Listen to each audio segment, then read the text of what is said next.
I think. Zan Syed took a Steel Song, and won this tournament, a pretty stacked field, with Zach Bivens, I think, taking fourth that event, and kind of highlighting for us who the players were to watch when the DLC season really got going. And lo and behold, Zan becoming one of the players to follow, as well as Zach. So it puts players on the map. It also changes the meta.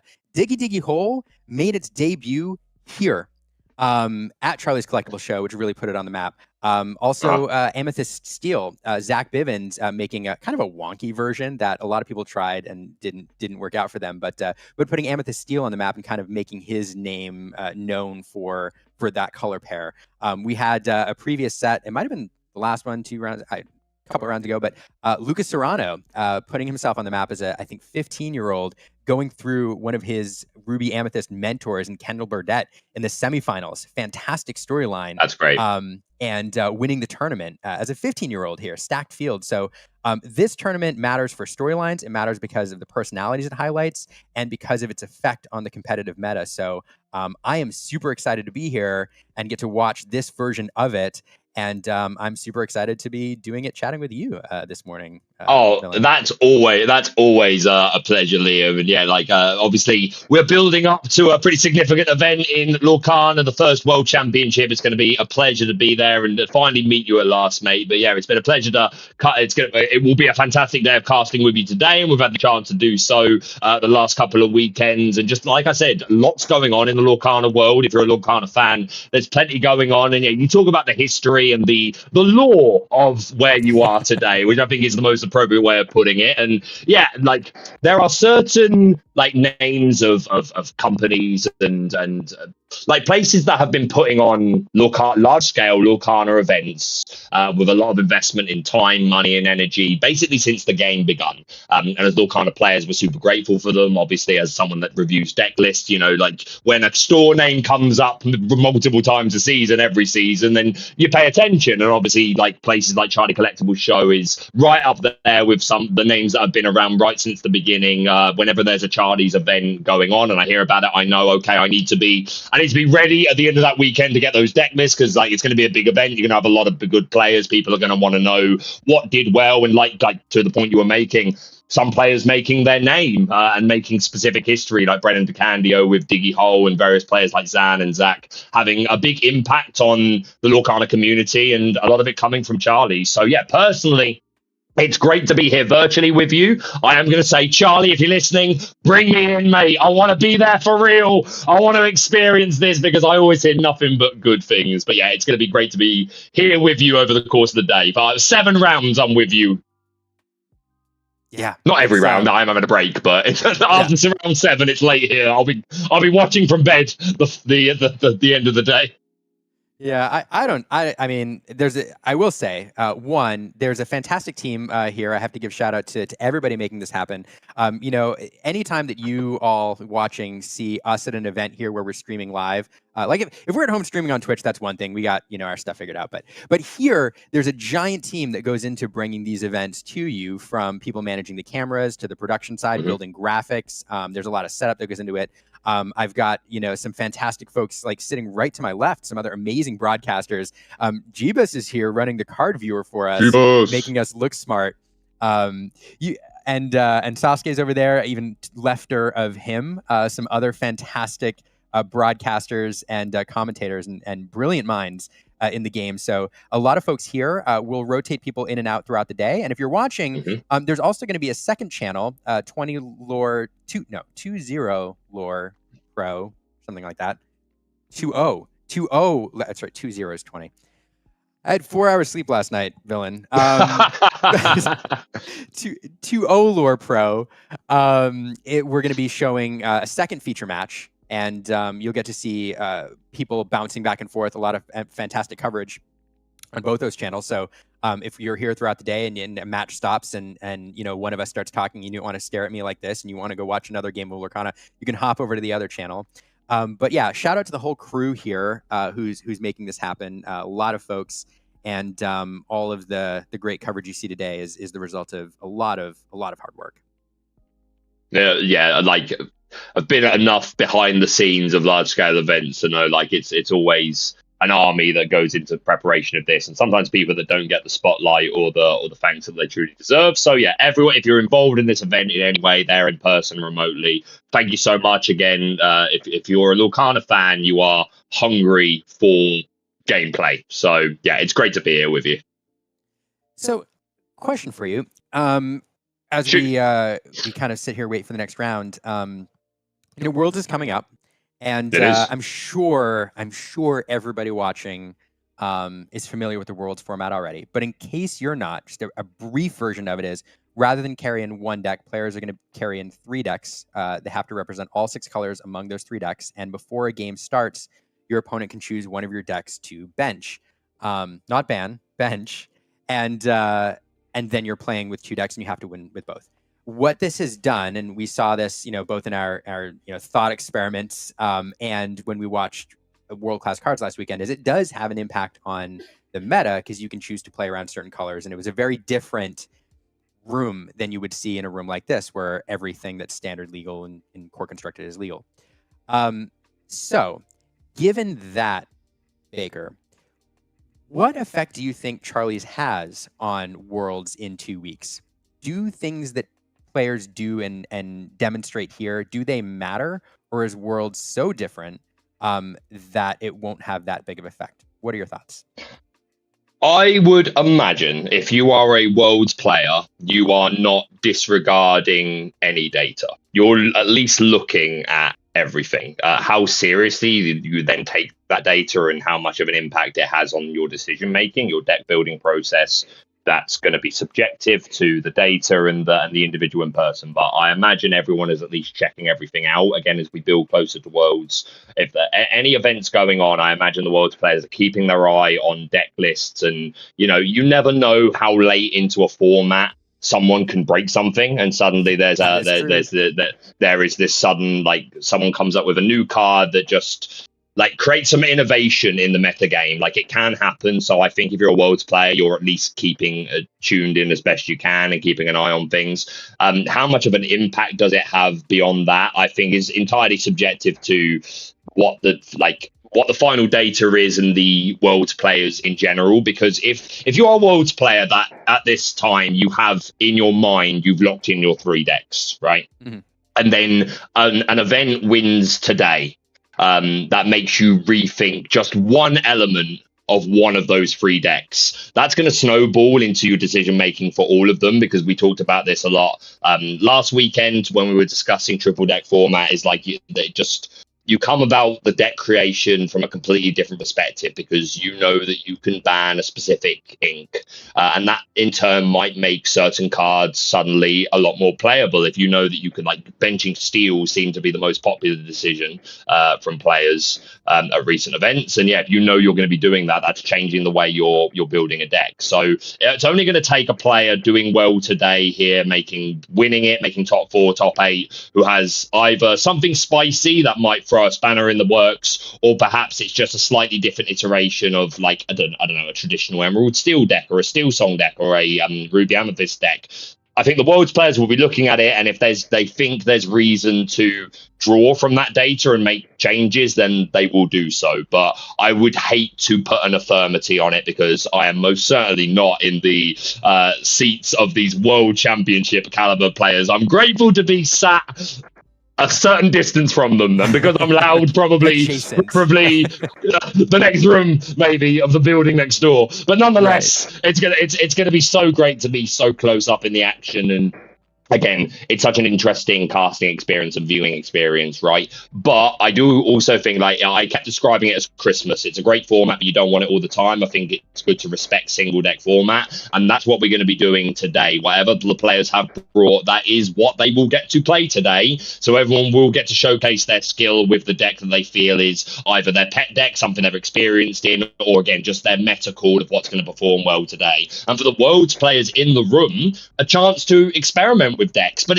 you were asking me before the stream if I thought that if you're a Worlds player, do you do you like not want to share the spice, right? Do you not want to play something that you might play at Worlds, which maybe, but at the same time, you're playing 3 decks at Worlds, and of course you're going to be trying a bit of everything. So I don't know how much you can read into like whatever Zanzai is playing today. Doesn't mean he's playing it at Worlds. Maybe he is, but it's a different list, or maybe he plays it today and decides, I don't like this deck. I'm definitely not playing this at Worlds. Right. This is out. Yeah, exactly. So I think it's so hard to tell, and hey, I think that's a great thing, right? Because every player is going to feel differently about it and bring a different perspective to their deck building, and that's going to be what's a big part of what makes it so interesting to watch. But I'm super grateful that so close to Worlds, we do have some good old-fashioned single deck constructed taking place this weekend. Again, I want to shout out Charlie's Collectible Show, legends in the Lorcana community when it comes to organizing events, and of course the 20 Law Pro and everyone that's involved in putting this together, because I love Lorcana, so there's Lorcana going on. I want to be part of it. I hear you. I'm there with you. And one more thank you. Thank you to you, all of the folks watching right now who tuned into the stream. We got it going a little late, but 20 Lore Pro is not streaming. Charlie's isn't throwing these on and paying to bring this to you, and we're not here talking if you aren't watching. So thanks to everybody for supporting us, watching, and making this happen. I'm not gonna lie, I don't have the comments up right now because I don't know how any of this tech works, because I'm better at this part of it. But yeah, so if you're out there and you're watching, I appreciate you. I will say, on the subject of like Worlds players and like Spice and everything, I didn't get asked Zan what he was playing. I did ask Diego, the winner of DLC Toronto, what he was playing, and he wouldn't tell me because he said he brought a little bit of spice, not a lot of spice, but a little bit of spice, and he was hoping it would surprise people on camera, and he didn't want to spoil that surprise. So maybe we get to see that. All right, I'm all about it. I have, just for the sake of the chat, they're saying I'm a bit louder than you, which is quite common, to be fair. So I've moved the mic away quite a bit. So hopefully that's made a difference. Balancing my volume is always a bit of it takes a bit of work. It's that villain voice. I'll reposition my mic a little bit. Hopefully that helps. I can't tell. The mixer's maxed over here, so yeah. Hopefully, me just moving further away from the mic makes a difference, and I'm sure the chat will let me know. And if I need to adjust that a bit more, then I will do so. Yeah. We're figuring it out. Thanks, chat. We're building the plane in the air, so that's all right. We got you. But I don't know all this tech and this hardware so much, but I do know that when the slidey bar is all the way at the top, I'm as high as I can go on the mixer. So, that's cool. Something else I can work around it. That's fair. I'll project from the diaphragm. Something else that occurs to me as we're watching this, Baker, is not only are we using this as kind of a preview for Worlds, and also just to watch great Lorcana play, right? Like, absent anything else, any other considerations, we're just getting to watch a game that we love and players at their very best at an iconic event.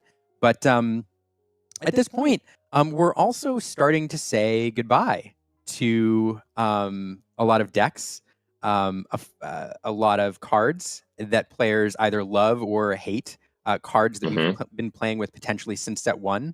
Cards like, I don't know, A Whole New World, Cinderella, even Ursula Deceiver. Be prepared, although I think they'll reprint that, I hope. But all of these cards, we could go on. The Bounce package in Amethyst. There are potentially only a couple more months that we're going to get to play with these cards in Core Constructed. And so in many ways, this is kind of a last hurrah after 2 years for some cards. Yeah, it's going to be a big change. Obviously, we don't know how big until we see this full rotation list, or more specifically, we see which cards are being reprinted in Fabled. We do have a little bit of information about that. One of the most significant things that we've learned, obviously, being what you just alluded to, which is Whole New World is not going to be reprinted with Fabled. I do want to make a point of saying, though, I did an interview with Steve Warner maybe 6 weeks ago, something like that. And one of the questions I asked him, just for clarification, was if a card isn't reprinted in Fabled, does that mean it's game over for that card and it's just off the table, or is there a chance that ever you would maybe reprint it in a later set? And he did confirm it's never off the table. You know, just because a card might not get reprinted this time round, maybe it will have a place again in the future, which I think is super great to hear. But yeah, losing a whole new world is one very big change. And yeah, there could be more. Like I've got my fingers crossed for B prep. I'd like, not just for like the personal biased showmanship reasons. I genuinely think it's good for the game. But we'll see. But nonetheless, while we into our next round. Yeah, they sat down. I've been watching the thing, and they sat down. I didn't see any halters. I just saw people sit, cards go down, and play go. Okay, well there you go. So well, let's try and here we are. Let's try and catch up.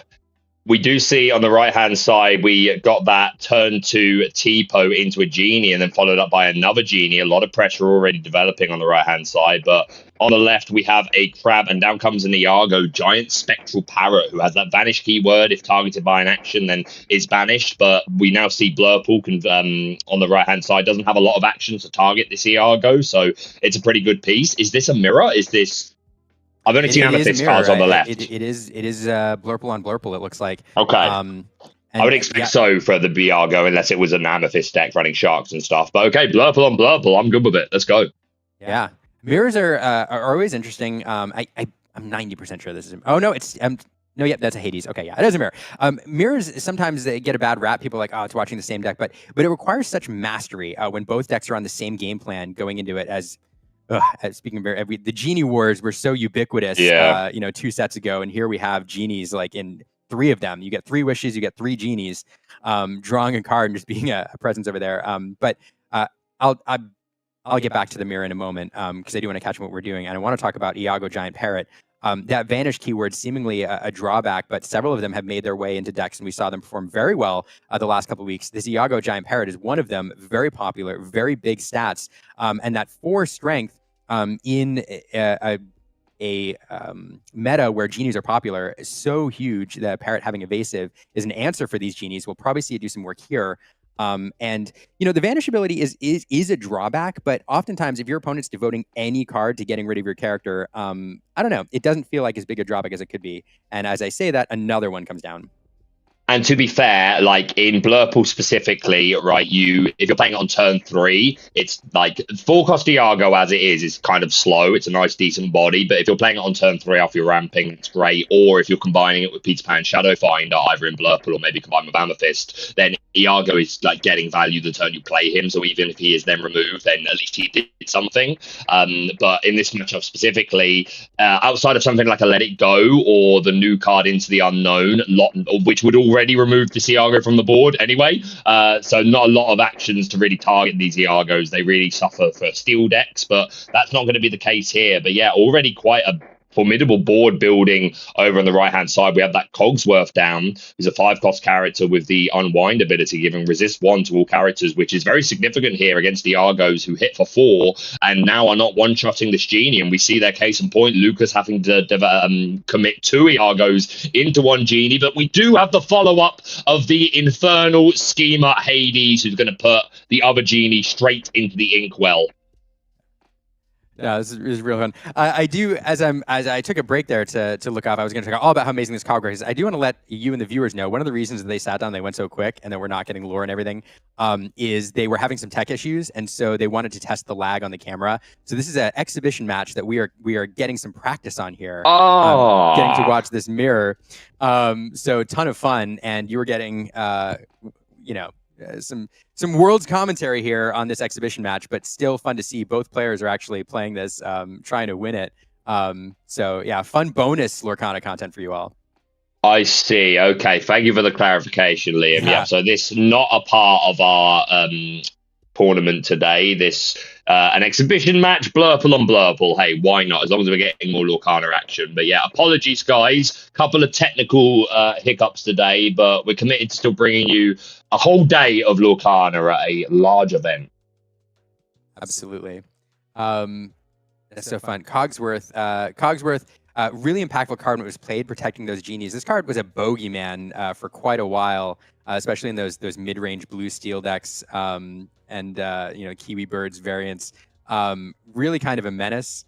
And they've worked their way. Well, no, they've always been around in 2, 3, 4. But doing some work there, protecting those genies, preventing the Iagos from efficiently removing them. But Look at the damage on those Iagos. Look at the work that they've done. Fantastic card.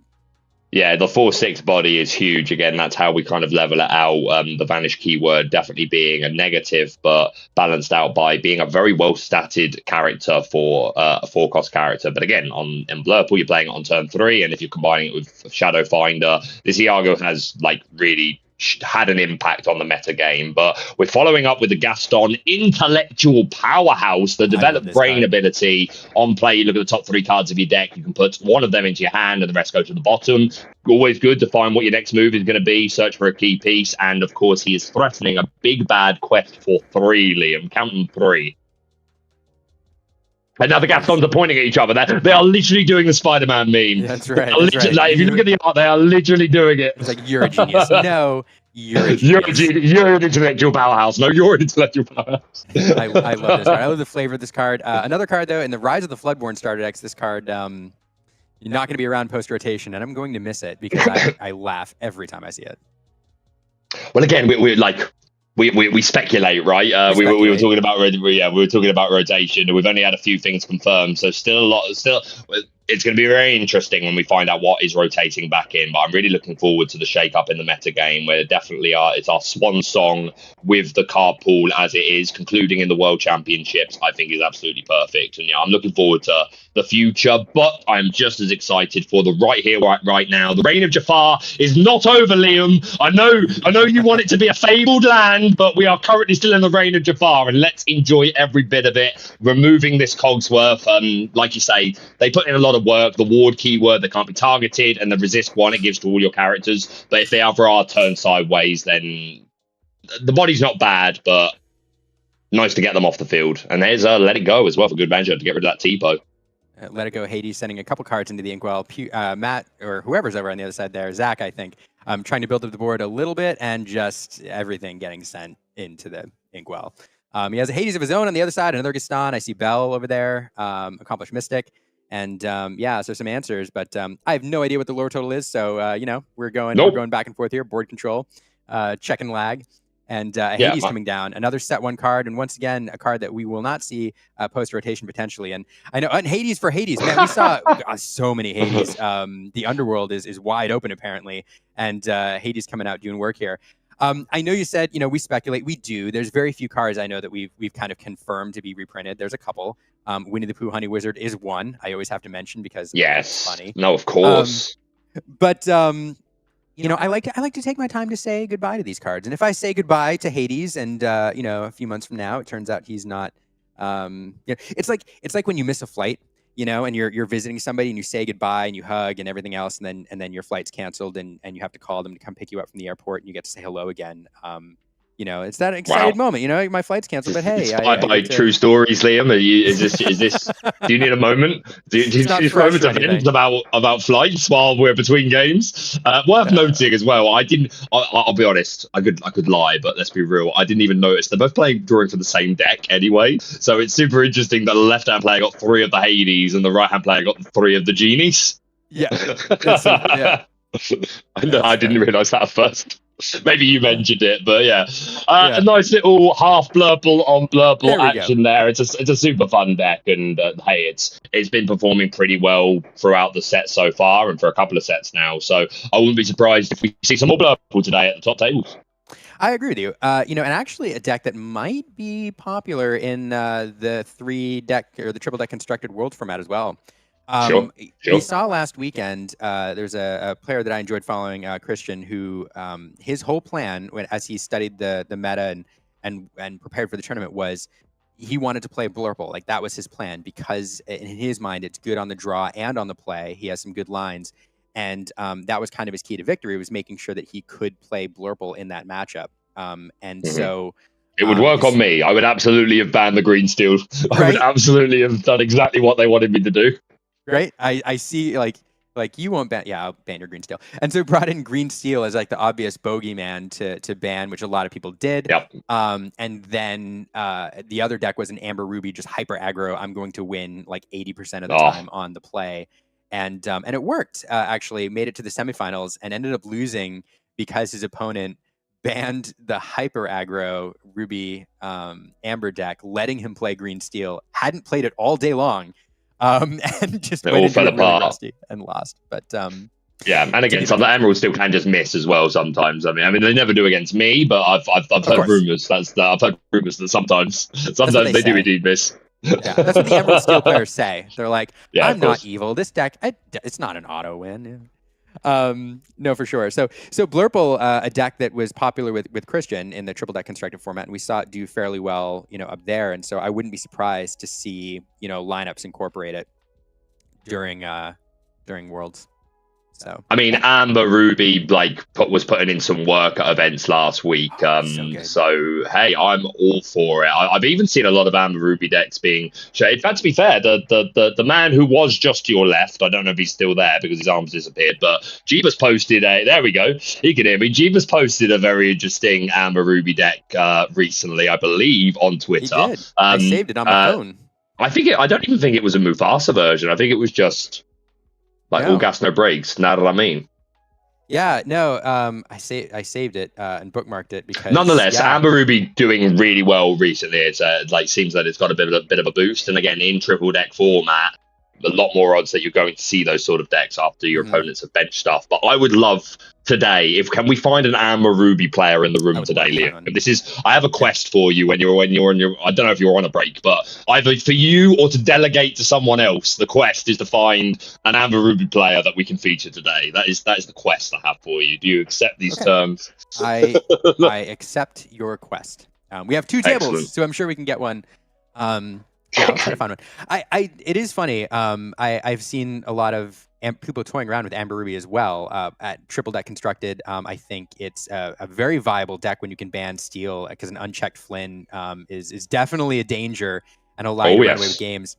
But also, I don't know if that's parallel evolution or if people were inspired by the decks and world class cards. But a lot of people toying around with it because it has some really interesting lines. One of the things that oftentimes these aggro decks miss is some sort of reach or some sort of end game, way to close things out. And these cards like Tinkerbell, like Maximus, that are playing around with instant lore off 5 strength characters, these decks work those in. And then if for some extra reach, Christian didn't do this last weekend. He talked about it, but then on Jeebus's list, he actually worked in the 10 strength Gaston, which can get you 5 lore, I believe, off the Maximus. And so some extra reach there. So if everything stalls out, your opponent gains control of the board, you do some stuff, you get a damaged character to a board, and you can, there's a chance for you to close things out. So a lot of fun synergies that we haven't seen played around with terribly much. And I really enjoy that list. I don't know how viable it is in a world where, Strength and Storm are around, but certainly worth playing around with now, especially since rotation is coming up. And in that world, perhaps that deck is a little more viable. Hey, turn 4, Gaston Pure Paragon. I am all about it. But yeah, again, that's the benefit of being able to bench something, right? Is certain cards suddenly become a lot more interesting and a lot more viable that they're going to be able to quote unquote do the thing. And Flynn Rider is one of those of if you can get rid of Steel.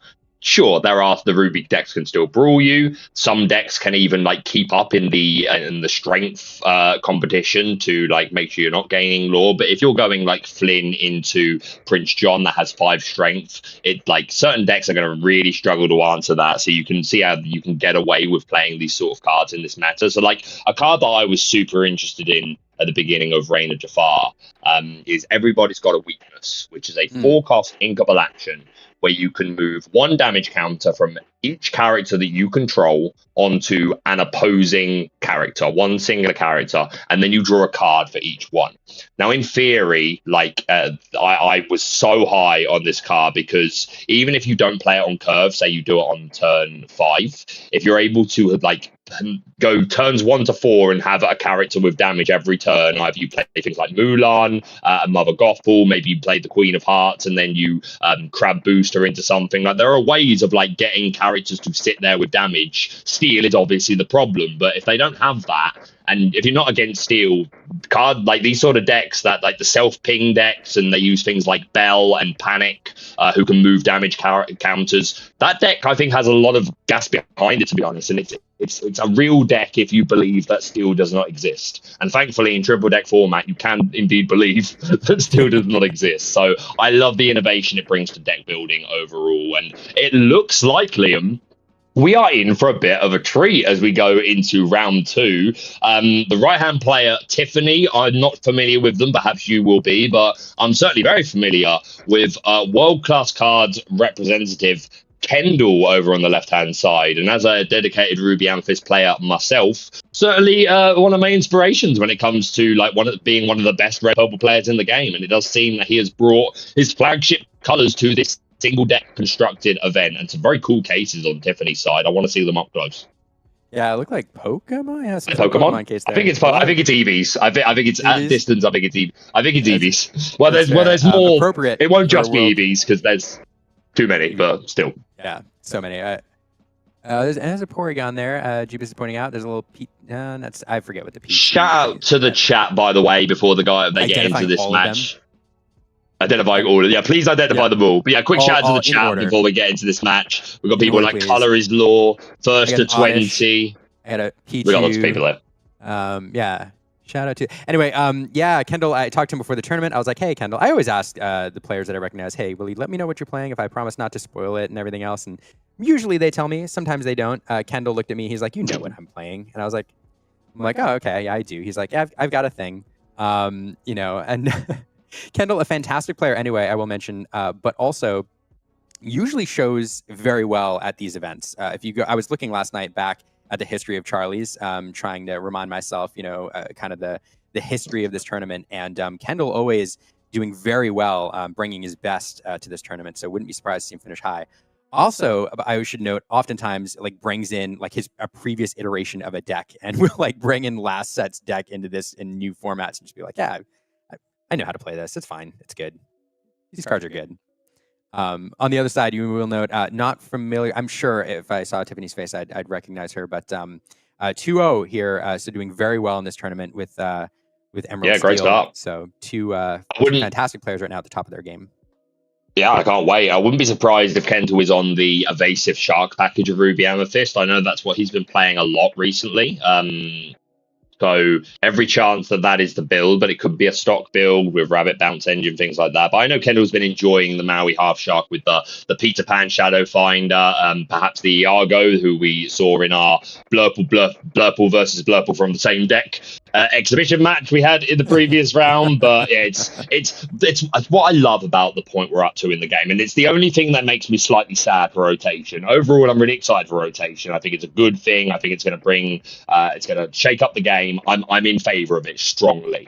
However, the thing I do like about the fact that we're 8 sets deep now is like our card pool is vast. Pretty much every deck has at least 2 ways that you could build a deck. Gone are the days where we see an ink color and we just go, okay, I probably know you're 60. You've now at least have to ask, okay, Ruby Amethyst, are you traditional? Are you Shark? Emerald Steel, are you probably Emerald Steel discard, but there are enough cards in the format that you can be surprised and you don't know 100% what the lists are, right? Absolutely. Okay, just before you get into it, Liam, I don't want to take up any of his time because we're doing a little swap over here. We would have done it in the break, but we're still dealing with all sorts of stuff. But I'm going to be hopping out, and you are going to be joined by the magnificent, the wonderful, the legendary, making his debut casting for Disney Lorcana at the World Championships, and we're all so incredibly proud of him. You love him. He's your favorite caster. It is JDC Quest.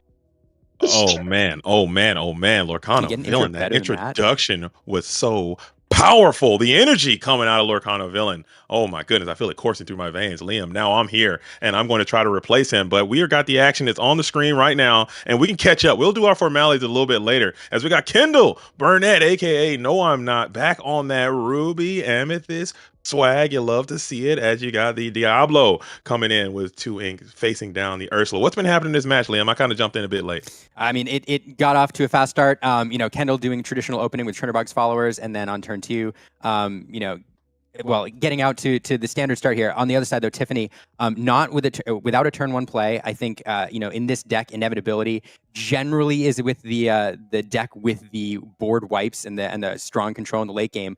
So Tiffany not able to get off to a super strong start here. Did take with the hand, didn't find a song, but. This deck, in this matchup, there's plenty of ways for green steel to close this thing out. A lot of people focus on the discard package in this deck and how they want to put your opponent into top deck mode. That's one of the ways it wins. But the other way is just out-resourcing its opponents with its draw engines. One of those draw engines is Prince John. Tiffany dropping that on the board here, likely going to get this going here next turn. I do see some discard cards in hand. So a slower start, but building up the engine that she wants here in the mid game. Absolutely. And we saw, no, I'm not, Kendall put the Ursula down to the Inkwell in that previous turn before. So he might be on that shift line Ursula, which could be good to help defend yourself against a potential Beyond the Horizon, which if you are going to play that Beyond the Horizon, I think this is the matchup you want to have that card in your deck for. If you can get a powerful Beyond the Horizon, because this Amethyst and the Amethyst and Ruby deck can just draw a ton of cards. Beyond the Horizon can be a potential blowout if you can set that thing up right. If Tiffany has that kind of card in the deck, as the Hypnotize is going to be deployed right now as a nice 2-card swing. Love to see it. Oh yeah, I mean, Hypnotize is a slower card. It's not a song. You have to play it hard. But when you pair it up with that Prince John, getting 2 cards off of it, forcing your opponent to discard, it feels really good. Great swing here this turn. A 3-card swing when you do the math. This is what these Emerald Steel decks do. Once they leverage their draw engines, they just start to outvalue you. And I say it every time that I see these decks in action. I will never forget Zan in the finals in Vegas with a version of this deck with literally half his deck in hand. And when your opponent's holding 50% of their cards, you're like, how am I supposed to close this game out? Absolutely. And like I said before about the Beyond the Horizon, I think that can also be like another huge swing. It's when you incorporate it with the Prince Johns. So we're going to go ahead and get a nice sing in with the friends on the other side. No, I'm not. Staying patient, sticking to the game plan, putting these evasive characters into the field of play. Prince John is good, but you took a huge tempo turn off by setting up that Hypnotize. You need to start establishing some characters to the board because you need to start clearing some of these evasive threats. You're not going to be able to win the game if you just have this only Prince John. You have a ton of cards in hand. I'd like to see Tiffany maybe even double spell here. Let's get a couple characters into the board, maybe set up a potential Strength of Raging Fire to help thwart off this this game, and then you can start leaning into those Pete's while No I'm Not is getting to those Be Prepared turns. If you plan to turn this thing around, you have the resources, you need to put them into the field soon. That is true. I mean, the board state can run away from you pretty quickly. This deck is able to make some pretty wild swings sometimes, especially if you can establish an Ursula. Or here's a big card that can do a little bit of work on the field, but more importantly, draw you extra cards. So Tiffany, establishing that beast, she's going to get another card off it next turn. Kind of, again, you talked about tempo earlier. It takes a little bit of a turn off tempo-wise. It does give you 3 strength on the board, but turning it back over, allowing Kendall to get another ink in the Inkwell, get closer to that 7 ink. So good card to establish. Let's see. Here's the shark. Here's the Mountain Half Shark. There is the shark. Kendall just sending it, electing not to try to get that surprise shark attack with those Peter Pan shadow finders. Typically, they like to bring that shark in out of the water and go straight Jaws mode on some carefully exerted or hastily exerted character, but not this time. Kendall fully recognizing he's in full control of this board, going very wide, putting these evasive threats out there, and you could just continue to marginally quest. You do have that beast. Will you be able to rinse the hand a bit with more discard before seeing we don't talk about Bruno onto this Mountain Half Shark, or he will just run away with this game? Yeah, it's a tough position. We do have Along Came Zeus come down, sung by the beast. It'll exert that beast and make it vulnerable. But it put Tiffany in kind of an awkward position because Kendall here pushing his lore total, and in these Amethyst decks, there's a way to close things out with goats and other reach. And so forcing Tiffany then to think about whether she wanted to challenge into the crab, start removing lore, and then make it vulnerable to the shark. And the shark, of course, pulling back, even just friends from the other side, will allow Kendall to keep his hand advantage as Tiffany wants to force him into talking mode eventually. But the answer there was Along Came Zeus. Get rid of that shark. Now you're vulnerable to a challenge from a smaller character, but definitely a lot less scary to exert that beast when when that shark's not around. Absolutely. And No sharks in the water, but you do have these double Peter Pan set up. So a second installment of Maui Half Shark can come on in and get some tremendous value on this beast. And then you can start probably setting up some Pirate's Life turns. Even though you have that Pete set up, it won't be happening now. Checking the hand, it looks like there is a Chernobog followers and a brawl, I want to say. So we won't be seeing that as no, I'm not. Go ahead and takes two characters into this beast just to clear it off the board to keep that draw engine down. Very dynamic turn coming in from Tiffany. That last round is going to slow him not down quite significantly.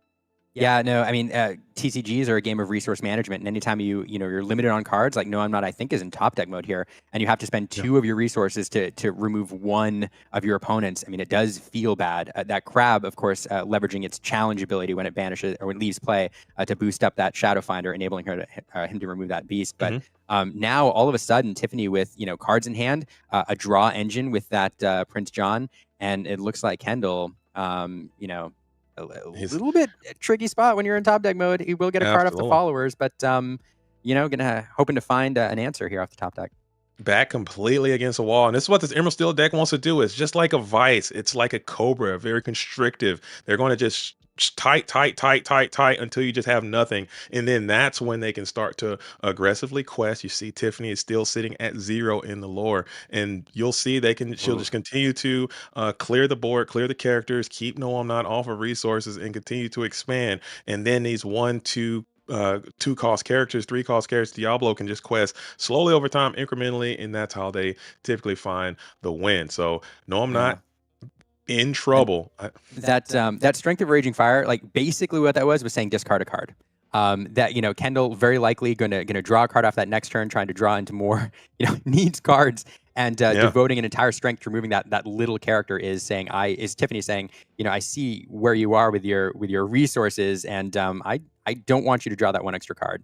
But that Spectral Parrot was actually quite huge coming in with the Rush Peter Pan being able to take out the Smee, put some 3 damage on. If you can get to a Bell off the top, you can fling some of that damage on over to this Diablo. Never mind. We're going to get it almost immediately.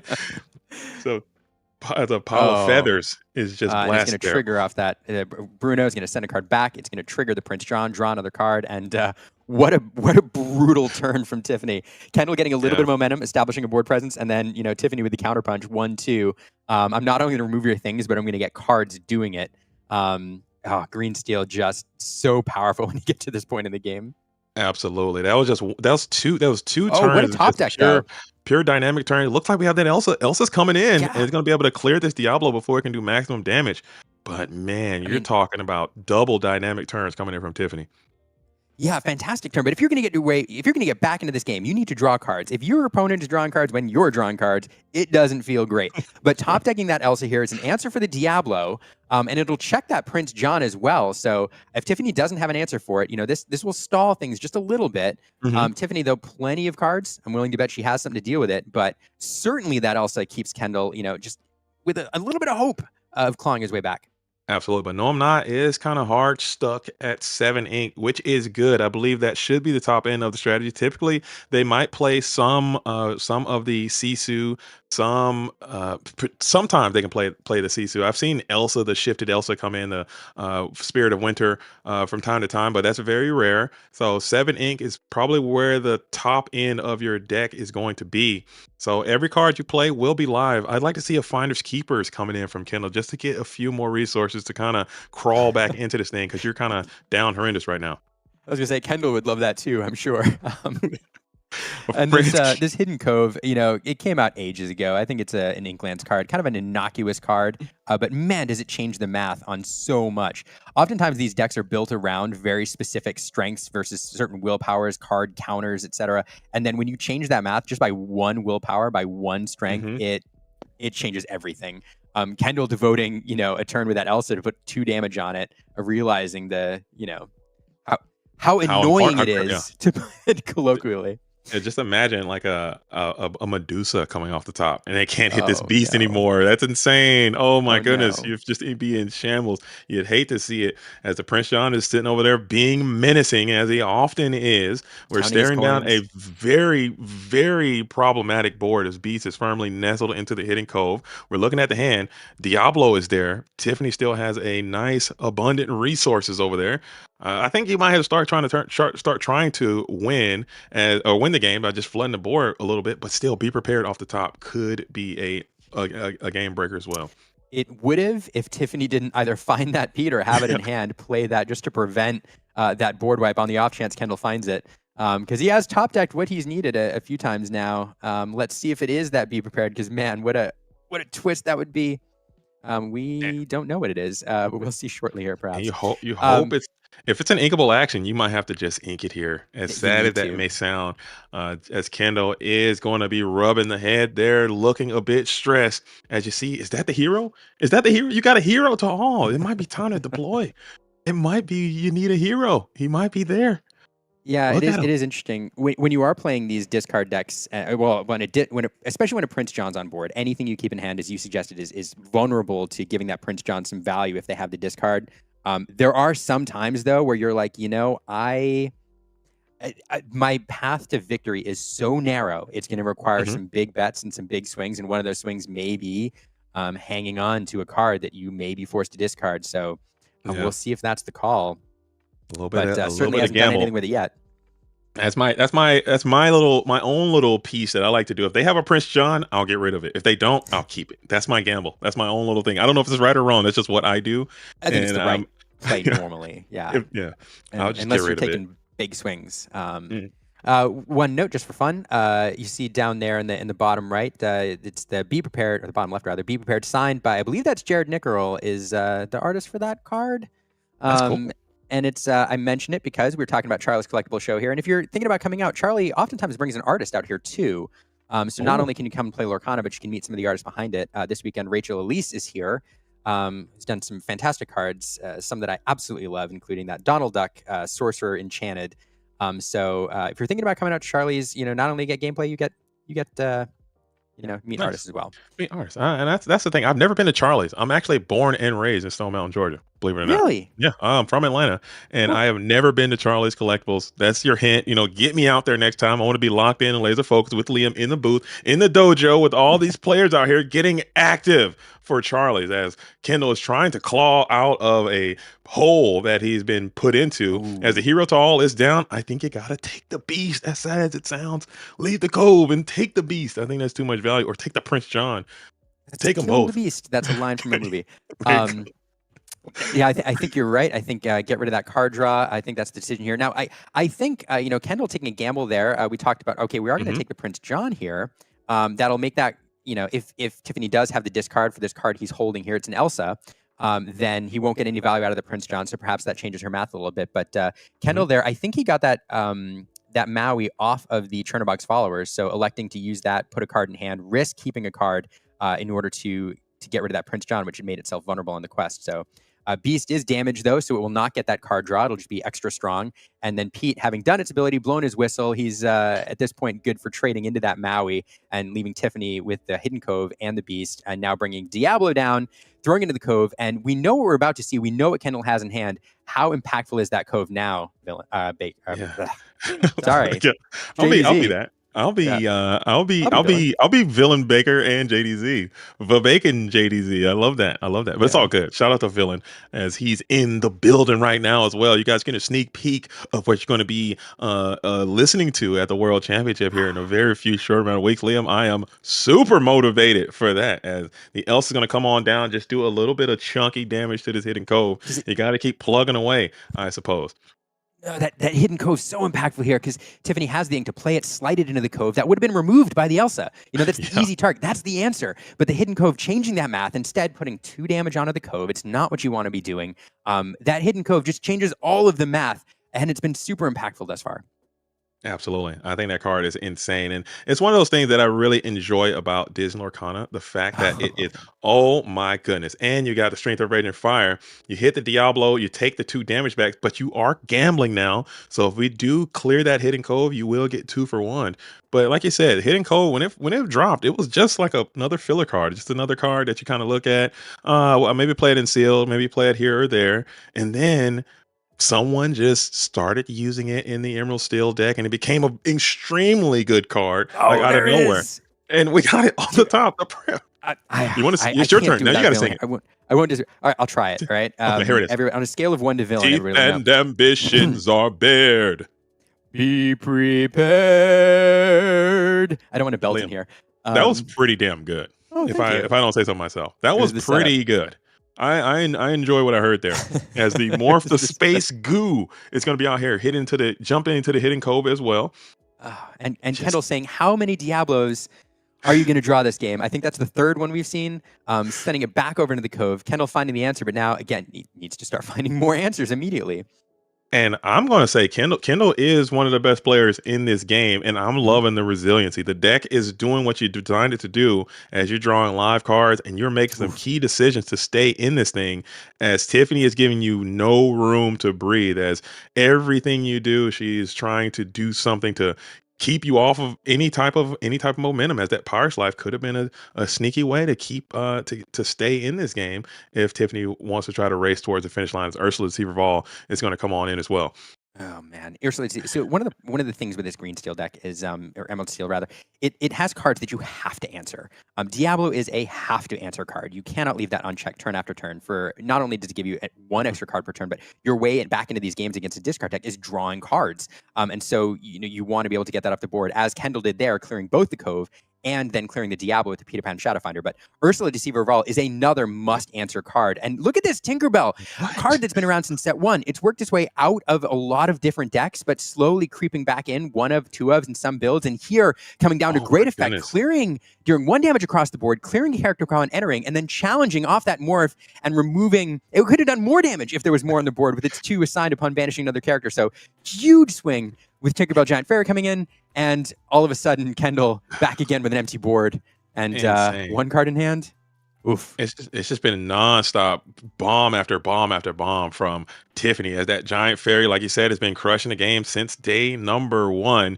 Back at it again, and she's going to be maintaining throughout the game. It's got a scheduled reprint, as the Giant Fairy is my favorite card in all of Disney Lorcana, and I'm glad to see that card is going to be around a little bit longer, as the Madam Mim Fox is going to be in hand, as Tiffany's in full control of this game. Probably going to be forcing a game number 2 here very soon, unless Kendall can pull off a miracle. And I'm not saying he can't. He's done it before, but this one seems like it is up in the air.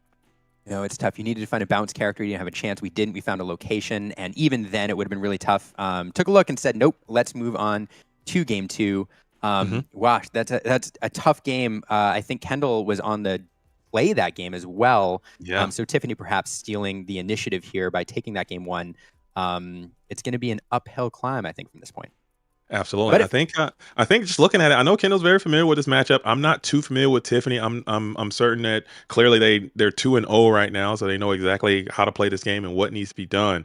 But looking at this matchup, I think Amethyst and Ruby Am should be okay. I mean, you have a lot of answers to evasive threats.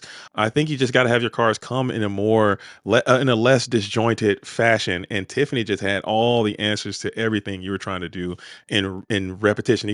She had 2 very dynamic turns there: that Prince John sudden chill turn, and then that turn with the Beast Sing the Zeus onto the Maui Half Shark. It was just a lot happening there. So you need less of that if you're Kendall. Yeah, I mean, Tiffany had there were points where Kendall looked like it was going to tip in his favor, but yeah, answering that shark I think was a key turn. And Kendall, I mean, clawing his way along, keeping the board kind of under control, but Tiffany just so many resources. When she's drawing multiple cards a turn and has 4 cards in hand consistently, it's just, I mean, you're gonna have the answer, and that's what Emerald Steel does right now. Mm-hmm.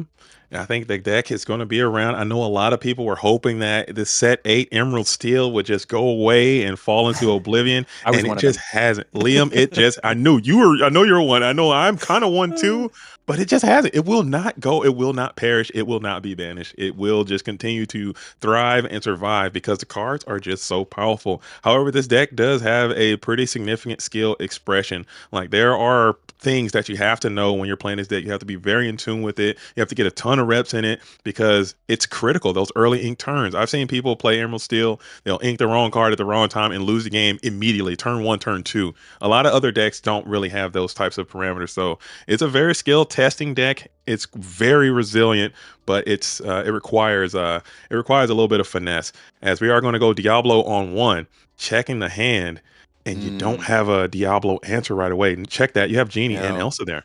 And unfortunately, Kendall drawing into that Be Prepared now, you don't want to have that in hand early. It's a dead card for a while, and now that Tiffany knows it's there, the likelihood of it being picked with an Ursula or blocked with a Pete are pretty high before he's able to deploy it. So kind of a dead card in his hand right now.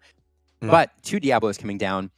One of the ways that Kendall stays in this game is he needs to maintain some sort of card advantage in his hand. Playing a friend from the other side here and there would help. And getting these Diablos down, which can apply a little pressure, do some stuff, but then replace themselves is important. For sure. But as you pointed out, no answer for this Diablo. And one of the ways that Green Steel can absolutely run away with the game is with a turn 2 unchecked Diablo. Because as Tiffany is starting to apply hand pressure, Kendall wants to draw cards, and this Diablo, keeping Tiffany one card parity in terms of being ahead, it's going to be rough.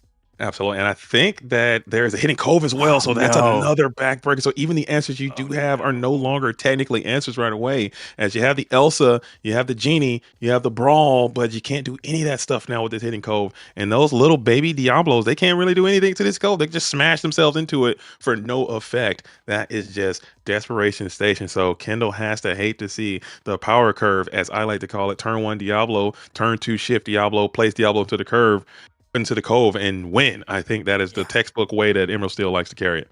A Diablo in the cove on turn 2 is, you hate to see it if you're playing against it. You hate to see it. It's one of the most miserable. I mean, there are some miserable starts. Okay, there is there's a popsicle bell sing friends ramp play Genie. I hate that opening, and this one as well. I think this one is a terrible opening. Or you go, Pete into a whole new world play or something like that. It's a lot of powerful things that can happen in this game, and this is one of the most powerful things that you can do in Digital Lorcana, in my opinion.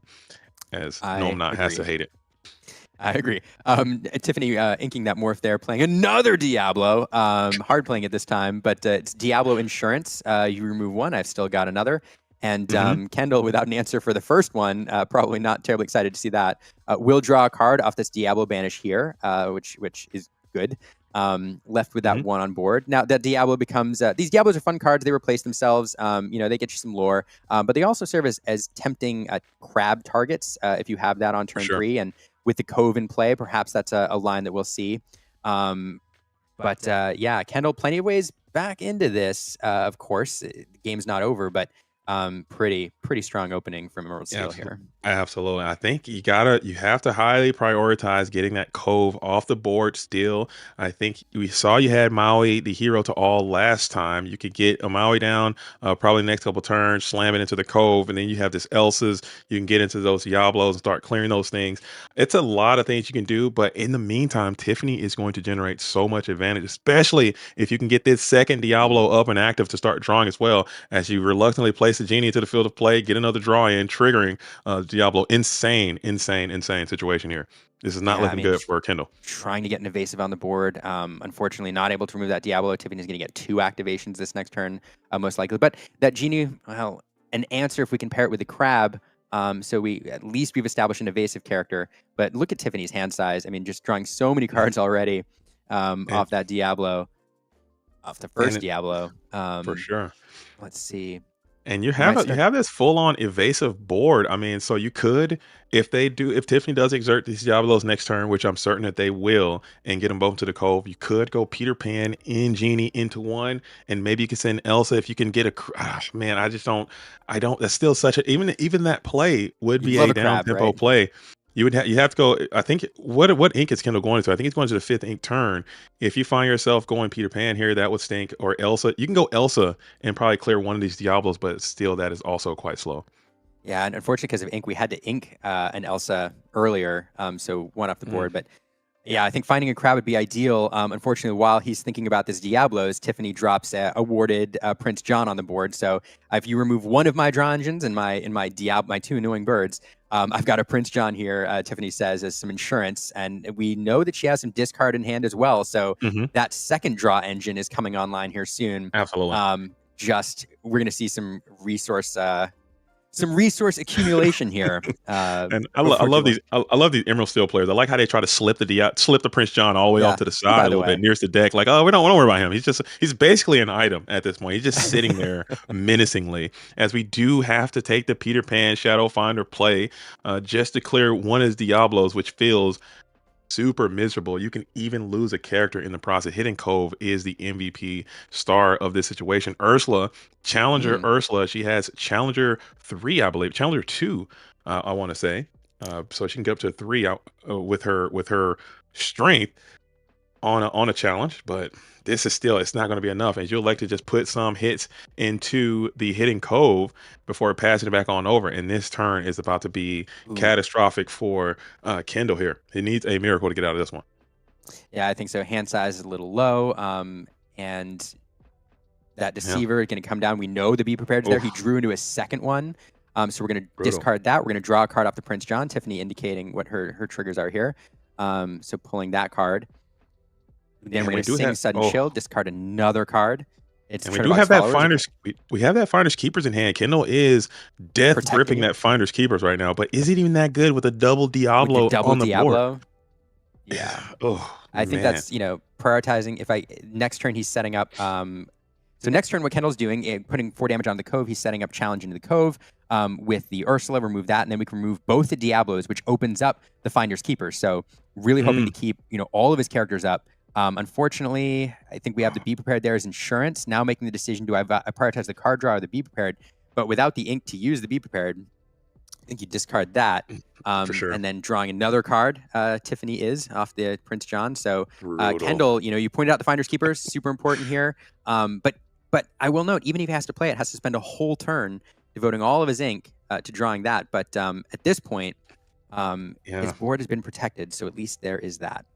And now you have to, we got some songs that can be sang too. So the second wave, first we rinse the hand and then we flood the board and then we go the second wave of start singing songs. This is absolutely broken. And that's going to tear apart the banish both Diablo plan. Again, you can still clear the Hidden Cove. You can clear one Diablo. Maybe you can get some type of removal or brawl or something.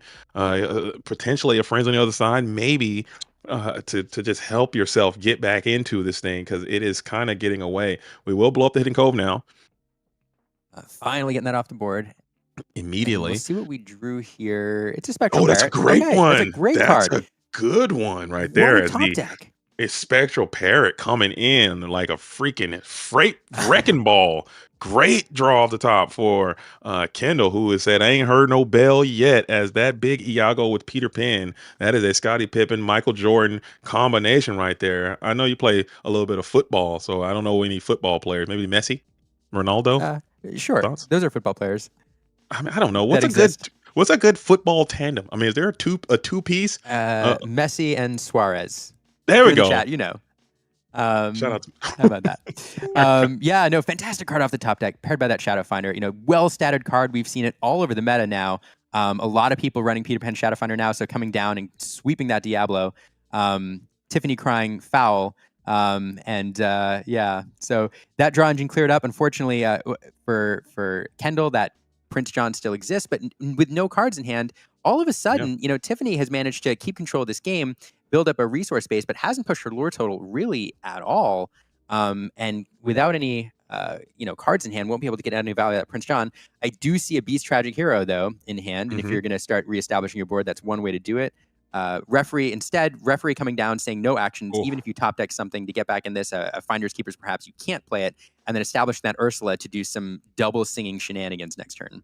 Absolutely. That is one of the most devastating plays in my experience when you have a Pete Games referee and Ursula Deceiver all side by Mm. side. And again, these Emerald Steel players, you got to watch the subliminals. They always stack them on top of each other too. The Yeah, Pete right. and the Ursula side by side, like holding hands, because they just know they work so good together because there's not really a lot of clean answers. You can go Elsa here to come after this Ursula Deceiver of all, but there's not a lot of ways you can get through this thing. And if she can come back in next round and get a double sing of a storm or double sing on a strength, you're going to be in trouble. And that once it happens, it's really not a lot you can do with Pete Games referee blowing the whistle beside her. So no, I'm not going in up tempos the Fox in hopes that's going to be for the best. What was bounced back to the hand there with that Fox? It was the Shadow Finder. Got a quest Okay. and bounced and replayed ready.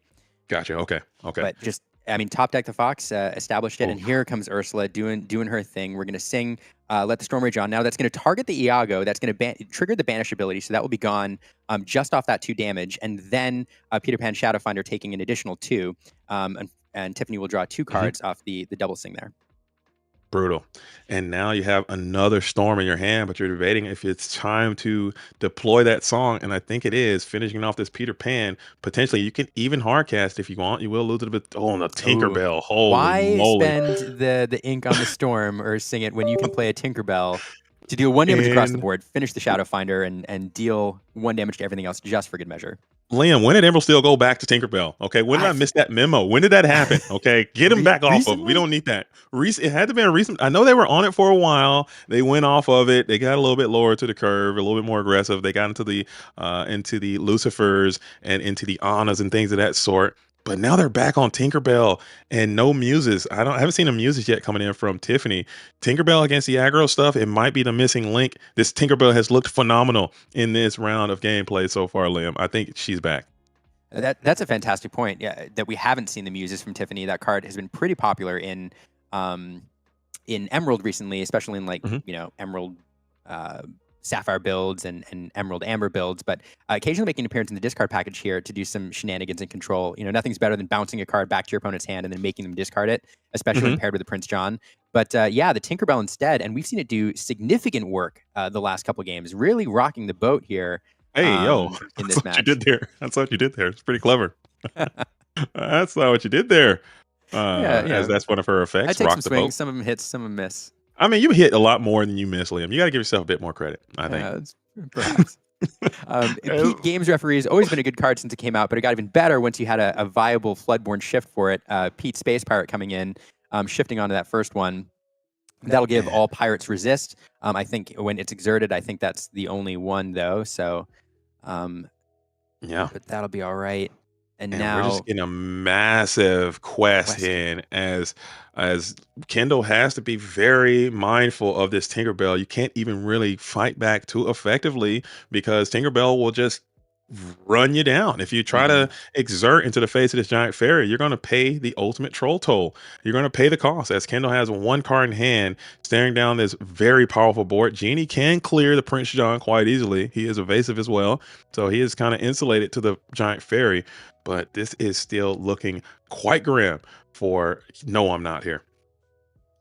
Yeah, I mean, you highlighted the danger of the giant fairy there. Tiffany inviting, allowing a few trades here, but anything left exerted is vulnerable to that fairy with its pretty strong, pretty good stat line in the strength there, and then it can blow up something upon the banish. So, Kendall getting a few good trades, and now we'll see how Tiffany responds. But yeah, the evasive genie there, not just saying, yeah, I'm fine. I see you, Tinkerbell, and. Please don't hurt me. But Tinkerbell also has the ability to bellow some tunes, and she can. Along Came Zeus, and then Along Came Zeus, sang by Tinkerbell. It sounds like ring, ring, ring, ring, ring. That's what it sounds like there. No offense. Okay, a fairy translator. Yeah, there it is. Something like that. Yep. That one didn't hit. Okay, Tinkerbell talks in bells. That's what she sounds like. Okay, that's a joke. If you got to explain the joke, it's not going to land. But anyway, we got the beast on the floor. We got the beast. He's back. And active as No, I'm Not is looking at these cards, thinking of a way of be prepared here off the top. Can you do it? I don't know how many we're running. We've already lost 2, so we'll see if there's another waiting in the wings. Yeah, we didn't get it done. It looks like it seems to be a brawl, which can't really get much done. Diablo will be able to get you another card. Friends, Diablo into Friends. I believe that's a Japanese Friends as well. I want to say. I was looking at it. That might be right. Actually, no. So Kendall also, I know for a fact that he runs. Sorry, sidebar. He runs signed copies of Friends from the Other Side that he got signed by Amber Kamigzva, who is, fun fact, married to Jared Nickerl, who's another Lorcana artist. So a Lorcana artist power couple there. They were here at Charlie's Collectible Show in tandem a while ago, and Kendall getting all his playables signed by them. Let me tell you, when the game show comes out of who knows the most Disney Lorcana artists, I'm picking you as my teammate. Okay, because I think we're clearing. With your knowledge, let that be an event. you're gonna crush.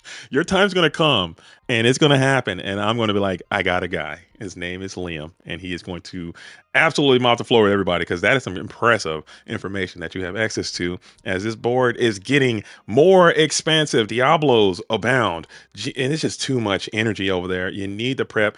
Maui's gonna come in. The hero is a bit too late, I want to say, as Tiffany's already crouching at 14.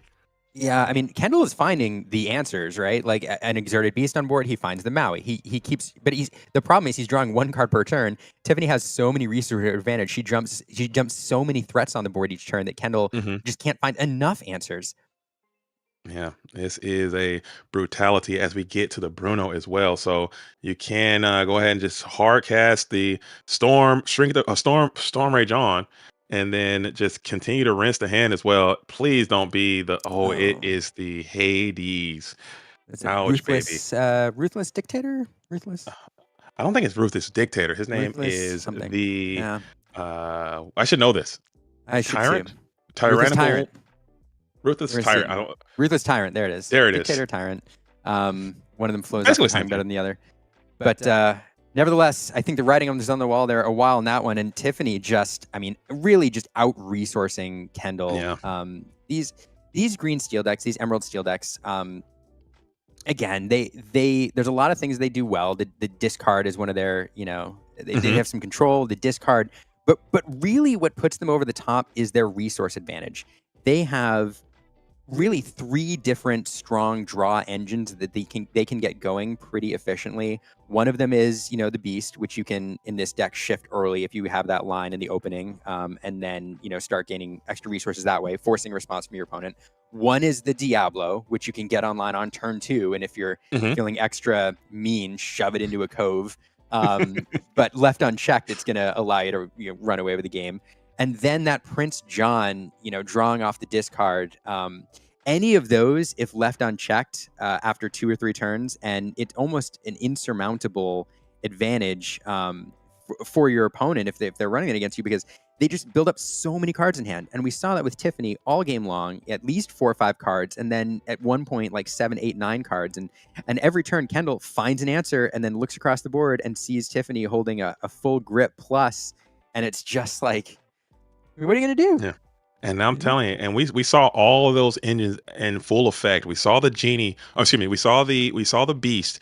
We saw the Prince John happen. We saw the multiple Diablos. We saw the hidden cove. And I'm not taking anything away from Kendall. I think he's a phenomenal player. I'm sure his credentials and his records speak for themselves. But a lot that match 2, especially that game 2, it's really not a lot you could have done. That power curve, when they hit that, you're just going to have to okay, you got me this time. Let's go ahead and take another game. And unfortunately for him, that was already going to be game number 2. So you have to take it in stride, take it on the chin. It is going to be round number 3. You have a huge tournament left. There's going to be a lot of opportunities to continue to go on. And you just have to have a short-term memory, shake it off, and keep it moving. Where Tiffany, if you can keep hitting it like that, Tiffany, if you can keep running like that, you're going to win this tournament. Okay, if you keep playing the way you're doing, I think your deck is finally tuned. I think you got some great techs in there. Tinkerbell is a card we haven't seen in Emerald Steel in a while. At least I haven't seen it. And that thing was having some great effects. And in this aggressive meta that we find ourselves, if you can go morph into a shift 4 Tinkerbell, into a swing, into a blast a lady, into a pop, finish off or blast a Daisy Duck, finish off a lady, that's a huge amount of tempo back that other decks just are not capable of doing. So that's a card I'm now going to be interested in looking at. And I was listening to your preamble as well about the Charlie Collectibles and how this tournament is so important and how this shapes the metagame. That's definitely something that I'm going to take along with me. And I encourage a lot of people to look at these reports and see what these players are doing and incorporate that into your game to become a better player, for sure. Yeah.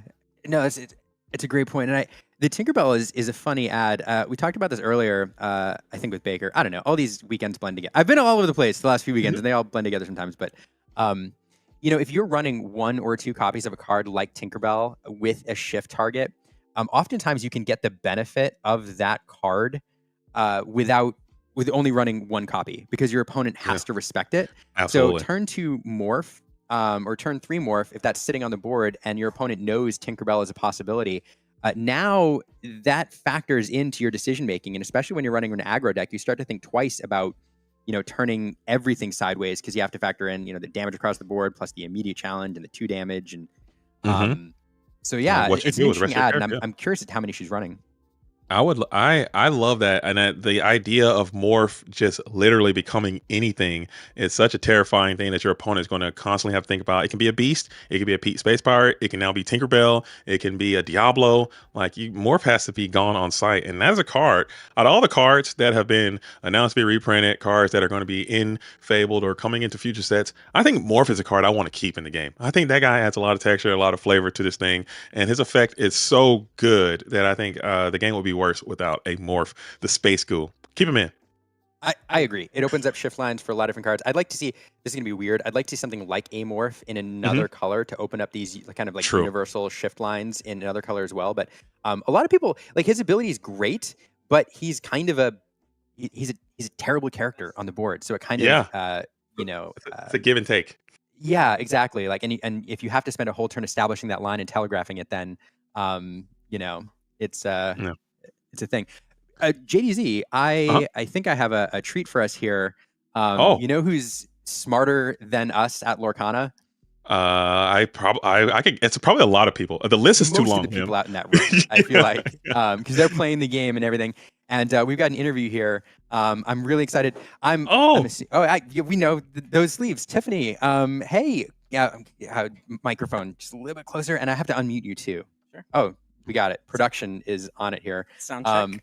So I have to warn you before you hear his voice in your ear. JDZ Quest is also on the broadcast. So I didn't say that last weekend, and Villain was on the line and scared somebody to death with this through a voice. But congratulations, that was a fantastic match. Thank you. Oh my gosh, I'm so nervous right now. Bro, why? Because like playing like with a group of people like that, it's a good kind of nervous. Like it was nice.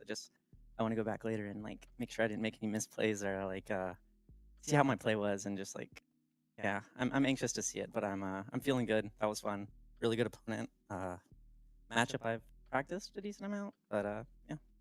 Well, it's a matchup you've practiced, but I bet that you've seldom had the chance to practice and play against one of the best in the world at that particular color combo. And I think Kendall is recognized since like set 2 to be one of those players. So you just went toe to toe with a fantastic player and really just a dominating performance. So just really, really well done. Well, thank you. Thank you so much. Yeah. So many questions to ask. One thing, I'm going to go straight to the Tinkerbell because I think it's a really fun ad before I turn it over to JDZ for some opening questions. But Tinkerbell, fun card, been around since set 1, worked its way out for a while. You're running it. I won't ask how many you're running because I don't want to give that information to any opponents out there. But why work that back in, and what were the considerations there? Yeah, so it's really interesting. So I was testing the typical like Bring the Horizon as a 2-of, like online, playing or in person, just testing with myself and like a friend or whatever. And I didn't like the Beyond the Horizon in the aggro matchup with aggro steel here. It was like very bricky. And I'm not saying Tinkerbell is like an incredible card in that matchup, but it can be good when you shift it on 4. Just like if you don't always get your beast. So I actually took the 2 BTH out and put I shouldn't say it, but I put 2 Tinkerbells in. And just because it's like a pet card, I always think is really good. And like when it hits, it's really good. And it was very very useful there. So it was. It didn't occur to me when I was watching that you aren't running Beyond the Horizons because everybody's talking about that card. We saw it in World Class Cards tournament and a bunch of others. Used to great effect, especially when paired with Prince John. Yes. So the fact that you're like, meh, I'm not. I'm going to run the Tinkerbells instead is fascinating, and it's working. I think it's. I still think that card is very good and playable. It's a very valid like option. I just personally wanted to just change it up, I guess. And prepare for this meta probably. Yeah. JDZ, I'll stop talking. I'll turn it over to you. Of course, no, questions. Liam, you know me, I can talk all day, so you got to cut me off at the source. But Tiffany, it was a pleasure to watch you play, and like I said, you don't need to feel nervous. You definitely belong there. You played very smooth. You seemed professional. You had everything locked in. I thought your deck was well tuned, and you locked horns with one of the best players. You came out unscathed with a 2-0 victory. But I got to say, when that game number 2, you had what I like to call the ultimate power curve, one of the strongest ways to play this game. Can you just talk about how you alter for that? And when you saw you had the combination in hand, did you have any added confidence? How did you feel when you had those cards in your possession to start the game off? Sure. So might be wrong here, like short-term recall, all these events happening super fast, but I'm pretty sure in the second game I mulled 6. I kept baby Diablo. That was my only keep. And I'm like, Okay. I want to look for this shift line. Like I even put a beast back, which usually I keep my beast, and I look for morph. Like I either look for Diablo or like a shift line with beast. But this time I was like, no, I really want the Diablo really bad, and managed to get into that, right, and yeah, it worked out. Establishing an early Diablo, revealed, saw that he didn't have any brawls in hand. I was like, oh well, I'm gonna get some cards off this thing. Yes, good, excellent. yeah. So it was a good feeling, and I think I played like 3 or 4 Diablos that game. So Oh man, that it was helps.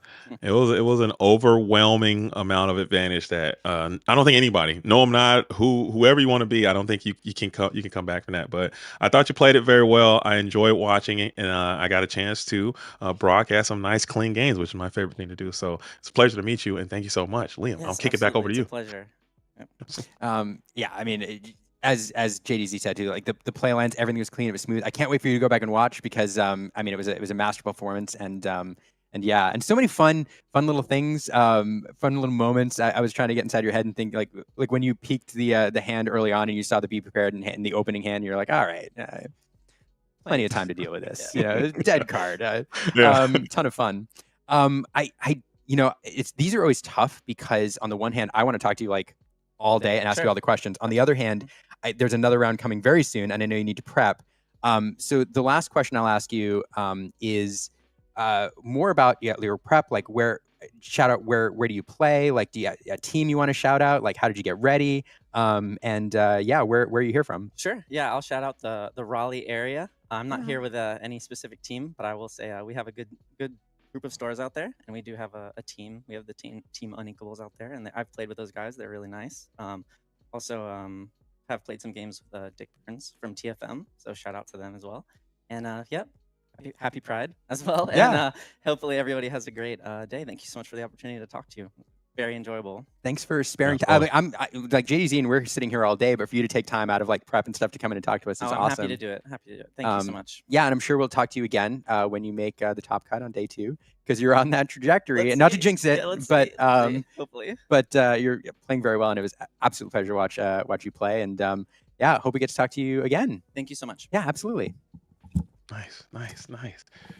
Man, that's one thing I love about this, Liam. I need to be there because I love these events because you get to meet so many players that you didn't know. I mean, because you know some of the players that are icons of the community so far, or players who have a great social presence, or players who have all the success in a lot of tournaments. But there are some phenomenal players that maybe don't have the opportunity to get to these events, or maybe they didn't get lucky at a DLC and didn't make that day 2. There are some phenomenal players out here, Illumineers and Illuminettes out there that can really sling these cards, man. And these Charlies are like you stated, a great opportunity to showcase that talent. So I love to see it.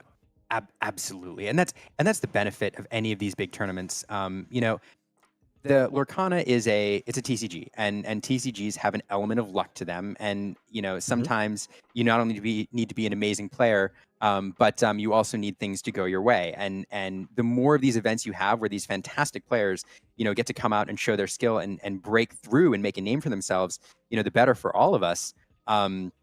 Watching Tiffany play, watching the play lines, watching the confidence, watching the way she went toe to toe with Kendall and navigated that matchup, and even the mulligans. I mean, a player that I'm like, the fact that I don't know who she is and hasn't seen her. I haven't seen her in like the top cut yet. Like, super surprised me, and so I'm really excited that this tournament and this broadcast is giving us all a chance to see like her play. Absolutely. And and even going even further on that, Liam, if you're a so-called pro player, if you're a top player, you better not be resting on your laurels. You better be locked in, laser focused, in the lab, training, going hard every day, because there are people who are coming for you. The gap is closing, Liam. The advantage that you had before, maybe in those earlier sets, that stuff is going away as more information is becoming readily available. People are coming out here trying to take it from you. So if you want to keep it, you better maintain it, and you better be out there training and working super hard, because you never know who's going to be nipping at your heels. Tiffany might be the next Golden Mickey winner, and I'd love to see it because you've cracked it here at CCS. Might be the next CCS winner. Maybe, yeah. There you go. That's absolutely true. One of the things that I'm super excited for, this is kind of a side note, but we talked to all these worlds players, these worlds qualifiers, these tournament winners, the DLC champions, and understandably, in Lorcana's, Lorcana's young. Mm-hmm. Understandably, the preponderance have come from other TCGs. And when you ask them about their TCG history, they're like, I've been playing, Yu-Gi-Oh! I come from Pokemon, I come from Magic, Pro Tour, yada yada, and that makes complete sense. More and more though now, when I go to these events, JDZ, I'm running into folks here and there where I ask them, hey, how long you been playing TCGs, whatever, and they're like, Lorcana is my first TCG, and they're folks that are in like the top cut, and I get super impressed because the amount of skill that those players have managed to accumulate in such a short amount of time in the life of the TCG is amazing, and I can't wait for the day that we have worlds qualifiers who grew up in Lorcana and only Lorcana, because it means the game is like really here.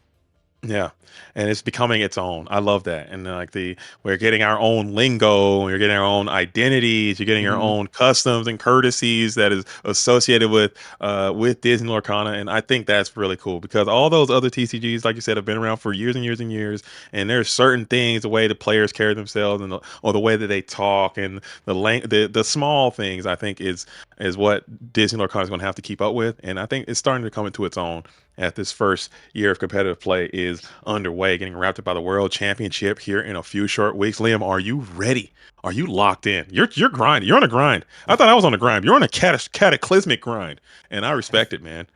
Oh man, I don't know about that. I feel like we're all grinding in our own way. I've just had the fortunate ability to be able to travel the last couple of weekends, and am I ready? I don't know. I don't know that I'll ever feel truly ready, because you always feel like there's more prep. You always feel like there's a card you don't know. You always feel like there's a deck list that you haven't seen, and I'm excited for it. And I can tell you that I will be as ready as I can possibly be, even if I don't feel it.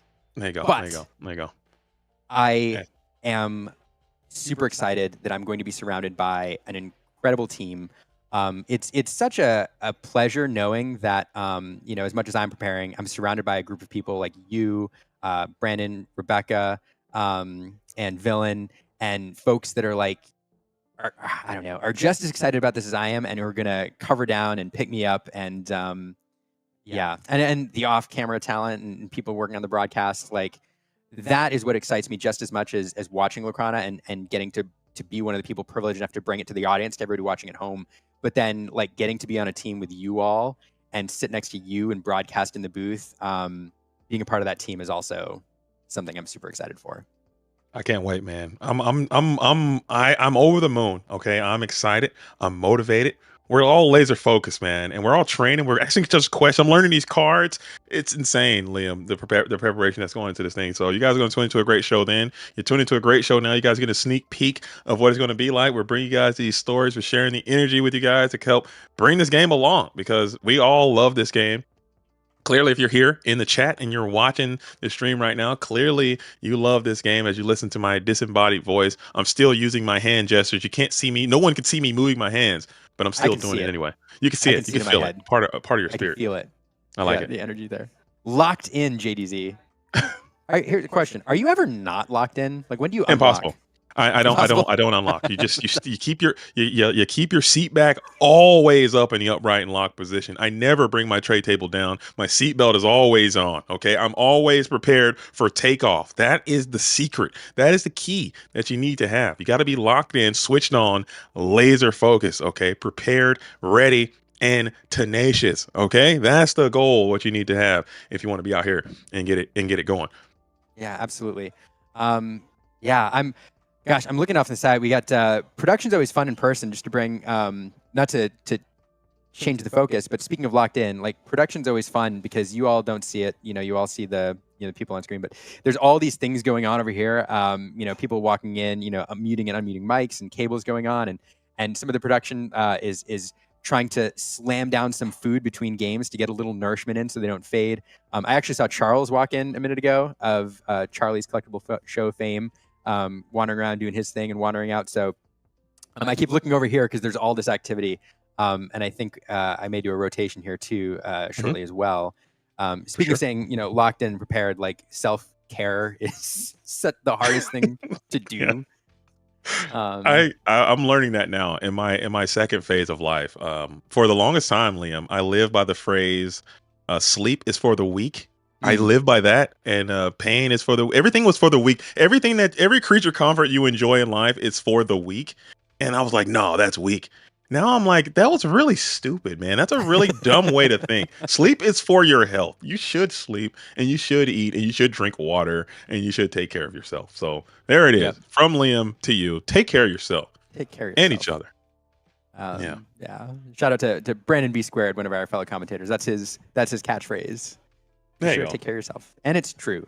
I love this line. I say it every time I cast, and people are sick of it. But Frank Carson says he's never won more games in a TCG tournament than hours of sleep he got the night before. And I think that's a bar. Right? That sounds good. I like that. That's deep, man. That's deep. Yeah. Now I forget where he said that, and if somebody called me on it, I have to go do research. But he said it somewhere.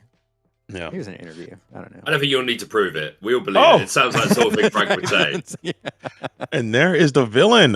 Did your sound get reduced? Okay, so full transparency. Might have been on the wrong mic before. I'm now on the right one, so hopefully there is a vast improvement. I can't pretend I won't still be loud from time to time. That just cuts part of the package, right? But it should at least be a slightly higher quality of loud.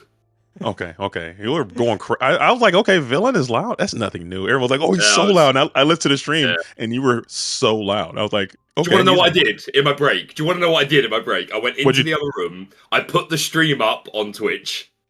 Then I loaded it so I could follow along the game and listen to you two wonderful casters. And then I got my phone and I brought up the stream and went back to double check how I sounded, because a few people had mentioned it. So I was like, okay, clearly it's bad. Let me go back and listen. And as soon as I heard it, I was like, oh no. That's definitely the wrong mic. But it's all right. We're locked in now. Hey, there we go. You came along. That's all I needed was you to come along. By the way, I didn't mean to come in early and break up your time together, but I have things to say to both of you. Okay, first of all, Liam, do you know who you are? Chat, I don't think Liam knows who he is. JDZ, I feel like we have a problem, and Liam doesn't know who he is. I don't think he does. You are a pillar of the Lorcana community. I think he forgets. I feel better knowing that you're going to be in the room 100%. So, chat, can we give a moment? Can we remind Liam of just who he is? Because you're a friggin' superstar, man, and that is you don't get to respond to that. That's just how it is. But JDZ, my man. Yo. My favorite thing about you, you go perfectly into I plan to turn Lorcana into basically professional wrestling. I want belts, entrance music, promos, rivalries, everything. And you are like the ultimate promoter, because this man is always locked in. I can't wait until the night after Worlds and JDZ is knocking on the door of the world champion. But what are we doing today, man? We gotta lock in. People are coming for your title. They're coming for you, man. They're coming for you. You gotta lock in. When's the training starting for the next season? JDZ, if I ever get into competitive mode, I want you training me. But is this going into another round? Or are we graced with round 4? I believe so.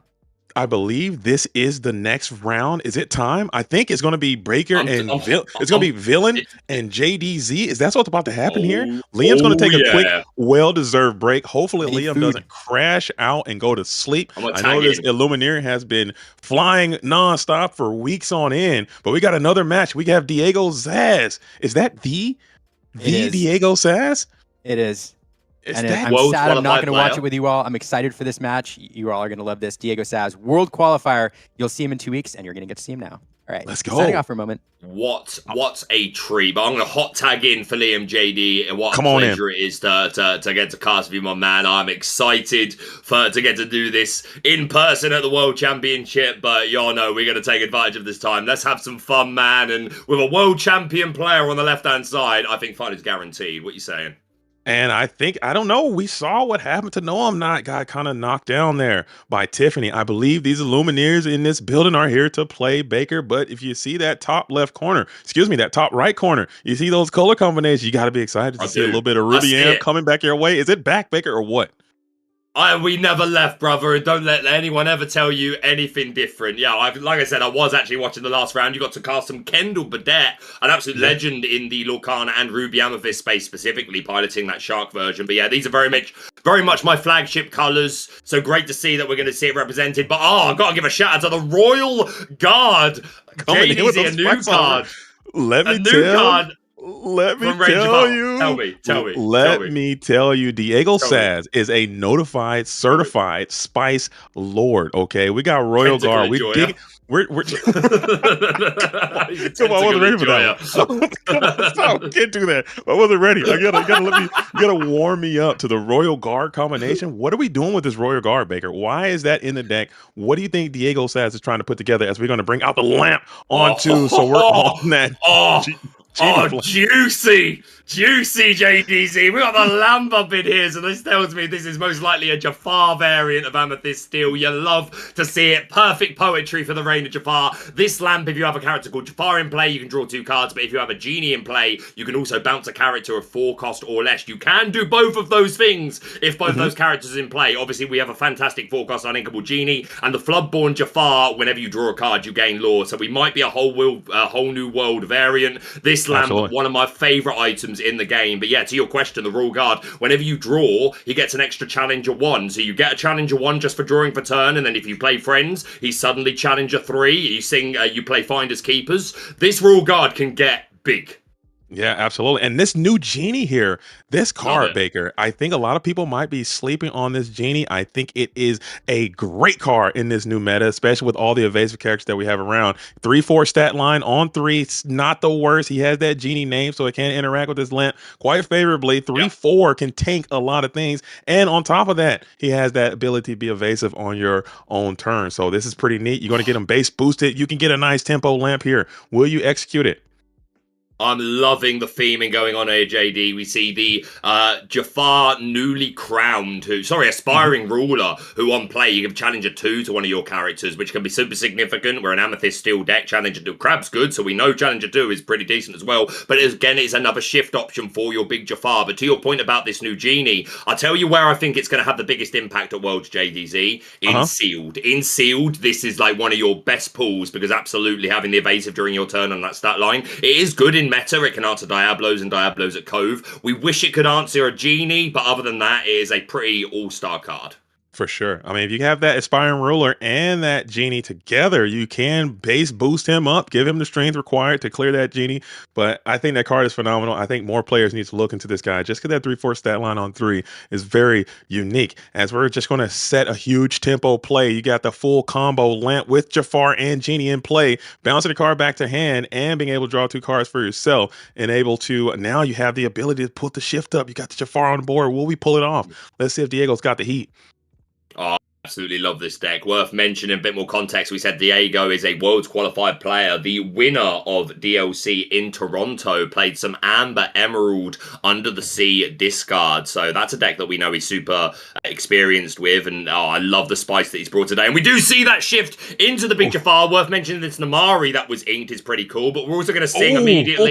Jafar is going to attend his local karaoke night, A Whole New World, and then we're going to draw a discard, draw 7, and we're going to gain 7 lore straight away. That is some reach, JD. Absolutely insane. Big body as well, evasive. So it's going to be hard to clear. And you just refilled your hand with 7 more. So potentially you can get another one going in, pushing yourself all the way up to potentially 15 next turn. So it's going to be on Ryzy here, who is just playing pretty much a standard Ruby Amethyst deck. I haven't really seen any of the new cards from set 7 or 8 in the build right now. I do see that Queen over there, probably the third card in. That could be something, as you're going to go ahead and get that genie to clear that, to sing Strength of Rain and Fire to go ahead and blast that Turnabout Followers to the discard pile. But yeah, to your point, this does look largely traditional. The fact that there's snakes in here tells me there's rabbits. I don't think this is a shark build, which is unfortunate because this Jafar Striking Illusionist with Evasive is, for stock RP, can be quite tricky to remove. Obviously, we've got Be Prepared, which is fine. But something like this Maui, not able to touch the evasive character, we are able to make a nice challenge into the Genie. But yeah, we don't have a lot of answers for this Jafar. It's got too much strength to rely on a Medusa if that's in the deck. Maybe there are Tremaine, so if this Jafar is the sole character on board, we can answer it that way. But outside of that, it's pretty much just B prep unless we have like any evasive characters. If we are running genies of our own, we can crab boost. Maybe we've got Elsas and we can crab boost them. So there are potential answers, but it's a little tricky. It requires like a couple of cards really to be able to answer unless you're just B prepping. Oh, but you're gonna rip it again. Oh no. Oh. And that is brutal. We did have the Tremaine in hand as well, and that's going to push you all the way up to 15 lore, and he's now exerted. So you could, in theory, hard cast another whole new world here and win the game, villain. That's exactly right. Or just we've got the ink to play friends, finders keepers, another lamp. So there is potential for more burst here. This is huge. Oh, that is brutal. As we're going to bring the Mulan, that's another one. That's a lore. That is draw a card and discard a card. That's what it says. You're going to kick the genie there, which is very terrifying because you could have played it. It's going to continue to cycle. Another Mulan is going to come down, drop you all the way to, add you all the way up to 17. Let's see if Diego could finish this here with the friends on the other side or finders keepers or something like that. You still haven't inked yet for turn. Jafar putting in work, and again, like, it's not something we see all the time, but we shouldn't be entirely surprised. Like, Jafar pops his head up every now and again in the competitive meta game. You know, it seems like when people forget about Jafar is when he shines the most, and like you get a lot of surprise value because this is a pretty powerful deck, and we've seen it perform well in the past. And here we see game 1, round 4, Charlie Collectibles show 11k weekend. Started off as, I believe it was an 8k to start, but it has scaled. Again, a shout out to Charlie and everyone involved in that for providing this opportunity for these wonderful players. But yeah, game 1 taken by our Worlds qualifier, Diego, with Jafar. You know I love me some Jafar. It's the reign of Jafar, JDZ. This is so very much on theme. I am a happy villain. It's so fitting. And now it begs the question, though. I heard you and Liam talking about that before. And Diego Saez being in this event, being who you are, being a Worlds qualified player, everyone's going to be tuning in, watching your every move. Do you think he's tipping his hand, or because he came all the way from Toronto? Clearly, you're not going to come down from another country all the way to Eastern Atlanta in order to meme out on the opponent. So clearly, this is something that you believe strongly enough to bring to this tournament. Is this something you think he might be preparing to take to the World Championship? I mean, what are the weaknesses against this deck? And you can potentially ban whatever your weaknesses might be. Like if you have no steal, you get this deck. What do you think, villain? Yeah, so, like, my perspective is if you are a Worlds qualified player, you're taking advantage of as many opportunities to play as possible, especially in person. So, like, I don't know how many Worlds qualified players are here, but again, I imagine anyone where this was a viable trip that they were free for and could afford financially, if it was possible to do, I imagine they wanted to do it because you always want that last minute practice. Do I think it's a tell what you play on this day? Maybe a little bit, but I don't think it's hugely significant, right? Because you're playing triple deck format anyway. You're bringing 3 decks. So even if you see someone play, again, we see Diego here today playing Jafar Wheel. Okay, even if we do see him bring that to Worlds, he's still got 2 other completely different decks. He can bench things. His opponents are going to be able to bench things. So today could actually act as either a confirmation or it could act as a way of confirming that this is a deck he does want to play at Worlds if it goes well. Whereas if he doesn't like his run today, maybe it disqualifies it from a deck. Like maybe it's something he's considering, and the success of it today will have an impact on whether he plays it or not. So sure, people going into Worlds in the triple deck constructed format, they're going to have open deck lists anyway, right? So they're going to know the list. So I don't think it's as big a deal giving any sort of tell here because it's triple deck and everything could still change. But we see that turn 1 Royal Guard, he was inked on the previous game. We didn't get to see him do anything, but we see him here. This Chernobog makes all the sense to quest and immediately pop. I suppose you could just sit there if you were happy to just take offer a trade to Diego, say, I got 1 Laura for the Chernobog and then you've traded a character with me. For some people that's enough, but depending on your hand, you may want to dig that a little bit more to find Inkables or just a preferable curve for the next turn. But we see that Jafar come down. The Royal Vizier gets evasive during your turn. I think that is I still like that Royal Guard in his deck, especially when you're using those Mulans. I think if you can go even like a later turn, like play a couple Mulans at the same time, get him up to a Challenger 3, you could trade up. He's a 1-cost character. I think the card might be quite good. Again, I love using I like using these venues and these events to see what some of these players have been testing, and maybe you can incorporate that into your own game. They've done a lot of the heavy lifting for you. As we are starting to get wide again, double Jafar, you can't brawl them all. I believe that Royal Vizier is a 3/2 anyway. I think they're both very unbrawlable cards. You can also so worth noting, turn 3 play was just a hard cast of Friends from Rise, which is not what you want to be doing at all. Not a great play. And then Diego playing another Jafar, the aspiring ruler, to go next to the Royal Vizier, just extending the amount of shift options he has for this Jafar Striking Illusionist, because you're right, Brawl can answer neither of these particular Jafars, but there could be other removal, right? There could be Medusas at some point. But the more Jafars you've got, the more odds that you're eventually going to get that shift line online. And here we see another Jafar, the Dreadnought. What do you think of this card, JD? I love this card. This is the card I think Giant Cobra should have been.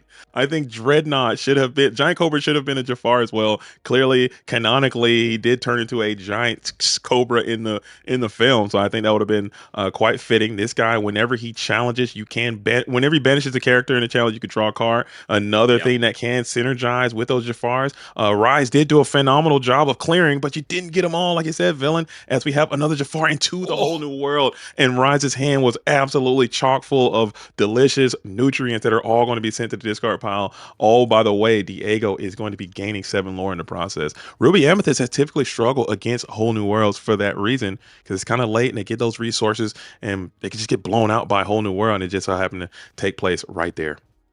Brutal. Yeah, you when you're a control, like a rabbit bounce version of Ruby Amethyst, then like Whole New World is annoying, right? Because you're de-incentivized to draw as many cards as you would like to, which is where Ruby Amethyst really shines in just like getting a ton of resources and being able to like just apply pressure to that board, have the removal when you need it. But there's no point making rabbit bounce plays when you predict the Whole New World might follow up. But then if you don't draw cards and you like, the strat is to just get stats on the board, right? That's how you play around it. But if you're not drawing cards, then you're not doing what your deck is good at doing. So you're it's an uphill battle from the get-go. So yeah, we don't like playing into Whole New World in general. And obviously this Jafar, adding that lore pressure that comes along with it, we are able to answer one of the that Jafar that had a second chorus of shining, shimmering, splendid. God, I think every time a character sings a song, you need to do an impression of that character singing that song. Nonetheless, these Mulans, I don't know if I'm talented enough. We could try. I'll try. You are absolutely talented enough, JD. I won't hear that. But to your point you made earlier, these Mulans,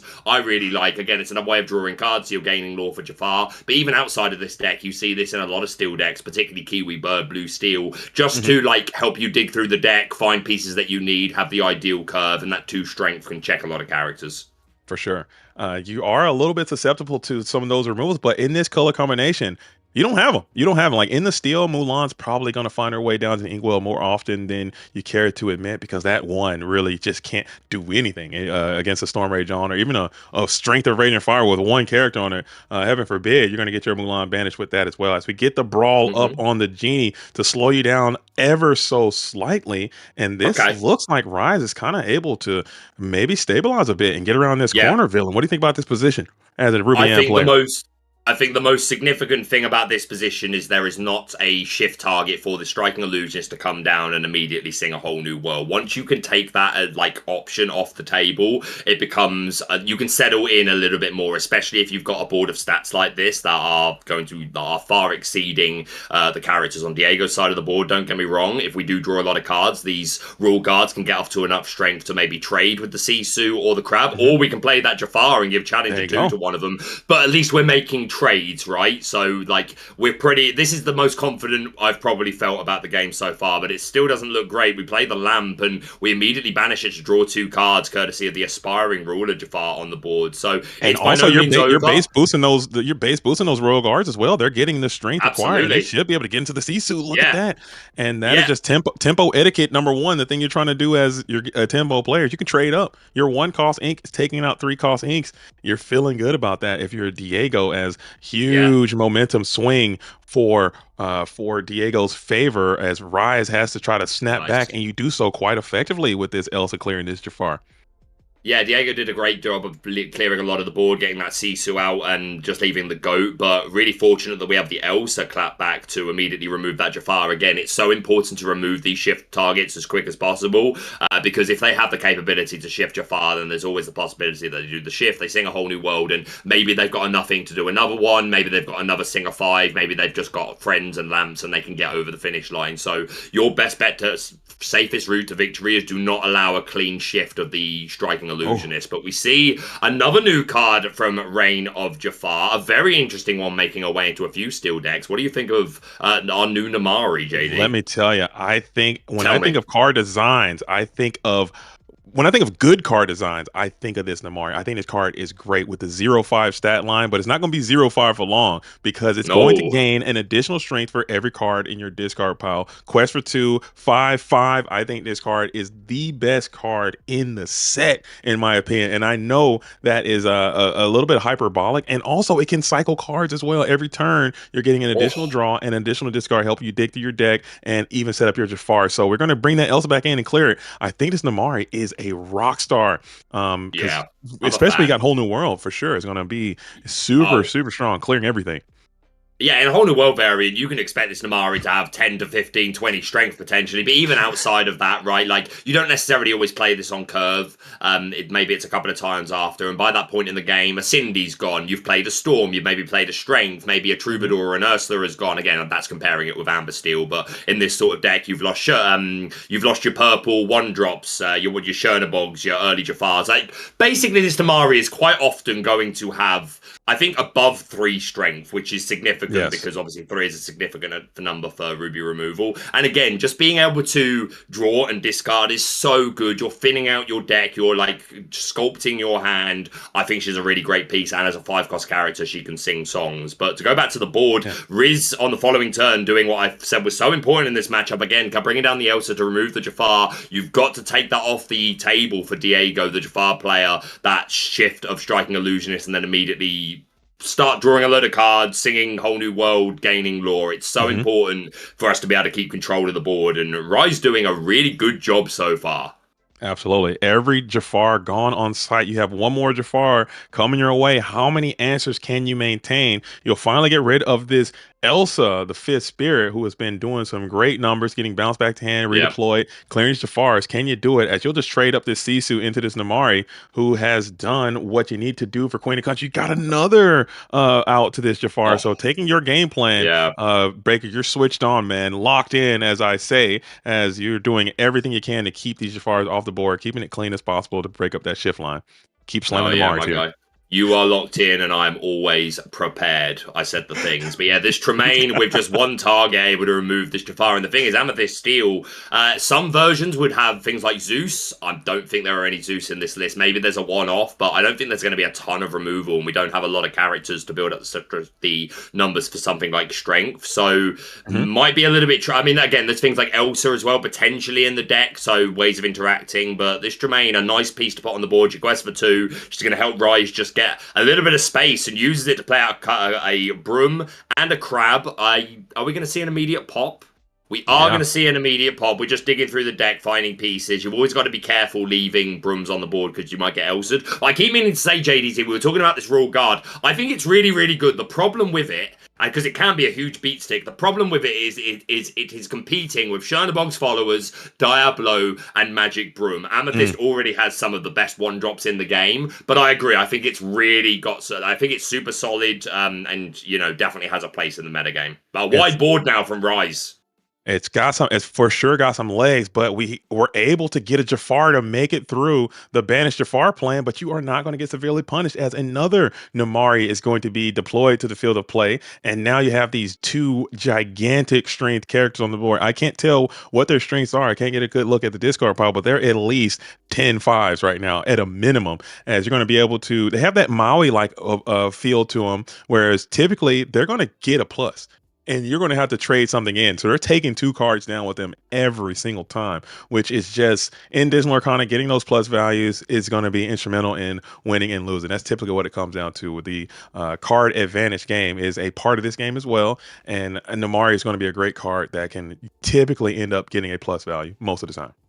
Whenever a card can offer like multiple ways of being useful and it's not just such a niche situation, that's always going to add so much to the card. Like Namari being potentially a huge beat stick, the fact that she's 5 cost and can sing songs, the fact that she quests for 2, the fact that on play and at the beginning of every turn you get to draw and discard. Like, it's useful for multiple reasons. So it's, yeah, definitely one of the strongest new cards we got from Rain and Jafar, among, to be fair, a few pretty impactful ones. I was saying to Liam earlier, absolutely, I'm glad that Rain and Jafar came with some cards to shake up the metagame a little bit and add some spice before the World Championship. I don't know if you've seen it today, but we were talking about Rhino earlier. Oh, yeah, that's another maybe really, not the time to talk about it now, one. but I imagine it will come up again over the course of the weekend. But yeah, that's an interesting one as well. He'll be around. And honestly, they made some very strong cards in this new set, but they're not so strong where they're just breaking the game. It still seems very balanced, very fair. There are some cool things that these new cards can do, but you can still get pretty far with your old cards, as we see Rise here. I don't think Rise has played a single set 8 card thus far, proving that you still can get some legs, get some room out of these older cards. But we see Diego here is playing a ton of set 8 cards in this deck. I mean, you got the Genies, you have the Namaris, you have the Royal Guards, etc., etc., and moreover, and just basically every single Jafar ever printed in the history of Dismal Arcana in the deck right now. Yeah, like Rise down to limited resources, trades that crab into the Namari, got to take that 2 lure off the board, and we're able to establish a Sisu, which is a quest for 2 character, and stats depending on the opponent's hand size. But yeah, to be honest, like from I've like, no surprise, I've been testing predominantly Ruby Amethyst since set 8. And in my build in particular, and to be honest, most people's like traditional builds, like stock rabbit bounce sort of things, the only new card I'm playing is the new Madame Medusa, the Ruby Amethyst dual link. She's proving to be exactly what we needed, but not a lot of other cards from the new set really fitting into new Ruby Amethyst. So every chance that Rise is not playing any. Again, there could be something tucked away. We do get to our Sisu lives long enough to play quest for 2, and then we're going to see JDZ. I've already sung it today, so it's on you in 3, 2, 1. Be prepared. I'm fired. I've lost my gig. I shouldn't have done that. No. I'm so cooked. Chat, am I cooked? It was fun. We had a year. That's more than people get in a lifetime. We had a good year. I'll be at Worlds for support, moral support. JDZ, you're killing it, man.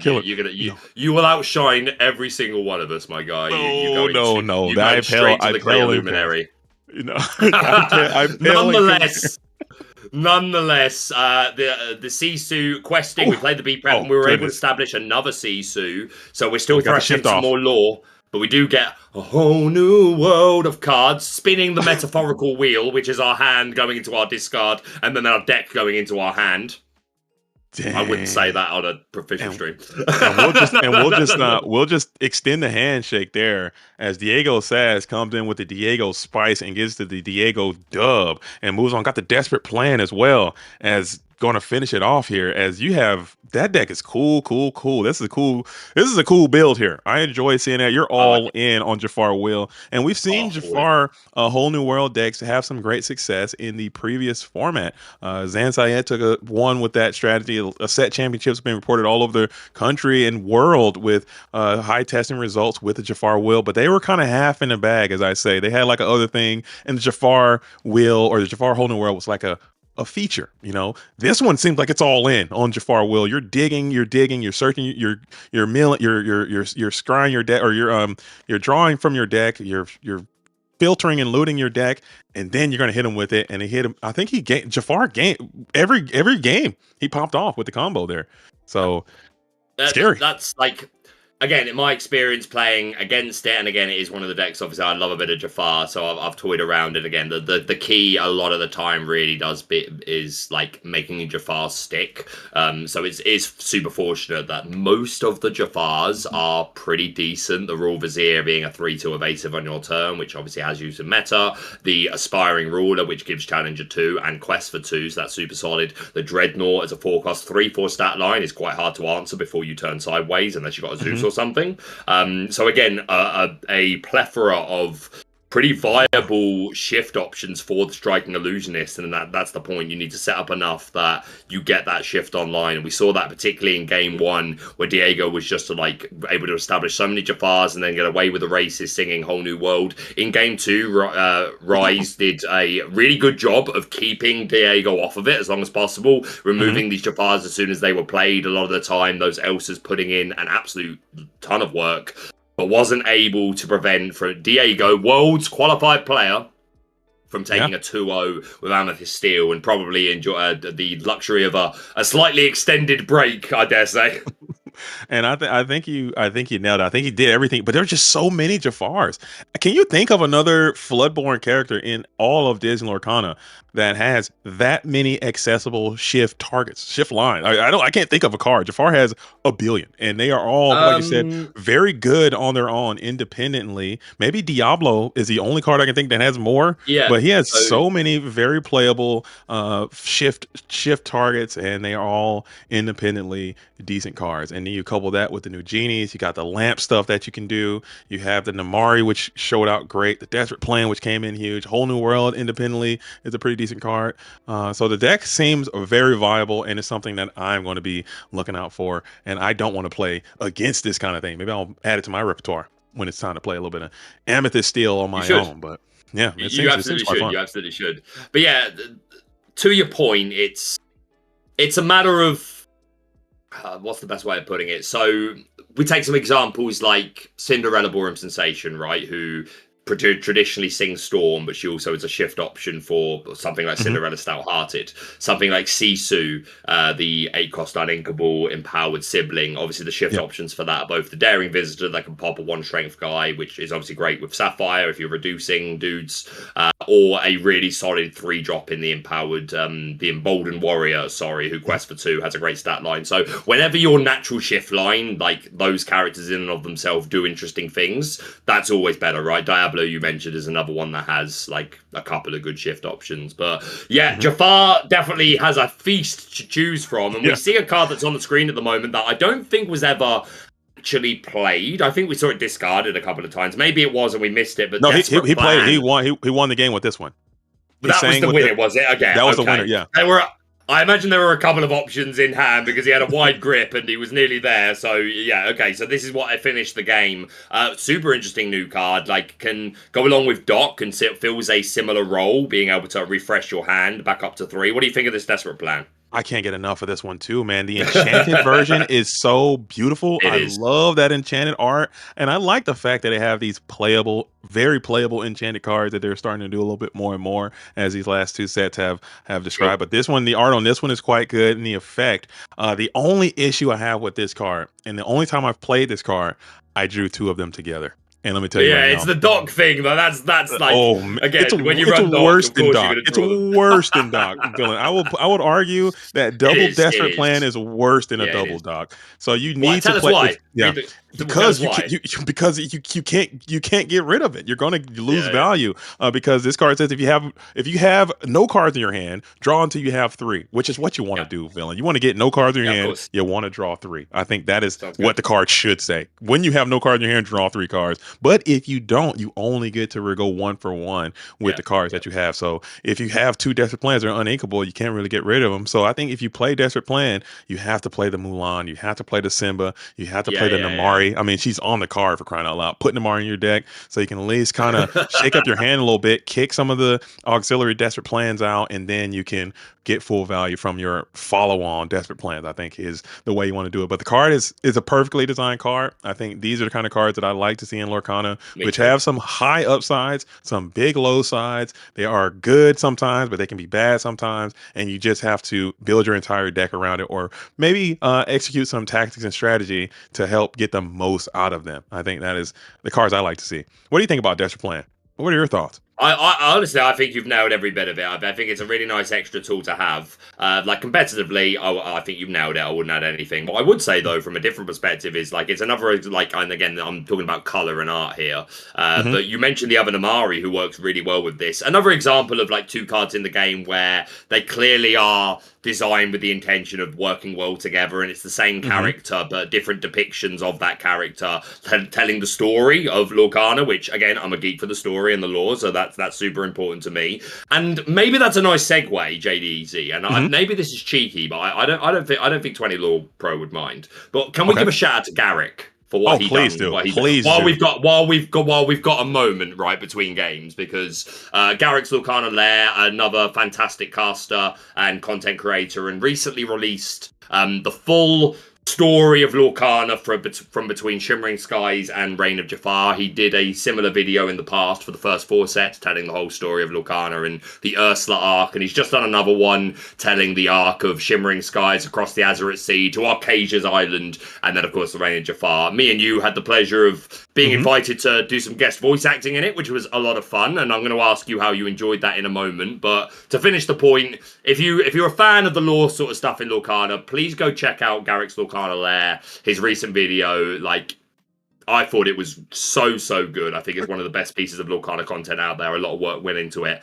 Super interesting. And anything you'd like to add to that, JD? Absolutely. And then tell me what it was like to do some voice acting for it. I'm trying to tell you, Garrick is probably, no offense to present company included, myself and you, Garrick is one of the most talented content creators we have in this entire thing. Just the ability to put all that together and make the coordinations and do all the editing and go through all the research to ensure the story was accurate and put that information out there, because there's a whole narrative team and there's all these artists that are making these great information. A lot of people just don't have access to the full story, and to put that in a digestible visual representation of that story in such a dynamic way, I think it is so important to this game. And I think everyone, if you like Digital Lorcana and you like the actual story behind it, you need to go watch those videos, man, because they are great. And I'm not just saying that because I was involved with it. I'm sure you're not saying it because you're involved with it. Not at all. No, like you can skip my bits if you want. Just go watch. And appreciate what he's done. Absolutely incredible stuff. And the voice acting part is something I would love to try. I've always wanted to be a voice actor. I make wacky voices all the time for my kids, and I thought, people say, you could do a voice acting. I have never tried it, and it was a bit awkward at first, and I had to do a couple of takes.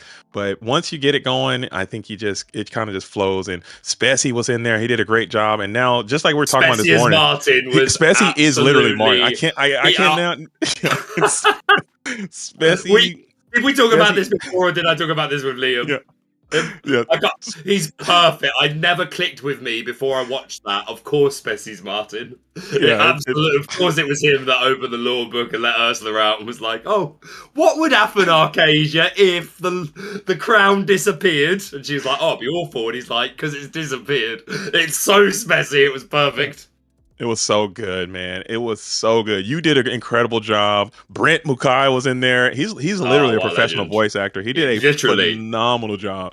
So it was insane. Basil, everybody in there. I think Garrett did the right thing of just finding the right people to do an incredible job. Everyone took it super serious, and it turned out great, man. So hopefully he keeps it going. If he stays motivated, and maybe every rotation, this could be something that we look forward to for the next updated story. I'm gonna pressure him. If not. I'll be like, yo, you better be working on this next story, brother, because I need to say it. I'll be honest, and I say this like with no resentment, fully as a compliment. I'm jealous because it's something that I actually wanted to do very early on, but I just never was able to make the time for it, along with everything else. And I'm so glad that not only did someone take it upon themselves to it's a lot of research, right, to put all the pieces together and then the editing. So I'm so glad that someone so talented went did it, because it was so good to watch. I even showed it to Mama Villain. Really? She loves Disney, and I always show her the art, right, and she's interested in the story aspect of it. So yeah, I showed it to her, and she thoroughly enjoyed it. So yeah, maybe a bit of a long plug. And I don't know, not everyone here will be necessarily interested in the lore, and that's fine. The great thing about Lorcana, something for everyone. If you're interested competitive gameplay, you can follow that. If you're interested in putting together a franchise theme deck, you can do that. If you want to lean into the story and the art, and again, it's important for us as casters to try and appeal to everyone, right? So I think it's a decent plug to give the Lorcana community. If you are interested in the lore, the story, and all that stuff, go and show some support to that video. But unless there's anything you want to add off of that, we've got an incredible day of Lorcana, still another half day or so still to come. What's going on, JDZ? If people have just joined the chat, what's happening? If you're just joining the chat right now, you are locked in and laser focused on some Disney Lorcana in its most high-profile form. Okay, we are locked in at Stone Mountain, Georgia, which is in East Atlanta, at Charlie's Collectible Show, which is becoming, I think Liam alluded to earlier, it's becoming almost like a proving grounds for the game of Disney Lorcana, for people to show up from all over the country and all over the world. We have people coming in internationally to participate in this tournament. I believe there are 240 players, I want to say, I heard, were in the event right now, in the building, out there playing for their fair share of $11,000 as a prize pool. So the best players show up when the money's out there and the big prizes are there, and not even about the prizes, it's about the prestige to put that into your badges of victory. Say, I won at Charlie's. I think it's something that is becoming crucially important as this non-official circuit is starting to really solidify. So that's where we are right now. We are currently in round number 4. Round number 4 is just completed. We're going to have 7 rounds of Swiss today here on this stream, coming back at you again tomorrow with 2 more rounds of Swiss into a top 8 cut. I'm JDZ Quest, and with me is the notorious, the dastardly, the evil, I'm kidding, villain. He's not evil, he's just a villain, okay? And he's Lorcana villain, Mr. Baker, and I'm so fortunate to be here with you. Sorry to I'm gonna get an evil laugh out of you before the Yo! Oh, whoa! We gotta someone's interfering. I'm causing a pause here because I heard JDZ mention international travel. Yeah. And speaking of which, you may see on the screen the very own Diego from Luxury.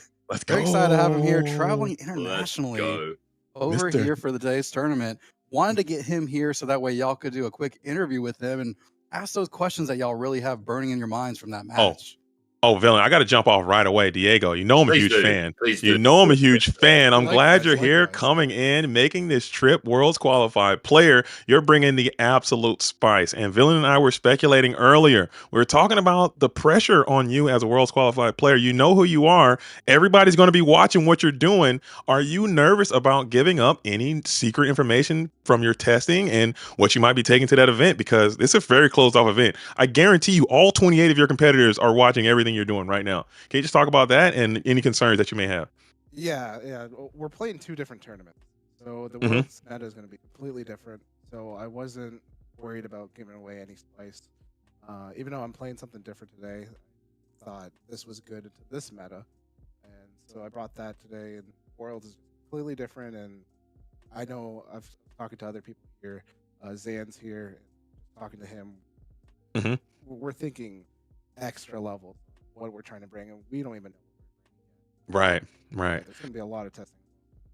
Absolutely, absolutely. Okay. But the deck that you did bring today, I thought it was incredibly spicy. I enjoyed it a lot. The techs were really cool. The Royal Guard technique was really cool. You had the Namari technique, the Desperate Plan going in, all the new cards coming in from set 8. You had the Jafar shift line coming in, just absolutely going crazy. I haven't seen the Jafar do that well. What made you bring this deck, and why do you think Royal Guard is good for this meta, and why do you think this deck is actually good for this meta, like you alluded to? Yeah, there's a lot of purple here. Like it goes well into the purple decks. The new cards from set 8 have brought Jafar deck to the next level. So there's the new G. That's the 3/4. It gets evasive on your turn. That makes the lamp more consistent. So I'm able to play the lamp on 2, play Genie on 3, and then play another Jafar, and I get to bounce something back to their hand and draw 2, which is just a big tempo swing. So I think the deck is very strong that way. And then it can also just cheese. Like if you have a Jafar that sticks on the board, the one other game I played, I sang A Whole New World, drew into A Whole New World, played A Whole New World, and then played Desperate Plan. That was 21. And you're just winning. You're just winning off of that. It was actually cracked insane, man. But I could talk all day. I got Villain here as well, and I'm sure Villain is kind of upset. So you gotta kind of relax a little bit. Villain is Ruby-Am through and through, okay? And you kind of dispatched the Ruby Ryza a little bit. Shout out to Ryza there. But Villain, you got any questions for our winner here, and something that you saw from the Ruby-Am's perspective, maybe? Yeah, okay, so hey Diego, good to see you, buddy, for a start. Before I ask my question, I do want to, apparently the chat are struggling to hear Diego a little bit, so I just want to very quickly summarize that last answer that he gave. Obviously, you would have heard JD ask about what he's enjoying about Jafar at the moment, and Diego was basically saying that the new Genie, the 3/4 that gets evasive during your turn from set 8, really helps the lamp to be a lot more consistent, and that was the premise of a reason why Diego's really enjoying this deck at the moment. But yeah, to move away from that, Diego, like, you're preparing for Worlds, so I don't want to ask you too much about that you wouldn't want to share, but I would imagine that this being like one of the last big opportunities to play Lorcana before Worlds, again, it is obviously a different format, like you say, I completely agree. There's no way of telling what any players are going to bring because they need to prepare lots of decks, right? Because it's triple deck 4. But was there any thought behind this deck, playing this deck today? Was there any part of it was like, okay, well, it also allows me to test this deck in a field, and then I can from there say, okay, I do like this deck, I might bring this, or okay, this did not perform as I would like it to, and eliminate it? Does it have any influence towards your World's preparation without sharing more than you're willing to? I would say no, it doesn't really affect what I'm going to do for Worlds. The deck, I found it to be strong when I was testing, playing online with it. So I know like it can already win games. It just all depends on what I'm trying to do for Worlds, what strategy. If I am trying to do like an all combo lineup, maybe this is something I can use for that lineup. I'm more here just for trying to get back into the physical feel of the game. Yeah. Trying to play in high pressure tournament with a lot of people, just trying to get preparing myself mentally for Worlds, and this is one step. I'm already thinking about going to the big tournament next weekend. Oh wow! From there, the grind don't it's stop. Worlds. Let's go. Yeah, the grind don't stop. But yeah, a great showing 2-0 against Ruby Amethyst. Again, my experience playing that deck is I don't like if you're playing a rabbit bounce engine, you want to really draw a lot of cards. It's kind of counterproductive when your opponent is singing A Whole New World. You're de-incentivized to draw cards, but then you're denying your deck doing what it's kind of good at doing. So I imagine you're fairly happy with that matchup overall. Again, the multiple Jafars we were saying during the match, like I don't want to give you what I was saying during the stream, but what's the purpose behind running so many Jafars? Could you make do with less? I tried 8. It wasn't enough. So like a lot of the decks that need to answer every single Jafar, I found going up to the 10 was a sweeter spot because I can actually ink some of them too. It's a higher ink count, uninkable count deck. So there's times I have to pitch away some Jafar's income, whatever it is. So yeah, I found 10 to be kind of more of a sweet spot. Yeah. And the fact that they're all kind of good, right? All these Jafar, like they have something, whether it's questing for a lot, Challenger 2, evasive, like they're all decent shift targets. Last thing I want to ask you before I'll let JD wrap it up with anything else he wants to ask is, in your opinion, today in this meta, what's your best matchup? What's your worst matchup? Best matchup is red purple or blurple. Those are some of the decks I'm trying to tackle. I feel like there's a uptick of blurple out there, so this is probably one of the big reasons I brought it. And then worst matchup is definitely Steel Song, and that's what was my round loss prior to this. Gotcha.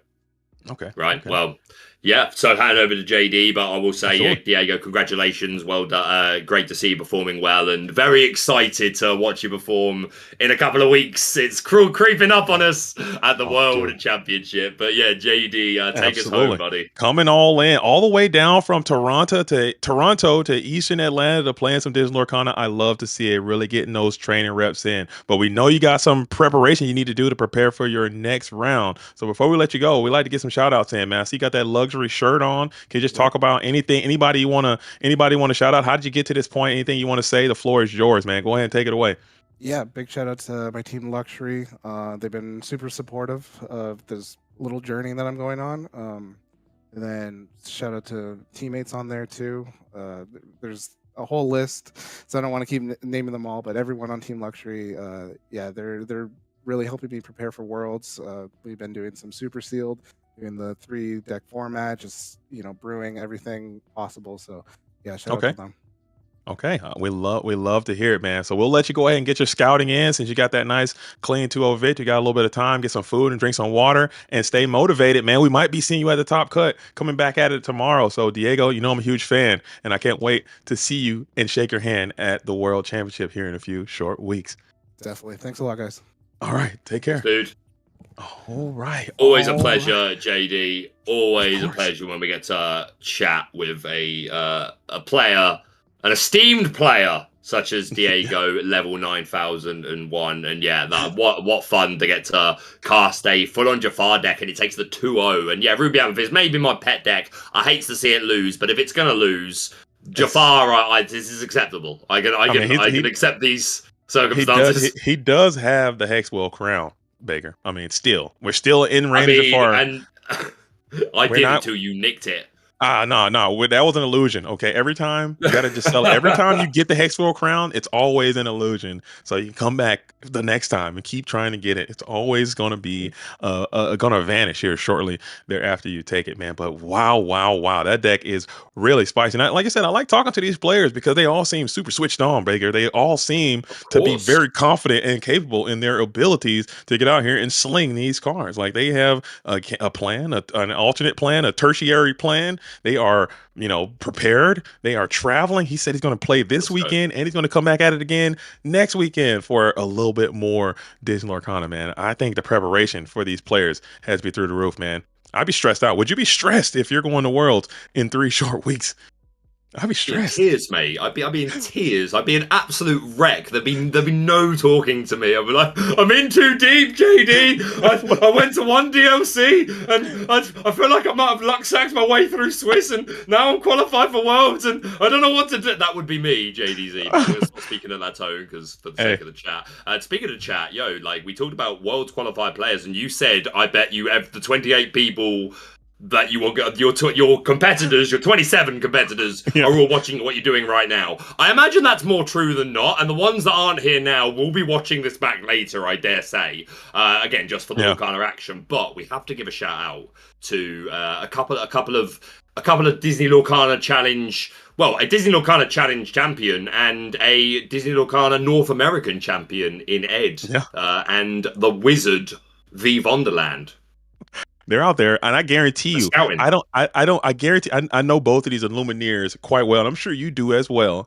I guarantee you they both got the pen and pad out right now. They're taking copious notes. They're filling this thing out. They're like, okay, I see you level 9001. I see you, Zan Syed. We're watching with great intent because in a few short weeks they're going to be in the dojo, locked in into the cage battle against each other here soon. So let's see what happens. Who's gonna get the 3D Dudley death drop through the table? Who's going to table? Who's going to get put through the table? Because I tell you what, right now, if these players are not locked into this tournament, if they're not watching what Diego just did, if they're not tuned in trying to figure out what Zan's playing, they're doing themselves a disservice, and they're going to have a very upsetting time here at the World Championship. I guarantee you all these players are working incredibly hard to prepare for this event, and if you're not, you better ask somebody else, dude, because you're going to be in trouble.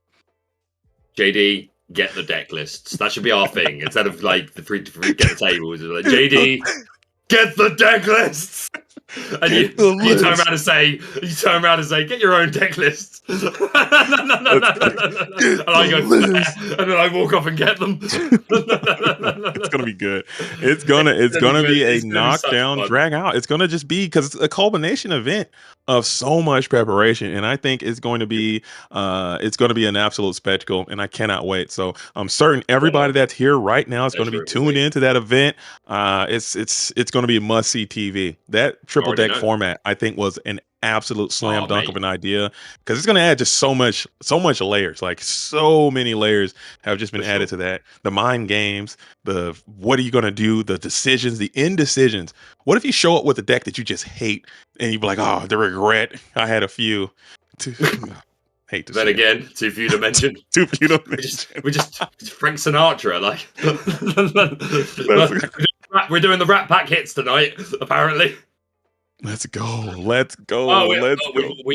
We've also got Beta Candio in chat. Ravensburger Dev, let's go. All eyes on this weekend of Lorcana. Again, a shout out to Charlie Collectibles show. And again, Liam was saying earlier, this has somewhat been a proving ground for a lot of Lorcana players over time. As someone who's been covering events and top cut deck lists since the game began, there are certain names of stores, companies that come up more often than not and have a good reputation for putting on large events, attracting a lot of players, a lot of them making their way over to stream. And Charlie's Collectible Show, definitely one of the front runners concerning those names. I'm very jealous. I would love to be there in person. I certainly hope we can make that happen one day. But shout out to them. An 11K weekend. Let's go.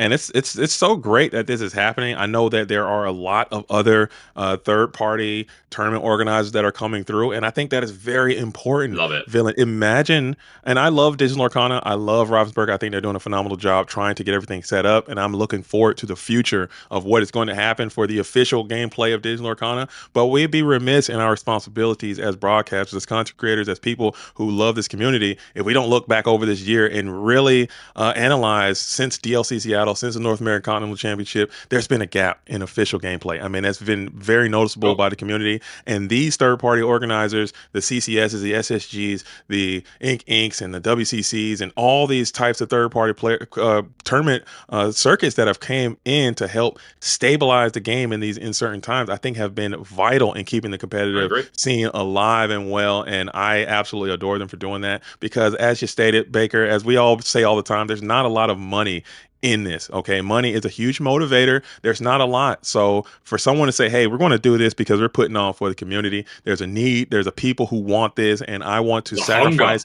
There's a hunger. People starving, JD. People starving. Yeah. And to put this on for the community, I think is super important, man. And that's why I want to do everything I can to be involved, to help out as much as anything that I can do, content wise, broadcaster wise, player wise, financially, whatever I can do to help these organizations do this, I think is just critically important. And as time goes on and more organized play from the official channels comes to fruition, I think these third-party organizations will still have more things to say about it, as these events are just crucially important to the community as they're becoming more and more stabilized. These third-party events, I love it. Love to see it. I agree 100%. Like, it's unfortunate that it's been quite a long off season. Obviously, we're super excited for Worlds and then the announcement of the next DLC season. But you're absolutely right. It's been a lot of time off, and like people want to play the game, right? Like, you know, that you can play your league, you can play your local set championship, and these are great things. But people, there's a very significant portion of Lorcana players that crave competition. They want large events. They want to go and play at the highest level, and more power to them. I consider I consider myself one of them. I've got that competitive spirit. Like, it's great to go and do.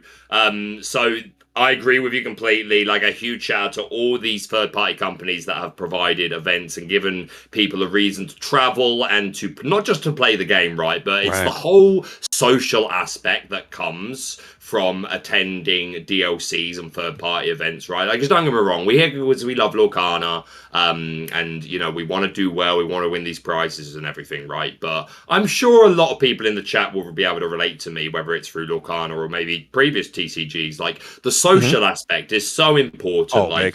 Maybe you travel with people or friends, or you meet them on the way, and then whether you're staying in a hotel, a B&B, or maybe you're a group of friends all crashing at someone's house that lives close enough to the venue, whatever it is, like, those are the experiences that you remember more than anything else. Like, in my experience anyway. Again, I played Yu-Gi-Oh in my youth, like, very competitively, traveled a lot for it, for a good 6 or 7 years, and then obviously we've had the year of Lorcana, and yeah, it's the social aspect, and people miss that, right? So again, these third-party events are another excuse for people to see people that they wouldn't see otherwise, and again, play a game that we all love. So a shout out to each and every one of them. It's been a busy couple of weekends for Lorcana content, and yeah, me and you doing back-to-back weekends, and Liam doing more. Liam putting in the ultimate shift, JD.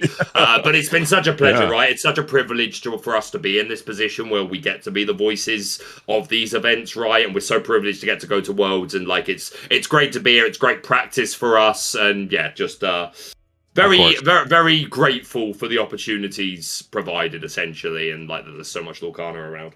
Absolutely. I think I could not have said it better myself. We could just have a whole kumbaya experience for our love of Disney Lorcana in this community, because it has helped us all so significantly. And I'm not talking any type of monetary things or anything financial at all. I'm talking just socially, because if you don't, as an adult man, it's really difficult to go out and, you know, at my advanced age, it's very difficult to go out there and find friends or have this robust social life if you didn't have it already pre-established in whatever your other hobbies may be. And this, as a hobby, is probably the best possible hobby you could ask for, because it's not that expensive. It gives you a reason to travel. You have a built-in friend group. You get to, if you want to be creative, go be creative. Disney Lorcana allows you to do that. If you want to be competitive, go be competitive. Disney Lorcana allows you to do that. If you want to collect, there's a very big collecting aspect of it. If you want to create, there's a big creating aspect of it. If you want to draw, if you want to write stories, if you want to do whatever your actual piece of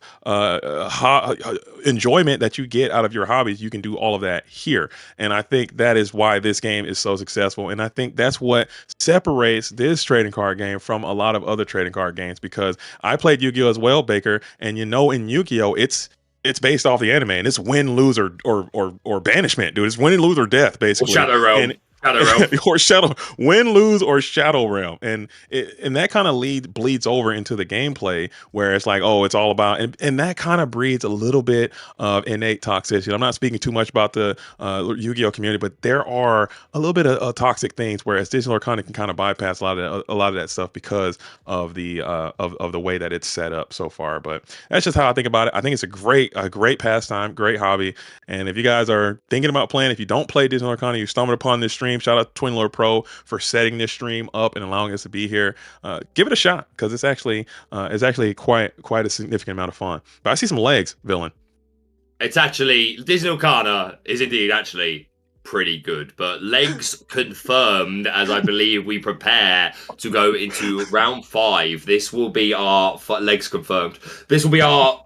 Is this, yeah, so this is round 5. So this is me and you. This is our final round together today my friends, but what a couple of incredible rounds it's been. And don't worry, Absolutely. We've got a lot more to look forward to when it comes to the World Championship. And it's been an absolute pleasure. And I'm looking forward to doing this final game with you. But yeah, we're going to do this game. And then I'm going to give Liam the hot tag, who's going to jump back in to work with you. And then I'll be taking a break. And I believe I'm back for round 7 with Katie, which will be a first time as well. I've not casted with Katie before. So let's go. You're going to be in for a treat. I bet. I have no doubt at all. Katie's one of the funniest people you're going to meet. Yeah. Oh, I mean, like, again, I know who Katie. Again, I've seen her. She's hilarious. I know what Katie's all about. Don't worry. I gotta manage my time in the booth for Katie because I end up laughing more than I'm doing the broadcast because she's just so funny, dude. And she's just quick. She's so quick, man. And I really enjoy my time there. But yeah, I have one more round with you, Villain, and I'm kicking it with Liam, and then I think I'm off. I'm offline there for the rest of the time. But I'm telling you right now, thank you so much, Sir Ashtown, and the rest of the 20 Lord Pro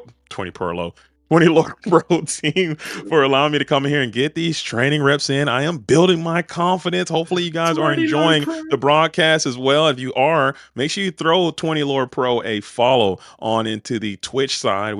I believe we're on YouTube as well. And I know that there is a secondary channel as well. We're going to be offering another match. So show both of those some love, man, and just continue to support because it's a lot of work. Shout out to the whole team that's on the ground right now. They were working diligently for hours trying to set this whole stream up, and it was a bit chaotic, but now we got our legs about us there and it's all ripping and running. So make sure you guys show them some support as well as we are setting up the next round, number 5. Villain, are you motivated? Let's lock back in. Are you ready, JD? Because I'm ready, JD. Are you ready, JD? Because I'm ready, JD. Are you locked in? I'm locked in. I'm laser focused. Where's your seat back right now? Is it in the upright and locked position? Talk to me about your tray table. Is it stowed? Okay. We're about to take off. We're going to 750,000 feet, Baker. Let's wake up. Okay. Get active. Here we go. Talk to me. It doesn't matter if I'm locked in. Nothing can contain me. No seatbelt, no body armor, nothing in this silly little world can touch me. Let's go. Let's go. So we got Caden W rocking the 4-0. Amber and Steel versus Panda. Team Ohana is in the building. Deep. Okay, they rolled up to this tournament. I've seen multiple Team Ohana jerseys being on this feature match table so far. They are in the building today with the Ruby and Sapphire. I saw your match. You had a Ruby Sapphire versus Amber Steel early and it didn't go the way that it typically does. Set 8 meta has changed it around a little bit, as typically Ruby and Sapphire would just feast on Amber Steel for the longest time. Not anymore, Baker. Well, quite specifically, that Amber Steel list was a non-whole new world version. It was a lot more aggro, so don't get me wrong, it's still a tough matchup, right? But at least if you're not playing the whole new world, you're not refreshing the Ruby Sapphire player's hand after they've ramped up to 100. So, yeah, certainly an interesting match, and it looks like we're going to see that again. But again, we're at that point in Lorcana, JD. I've said this a few times over the course of the last couple of weekends. No matter what the ink combination is, it doesn't mean that you know the 60, right? There are a couple of versions of most decks. There are different packages that you can include. So this Ruby Sapphire list, is it going to be akin to something like a DKP and we're going to see sharks and manas and super goofs and all that crazy sort of stuff? Or is it going to be that item variant with Maurice's workshops, fishbone quills, lucky dimes, things like that? And quite the same on the Amber Steel side. Are we a whole new world, or are we a diggy hole? Or we could just be just the aggro with no mines or anything like that, and just go with the Rhino. I think that Rhino card we saw you guys talk about that earlier. That dude is a -3 society, but it looks like we're on the whole new world build. I see that Ariel Sonic Warrior is going to be in the deck. That's a key indicator that we're going to have a Little Mermaid in there, a little bit of Ariel Spectacular Singer with that shift, and this is traditional 4-0 Caden W, looking for another W to add to the back of the name there, as Panda with the Ruby Sapphire. Now we need to see the other piece of the puzzle, and we can see how this match is going to go. Who do you favor? We haven't seen Panda's side, but what do you think about this? What do you think about this Amber Steel traditional build. It's been the very strong deck for several sets now. Yeah, if it's a whole new world variant, then this is absolutely an uphill battle right from the beginning. There's going to be a couple of very decisive turns. Is the Ruby Sapphire player using Bell, and can we get it on turn 1? That makes a huge difference in being able to like slow down the Amber Steel player. Whether they're aggro, well, again, you've said you've seen the whole new world, so it is that version, but they're still aggro, right? They've got the Smees. They might still include things like Piglets. They've got their Singers. Like they're going to get a lot of lore early. So if you can establish a Bell, that's certainly going to help. But as the game goes on, if we're able to find, if we curve the way we want, like Pulpit to go into Bell is the high roll, but then at the very least you want to see turn 2 ramp into turn 3, maybe a Tala if we need the body, maybe we just turbo ramp and play a whole new how far I'll go straight away, and we just get the ink count up. Because if we're playing Sisu's, right, Sisu eats Steel Song for breakfast, lunch, and dinner, nearly every character. And there we go, JD. Turn 1 ice cream banished for that Bell. And just like that, and it's going to be item version. We saw the Vitalosphere, at least so far. Typically indicators, you got the Great Stone Dragon in hand as well. You have the Vitalosphere, you have the Popsicle, you have the Little Sisu, which is another indicator that you're going to be playing a little bit of items. As now this matchup might be a little bit more swingy. If Caden can come out to an early start, get aggressive, and put some clock on to Panda, that can be the key to victory. But if this Ruby and Sapphire deck can set up, this deck is probably one of the most obnoxious decks to play against because it is so inevitable, man. It's inevitable.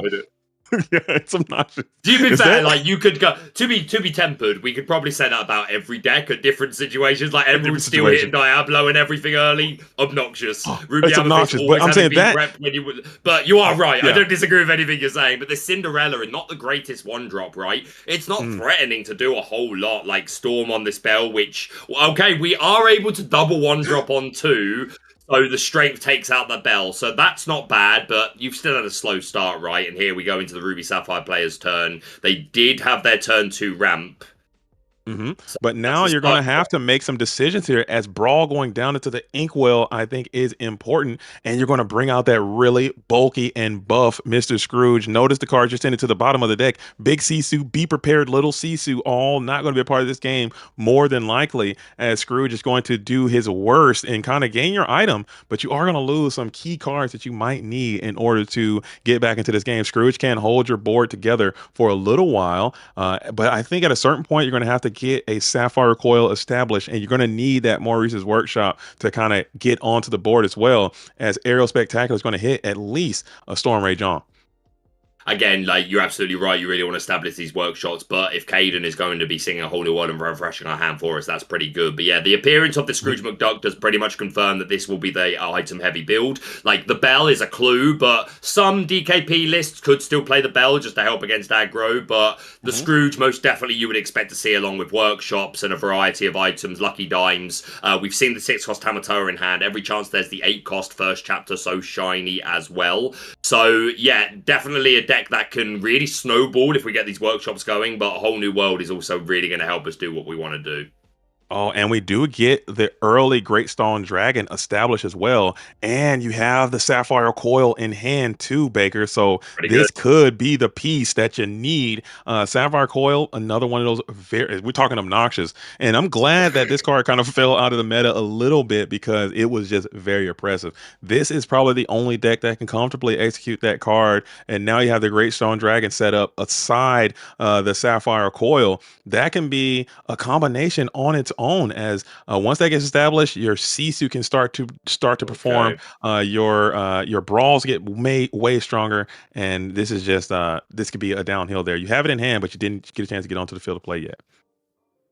Yeah, 100%. Unfortunately, like the Sapphire Coil is great. You don't always need it. Like a lot of Steel Song characters already have that 2 or less strength to help the Sisu, but there are some characters that have more than 2 strength. Case in point, the Robin Hood, Champion of Sherwood, that's going to be shifted onto. And did we play a Pete as well before we spun that whole new world? I believe so. Yeah. Is that in play? It's separate to the discard, so I'm assuming so. That's pretty good. Being able to turn off. We're at 1, 2, 3, 4, 5 ink. So B Prep not actually online yet for Panda, no, he was unless I'm miscounting ink.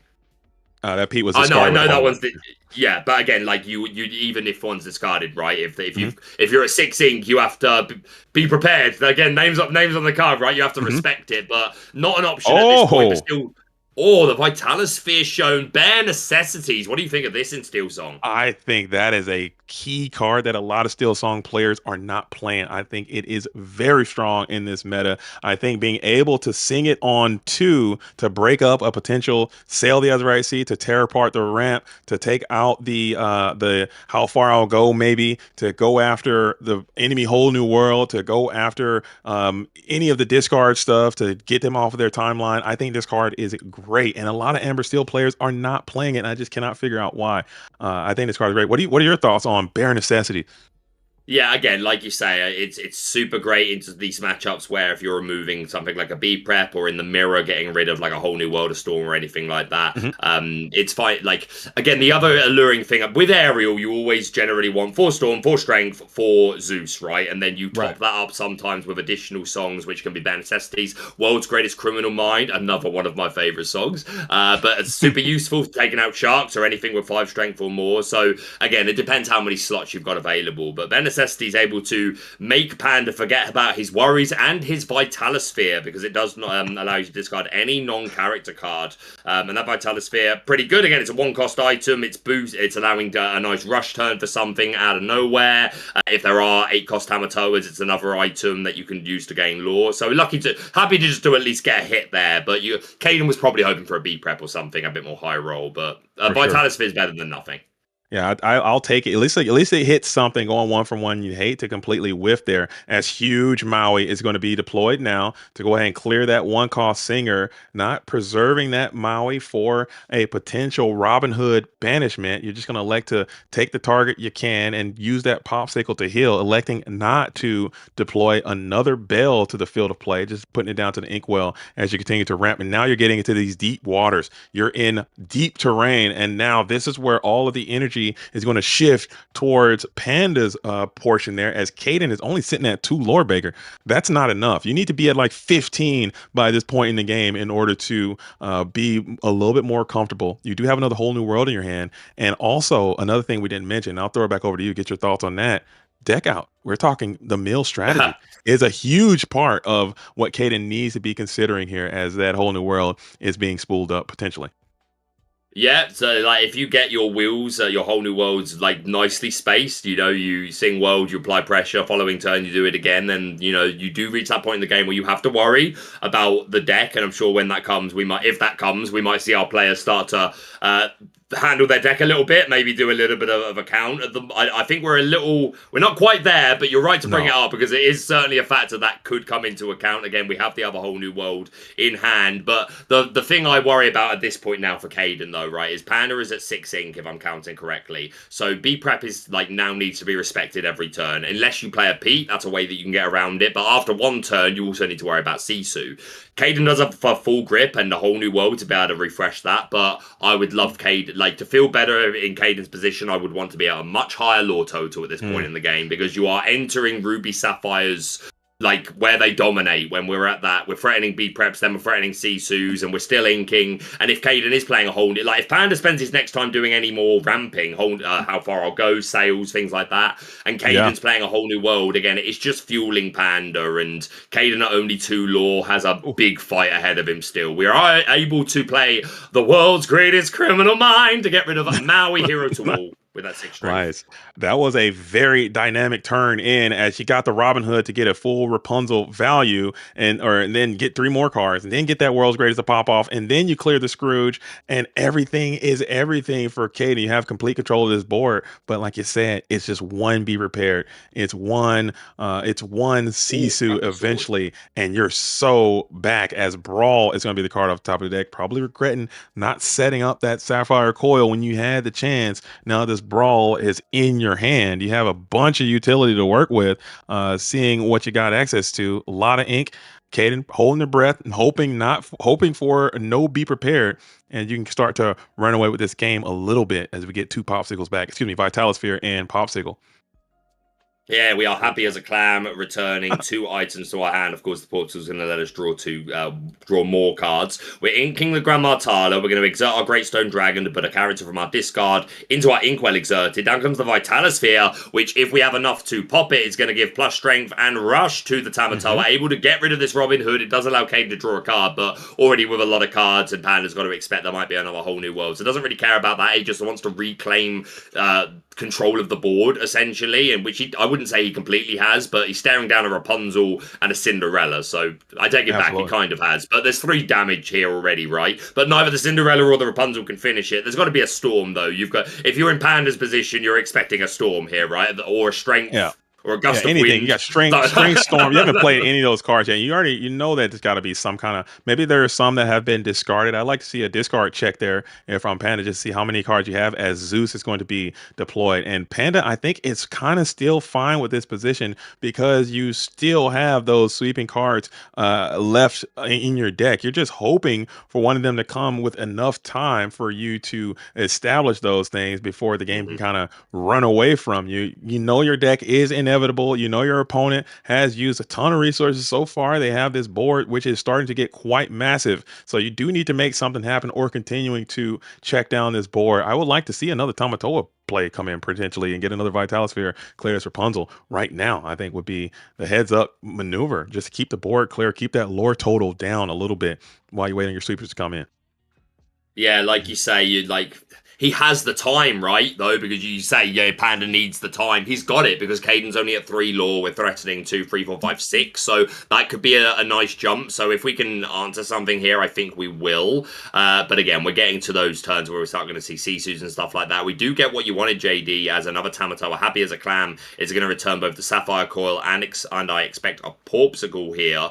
Caden just needs to keep answering these characters, though. If we've got more Zeus, then we've got nothing to threaten us outside of B-Prep, stuff like that.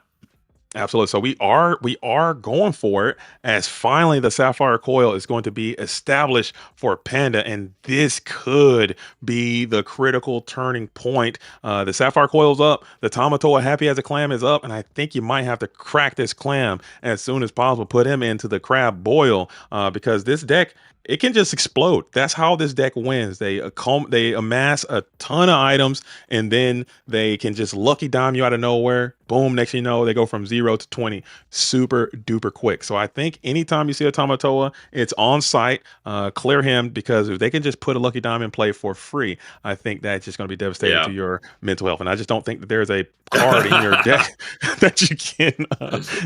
I don't think people are on Find 'em Platinum anymore. I think that one got played for like a day or two, and people got off that card real quick. Maybe Sapphire Steel, you might see it, but yeah, very, very rarely. But yeah, we really just need to, you make a great point. If this Tamatoa can stick long enough to cheat in a lucky dime, and then we're able to play a B-Prep or a Sisu, then we can hopefully end up winning this race. We just need to get control of the board, but that's proving rather tricky with Caden going pretty wide. We've got a couple of Smees, and then we play Prince Naveen, and good. I saw this in hand earlier, and I wanted to mention it, but you were cooking. But now played. Never apologize for cooking, JD. Okay. Never apologize for cooking. But we now find the perfect time to talk about grab your swords, grab your bow, kill the beast. A card that we see very rarely these days. It was a staple back in first chapter.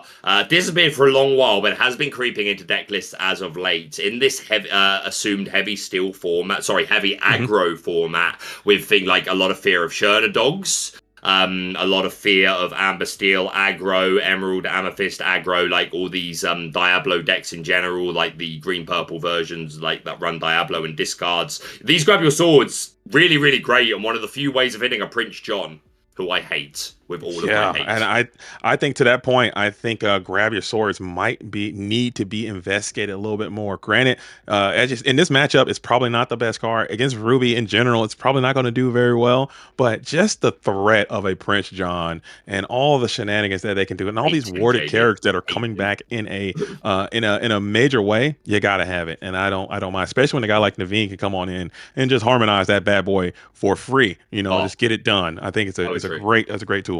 All right, so we're continuing on. We remember, keep in mind, we did send a Be Prepared and a Sisu to the bottom of the deck very early on, Baker. As those two cards in the middle have, what are those two cards? Can you make out what those two cards that are back to back in the middle? They've been kind of hanging on the hand for a long time. Are those big Tamatoas? On the field is two Tamatoas, yeah. No. I'm talking in the hand of Panda there are two cards that they've been kind of hanging on to that really haven't been shuffled or anything, haven't been played, haven't even really looked at. I'm not certain. Chat pointing out quite rightly, there should be 1 damage on this Smee on Caden's, the exerted one on Caden's side of the board. Hopefully it doesn't prove to. And it's just been pointed out here by Panda. I do believe that there should be a damage counter on there. No, I think they're just going through and doing some coil math right there, just reducing, and they're going to just get banished anyway. And that did take 3 damage back, so 2 damage. I'm sorry, 1 damage because of the coil. So I guess it didn't come up. It didn't matter as much, but that is a critical point. Shout out to the chat for picking up on that.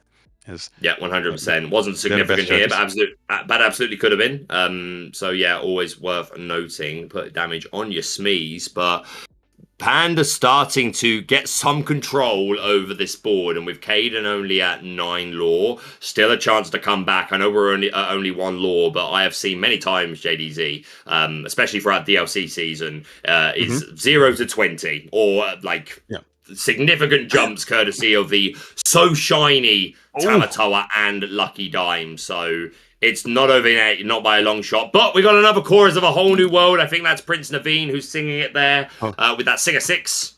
How's your Prince Naveen doing Whole New World? And then we got the whole new world. I can't do it. That was me. I can't do it. I'm sorry, Baker. I'm not talented to do it. Is this bait, JD? I'm not doing it. We got Naveen. This bait. We're cancelled. We're going out, then we have some fun. Whole new world. I'm Naveen. Something like that. That's a remix. Perfect. Nailed it. I nailed it. There you go. Ukulele style. I've not seen The Princess and the Frog for a long, long time. I'm going to be honest. It's a good one.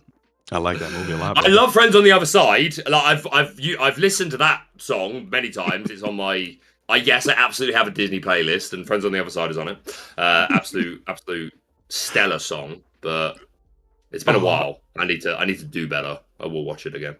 Oh, I'm looking at the feed now. I believe that's Jebus who's controlling the comms. He's got the record player on the ukulele up there. Jebus is so the one man band is Jeebus here. Hold it down. Shout out to Jebus. I'm sure Jeebus will be in the booth here soon as well. I'm looking forward to hearing what they have to say.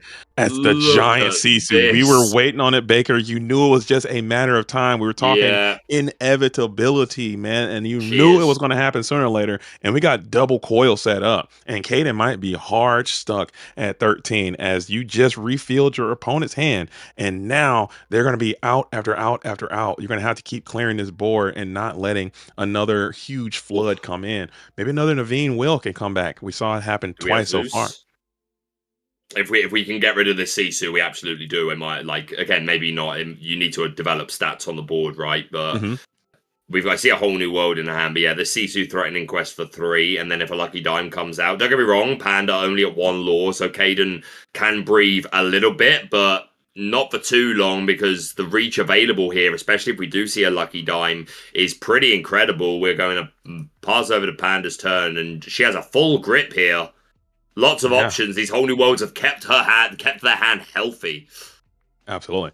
So I've honestly, and even in this spot, I mean, it's about as 50-50 as you can get. It's really hard to say who's in control of this game. There's still a lot of meat left on this bone. As we bring out another Vitalisphere, look at that item collection. It is starting to expand. Tamatoa, Bling Bling, so shiny, can come down, and he can almost single-handedly win the game on his own. As we're continuing to get our coil on, we can easily double coil and straight up baby Sisu Robin Hood. You hate to see it.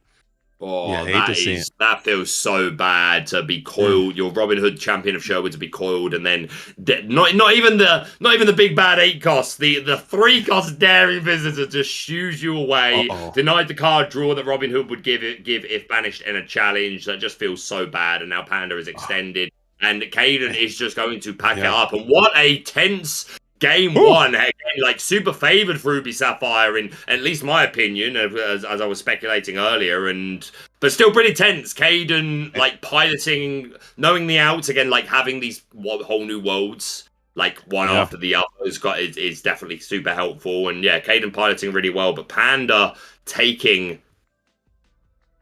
Yeah. Baker, I think I lost. Baker's here. Is it me? Hello. Oh, how about yo? We're here. Oh, there we go. Okay, I thought I lost you. We're here. I said taking the dub. That was it. There you go. I think, and honestly, I think that's a great call from Caden's perspective as well. I know a lot of people are reluctant to, do that early scoop, but you got to understand the writing might have been on the metaphorical wall there. When that big Sisu came down, it was just such a huge tempo blow. You were kind of going to be hard stuck at 13. Your singer just got evaporated as well. The board was expanding. The lucky dime came in. That game was virtually over. So recognizing that, taking the time to just go ahead and scoop it up early, set up yourself for round 2, because if you can win on the play now, come back at it on the draw, you can. What's Scroop doing here? What? Dude, I'm getting roasted. What's Mr. Scroop doing here? Yo, get it, Scoop. Did I say Scroop? I might have said Scroop instead of Scoop. Dude, it's Jeff is killing. Oh, right. Okay, that's why. Okay, I understand. Yo, what franchise is Scroop from, JD? I'm putting you on the spot. Scroop is from Treasure Planet. Yes, he is the pilot. He's the pirate that banished Mr. Arrow. He does treacherous. You're exactly. And based on, obviously we know Treasure Planet is based on Treasure Island, and the role of Scroop is based on the character from Treasure Island, Israel Hands, who I played in a school play when I was 14. I love hearing your acting chops, dude. I want to see more footage. I want to see more videos. I have loads, but I've not put much out there in the Lorcana world. Share them to me specifically. I've seen 2 so far, and they both have been great. The Baker lore by JD. Oh, I'm serious, dude. The Baker lore is growing on me. I don't want to dox you too much. I'm not even going to say anything, so I won't talk about it too much. But your American accent with the chainsaw, that's it. Okay, it's moving. Captivating. Lucas Buckwheat, yeah, that's before Lorcana. It was the greatest thing I'd ever done, but we've moved on a lot since then. That is a deep cut right there, JD. But moving on, Panda taking game 1, and I think you're absolutely right. The point you made that was quite a long game, right? This is best of 3 format. You have to identify the point of like, okay, I think this game is lost. Let's allow enough time for me to now hopefully have a quick on the play game. Because that's obviously like you hope you're just able to like maybe your opponent misses ramp on turns 2 or 4. You're able to start with like multiple daisies and high questers and just get over the line quickly, because then you need to allow time for a game 3. So I think the tactical surrender in best of 3 super relevant. Yeah, and I even like that approach. If you can go turn one Cindy into a turn 2 seeing bare necessities to snatch that Sail the Azurite Sea, or potentially bust up their potential ramping option. Yeah. I think that is just a very, very solid play that Kaden does have access to. So I'd like to see them go hard mole for that, because that could take your opponent off their timeline, as Cindy is established. She's not really doing too much. Nothing stormable here on 1. We ink the Bell, JD. So like obviously Bell would be super nice to get down, but notice our 1-drop item with Vitalosphere, not Porpsicle. So we're 1 card down from what we would really like. Maybe Panda couldn't afford to pop this. Yeah, look at that hand. Having uninkable issues, right? And I think that's color in hand, but I imagine you want to ramp into that. Oh, we're actually inking it, and we are going to play the T-bow to the board. This makes sense. Sail is obviously better a lot of the time because you're drawing a card, but if you need stats, you need to be able to like answer something, like even if it means getting this Mr. Smee off the board 1 turn sooner. So yeah, Panda may be having some uninkability issues. For sure. I think that's why they had to take the TPO line there, because typically you probably get away from that TPO because it's very stormable with a singer already established in the form of Cinderella. So you had to go TPO there because your hand is very, very uninkable. Sail, I don't even think you could fully resolve Sail's effect. As you get into another TPO here, you might be able to get that down to the Inkwell and potentially Sail now, but it looks like, you have the Sapphire Coil. Maybe you're just hard holding on to that thing to help set up your late game as well. Inked one early last time and it almost didn't work out for. Yes, how far I'll go. It looks like you have a Sail the Azurite Sea, you have a Coil, and I can't tell what that second. It might be a Scrooge McDuck, maybe. If there's a Scrooge, I think we play that. If not, I think it. there's a strong argument for just hard casting how far I'll go here. We are okay. Sail is also good. Like anything that's going to help us ramp, right? Because we need to get to that 7 ink, be prepared, that 8 ink big Sisu. So, but Caden off to the ideal start, right? Like a pretty fast start, able to play a couple of characters, that Robin Hood and the Troubadour down on turn 3. This is what you want to do. You want to go wide quickly and see. You need to put this game to bed and move into game 3. For sure. And I think you got the right plan. I would love to see more 2-questing characters onto the field of play right now, like a Lilo or maybe even another Smee or freaking the Penny or something like that. Somebody who can, a Lawrence even. There's Lawrence in hand right now. Nice. The big body going down to the Inkwell. Interesting for a ship.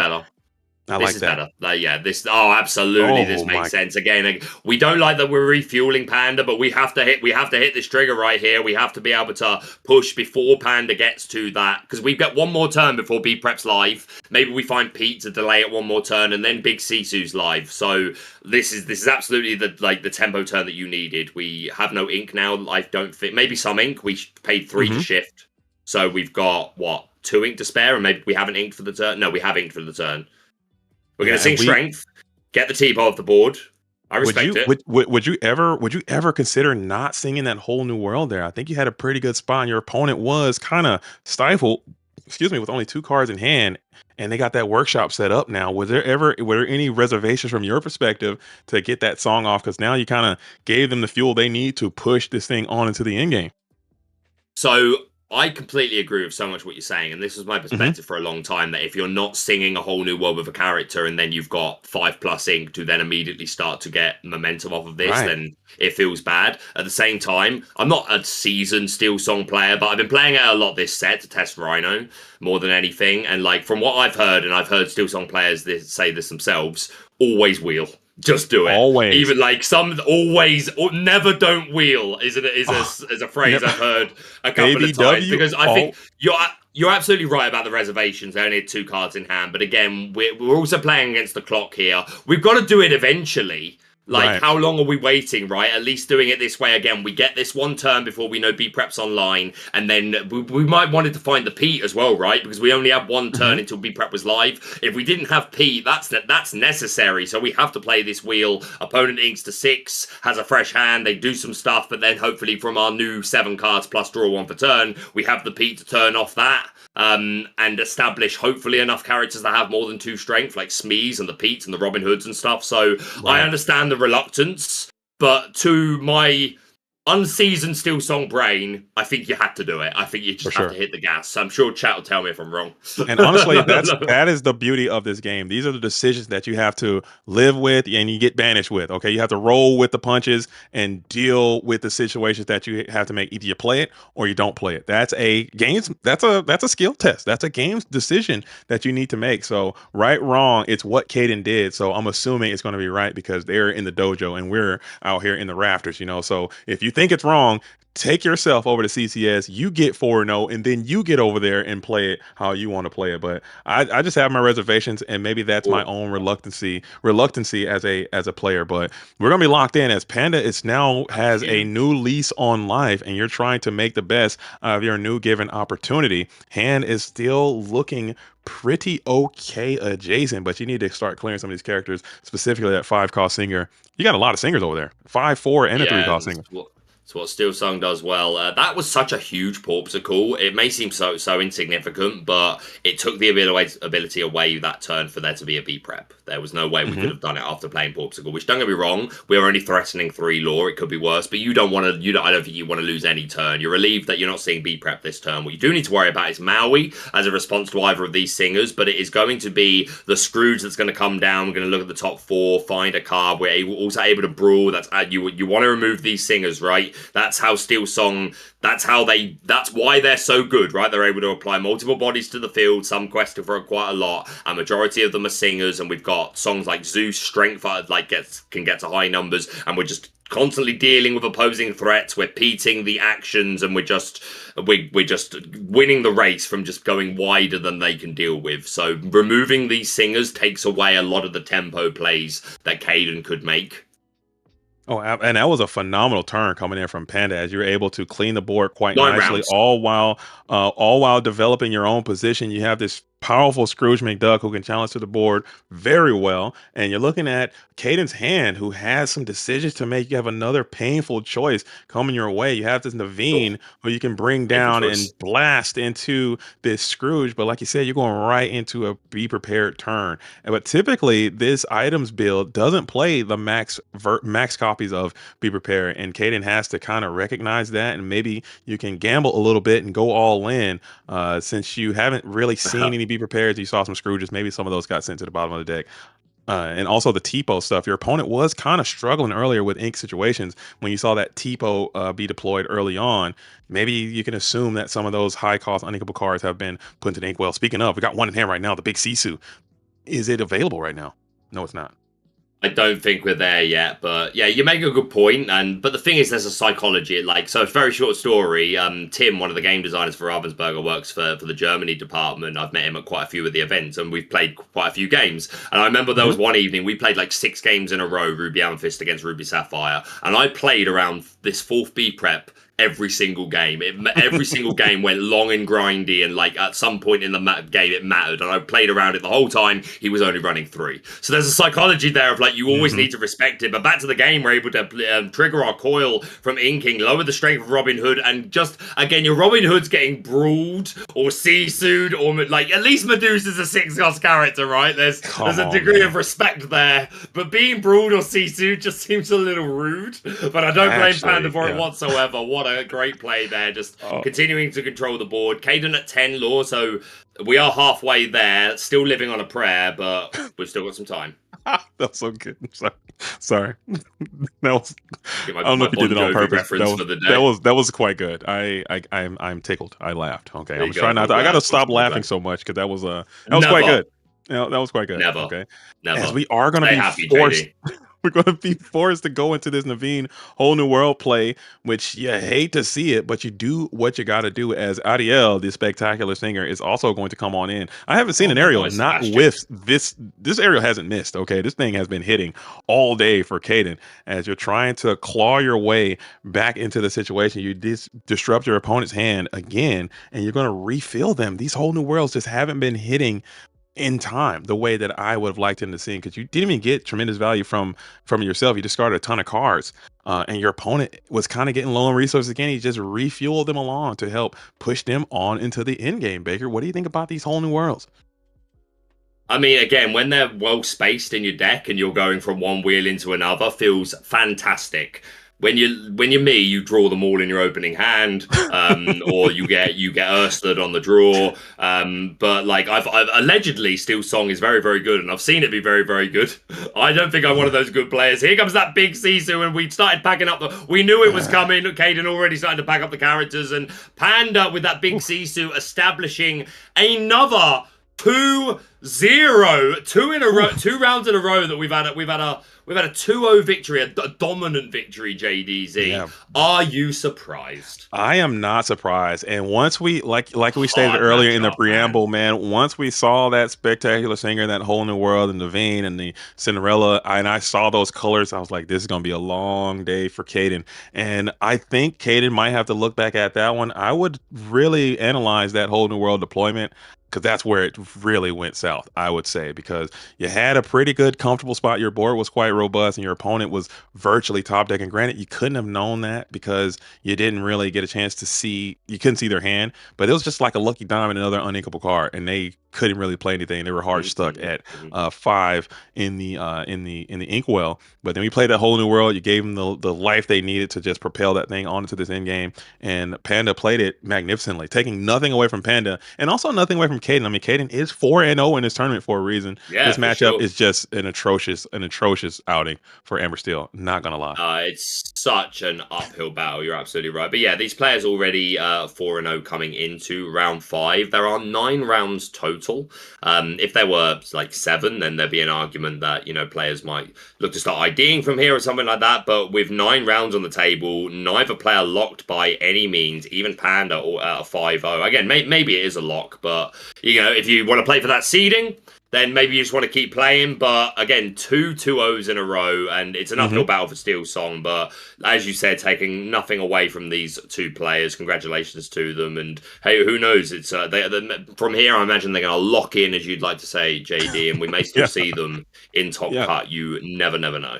Anything can happen, but if I'm at a tournament, I would love to be sitting at 5-0. I think I take it, but I have seen it happen in the inverse where you start off strong, you're 5-0, you get a little comfortable, you go out to Jimmy's Steak Shack or something and get you a little lunch, you get lethargic coming back into the post half, and the wheels just fall off the bus, and you don't finish strong. I've seen it happen both ways, and I've seen that grindy player come out, take that early game 1, round 1 loss, and they just lock all the way in and push that thing all the way to an undefeated run and catapult it right into the top cut. So literally anything can happen. If you're still alive, you play it all the way through, you finish the drill, you get it done. So Panda needs to stay focused, stay hungry, don't eat, drink some water, and finish the drill, as Kaden needs to just refocus, understand there's a bad matchup, don't get over tilted, and just say, hey, I'm not going to play this deck every single time. And just, I think this deck has great matchups across the field, aside from the one that you just had the unfortunate pleasure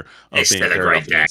It's still Steel Song, right? Like, again, there's plenty of matchups that you're happy to see. It's Steel Song has been a staple of the meta game since the game begun. I think Ruby Amethyst and Steel Song were your first like clear meta decks, and I've always kind of compared that.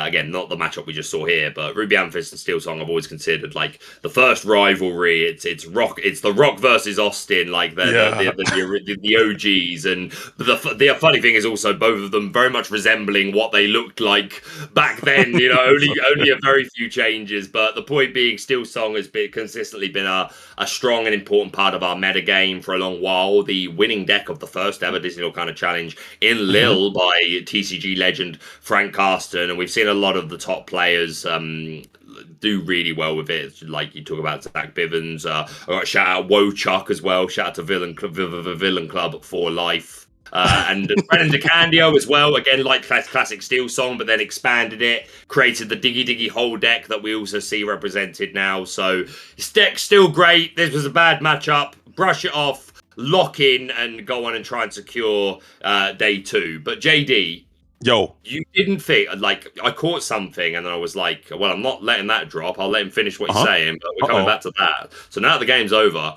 you snuck in a quick Sebastian impression there, and it was probably the greatest thing I've ever heard in my life. What are the odds that we can get you to sing Under the Sea if someone plays it over the course of 100%. either today or Worlds? I'll give you. I'll do it, dude. My Sebastian's pretty good. My Goofy is quite. I've been told my Goofy is like a 7 out of 10, which is great.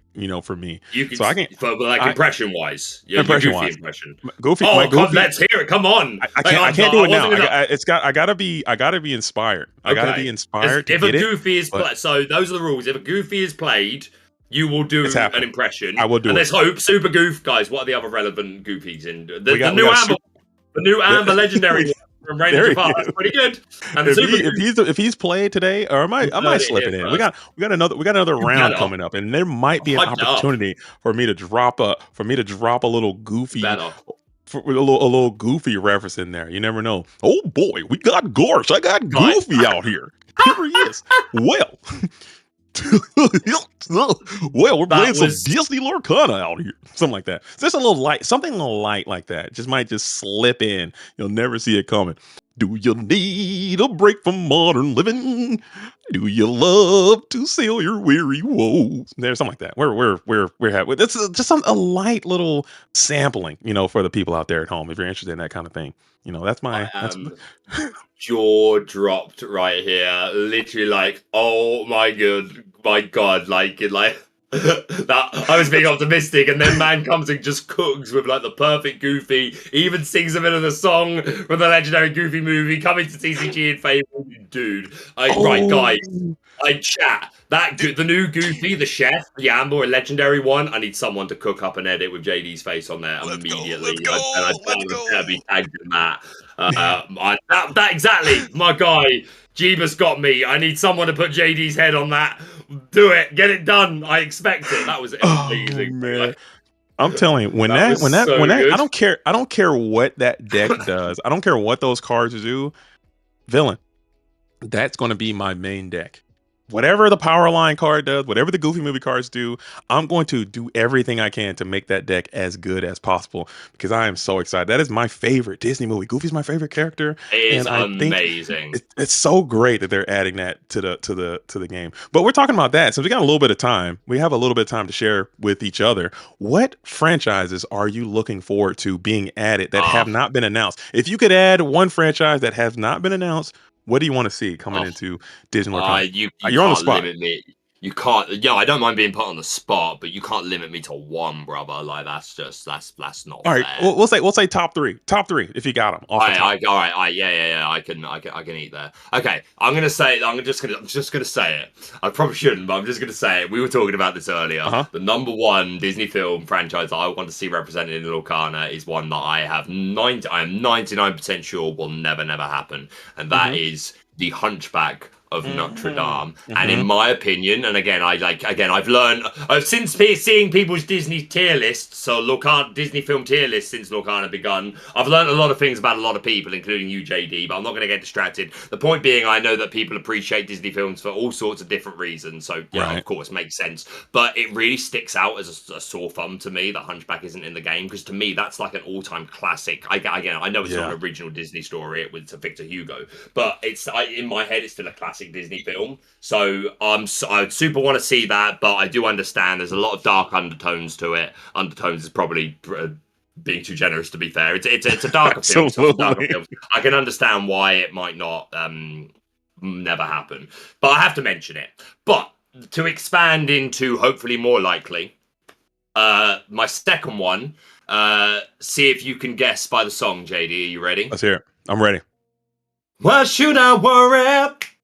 Why should I care? Yeah. I may not have a dime, but I got street Sapphire Man. That's pretty good. That's pretty good. That is none other than Oliver Twist, sang by the incomparable Billy Joel. It's based on Oliver Twist. Oliver Twist. Oliver Company, not Oliver Twist. Oliver. Close enough. Close enough. Give me credit. I got the Billy Joel thing. Okay, I got the Billy Joel. I think that's he's in there. Yeah, I think he does a song in that movie. Yeah, he does. He sings that song. So yeah, Oliver and Company, 100% something that I want to see in the film. In Lorcana, sorry. And to be honest, the third one is a franchise that we already have, but we have no characters from this specific film. I think is like the greatest. And by the way, I'm leaving Pixar off, right? Because we know we're getting Pixar, but we don't know what we're getting, so I'm leaving that out. But I want to see inclusion for The Lion King 2, which and like bear with me because like this is a controversial opinion. The songs in Lion King 2 better than 1, and that's not insane. An insult at 1. Baker, because 1 is one of the all-time greatest soundtracks of all time. But number 2... Insane take, Baker. Come on now. Okay, so listen to me. You've seen it, right? Yes, you've seen it, tell right? me. I've seen it. I know what you're talking about. He lives in you. That song is great. He lives in me. That song is great. He watches over. That song is like... I cry. It's so good. Baker, we are one. I love you to death, and that is a great song. Those songs are great, but you're talking The Lion King. That is S+ level song. I agree. It is S+. And then there's a bias as too, right? Obviously, because My Lullaby, which is sung by the main villain in 2, is a wonderful Disney song. I know it's a hot take, and I say it half for effect, to be honest, but more just to emphasize how much I love Lion King 2. I think it's such a good soundtrack. I mean, again, it's just Romeo and Juliet. We're not breaking new ground, but I think it's still really well done. So that I want to see that in Disney Lorcana. What are your answers? What are your? If I had to call it, like I said, okay, so I'll match your energy with my quote unquote controversial take that'll probably never happen. Mine is going to be Tarzan. I think Tarzan would fit. I think they got great locations. I think they have great characters. I think they have some great synergies. I think Kojak would be a great card. Tarzan, Jane, the bad guy dude, I can't remember his name. The little Tarzan brother dude would also be a great character. I think that's a slam dunk to put in there. They could do some great things with that, but again, I just don't know about the ownership and the rights. Yeah, it's in a similar category to Hunchback for different reasons. For Tarzan, it's copyright issues. It's had for years and years and years, and we've seen this trickle over into films and series that got cancelled and all sorts. Like Tarzan's just super. I don't know why, but it's a super hard one to get. Another one I want, okay, because I got the power line, I got the Goofy movie, and I nailed that one, and I knew that one was coming. Another one I want to see. If we can't get Tarzan, we probably will never get it. I think it would be awesome. Those songs would be great. Phil Collins went stupid on the soundtrack on that one too. But another one, we're going back to the TV shows a little bit. We got Tailspin, we got Darkwing Duck coming in. I think we need gummy bears to come into Disney Lorcana. A lot of people didn't. I'm an older guy. I love watching Disney gummy bears back in the day. I think they got a great cast of characters in there. A lot of cool things they can do with those card pool and just kind of sell that. Gummy Bears is a great show. People sleep on Gummy Bears. Get it in the game, I think. JDZ wants Gummy Bears confirmed. He will accept your offerings of Gummy Bears and probably Uncrustables as well. We're adding to the lore of JDZ lore is mostly food based. I don't know how you feel about this, JDZ. Dude. We got Uncrustables and now Gummy Bears is absolutely the go-to snack. You gotta dashing and daring, courageous and caring, faithful and friendly with stories to share. All through the fort. Is it licensing issues with Gummy Bears too? Come on, man. Let's figure this out. I have no idea, but I hope it happens just because you want it to, and I know that you'll give it everything. It's great, Baker. However, JD, we do have a bit of a problem. It appears Liam is stuck in a small white box. He was just, I don't know. Liam, were you causing? What did you do? What did you do? Did Aaron put you in timeout? Get in your box. Go and cast. We can't hear Liam, unfortunately, which is a shame. I'm gonna find the right one. Oh, there it is. There he is. Liam's back. Buttons. There we go. Hey, Liam. I just wanted to come say hi and chat with you all. Hey, Liam, I gotta know. Describe to me the room that you're in. It's giving, I don't know, hospital waiting room vibes. Like what? Describe to me what's going on in there, because it's I've never seen a whiter wall anywhere in the world. It is very. Where are you right now? And the what is happening? Is not. Erin keeps telling me, she's like, Liam, the lighting in there is not ideal for your face, and I was like, that is a fact. Maybe if I looked up like this, maybe it's better. Can you graffiti some Mickey ears or something behind you? We need to get this thing a little bit more Disneyed or something. Can we put a poster up behind Liam or something? Can we get something happening? Nothing says Disney like graffiti. Nothing says Disney like a bit of casual graffiti. No, it's this is the whitest part of the room over here behind me, and there's some couches over there where Jeebus was sleeping earlier when I showed up because he got no sleep last night. Shout out Jeebus, man. And there's things over here. Hold on, I'm gonna decorate the wall a little bit. There's things. You have a random seldom all they seem, is that? Several. What's the significance of seldom all they seem? Are you about to sing it for us? We singing today. Well, Baker, I'm glad you asked. Seldom All They Seem is one of the most beautiful cards in all of Lorcana. It was Rachel Elise's debut in the world of Lorcana back in set 4, and Rachel Elise is here with us today here at Charlie's Collectible Show, signing cards, meeting fans, and making me make terrible financial decisions. Don't tell Aaron. Luckily, don't tell Aaron that I made this purchase. Oh, wow! Let's go. Look at that. A little bit of those some more cards. We're talking about cards and things we need to be added. Those cards need to be in the game. I need Frog Tiana and Frog Naveen in the game yesterday, Liam. How Get them in the game. game. I don't know. Oh, sure.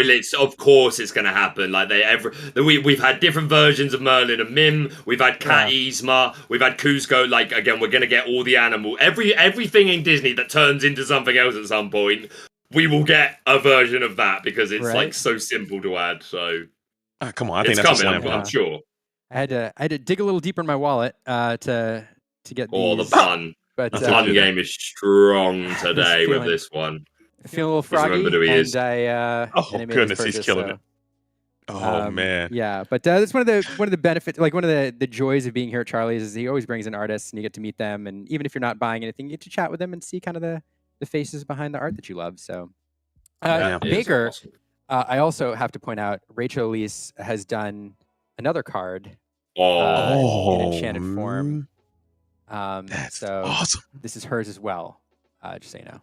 Look at that! So we're just getting Baker. I don't know about you, Baker, but I feel flexed on. I think Liam is doing this on purpose, and I think he's making us feel. Liam. Yeah, I feel the FOMO. Sketch. This is just a. I mean, I feel the FOMO now. Now I feel like I wish I could have been there, Liam. So thank you for that. I feel bad now, and I'll never forgive you. There you go. Oh no! Next time, so I'm going to call it now. It may take some time, but there will be a Charlie's where all three of us are in this white void together. Let's go. I'll hold you to it, and I'm gonna hold Charlie's to it. I'm gonna hold Sir Ashdown to it. I'm gonna hold Jebus to it. Jebus feeder to the fire. Everybody that's there, Sauce K, your feeder in the fire. I need to be in Charlie's. Okay, let's make it happen. I'm gonna bring a poster or something to put on that wall, and we're gonna break up that void because right now it seems like you're in the abyss. Like you are. I am. You're in the other side. I love it. With the seldom all they see, I spiced up the wall a bit. There you go. There's other things here. Hold on. There's other things I could do to make it a little better. Oh, the beauty, like the tales as old as time. Man, she's got a random rose just slightly off camera. What else is in your bag of tricks, Charlie's Mary collectible Poppins? Show. There are. You never know what you're going to find at Charlie's. There are gadgets and gizmos aplenty, and roses and what's not galore. Let's go. What's it around here? So that's pretty good. That's pretty good. And what other lore is around you, Liam? Say again. What more lore have you got gathered around you? Liam in questing, guys. That's where the characters go when they're banished. It's a story. Liam's in the storybook. There's an owl that I can't. There's a random. I'm not a Rowlet. I promise, Pokemon Company. I don't know. Whatever it's really called. Gosh, this I couldn't say this stuff on DLC streams, so I'm this saying stream is going off the rails right now. With any luck. Excellent, I've done well. Why is there a Santa Claus hat? So you are in the void. Now we can confirm Liam is if you tried. It's Baker. It's Liam is actually in the carpet bag here. You're inside of the carpet. That's where I am. This is Merlin's carpet bag. Liam's in the void. He's just pulling out wackety whack. And bric-a-brac. It's crazy. You could just go out there and just pull out a random Santa Claus hat just out of there. There it is. So, cool. Coming at you live and direct from the void. I am Liam, where missing things go. And this is where you end up, man. But how is the atmosphere, Liam? How are the people? Can you describe to us the energy in the building right now? Is it sweaty? Are people feeling enthusiastic? Are there some sad saps he's locked in a white room. Yeah, I'm in Merlin's carpet bag. No, it's a lot of fun out there. It's the point of the day where people are dropping. People have gone 0-3, 0-4, and people are starting to drop, and then taking the time then to look around and explore Charlie's and meet the artists. And I see some side games picking up here and there. Where off on the sides, friends are getting together and just going toe to toe with their builds. Maybe they feel like it didn't represent as well as they wanted, and so they want to test it out some more. But then on the other side, you have the top tables where the field is starting. We're starting to get the feel for who is, really made the right meta calls, who's on their A game today, who had the best luck, perhaps. But you can see all of those players stacking up over on the far side of the room.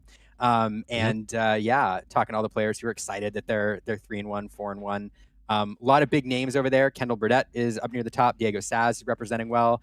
Tiffany, who we saw earlier.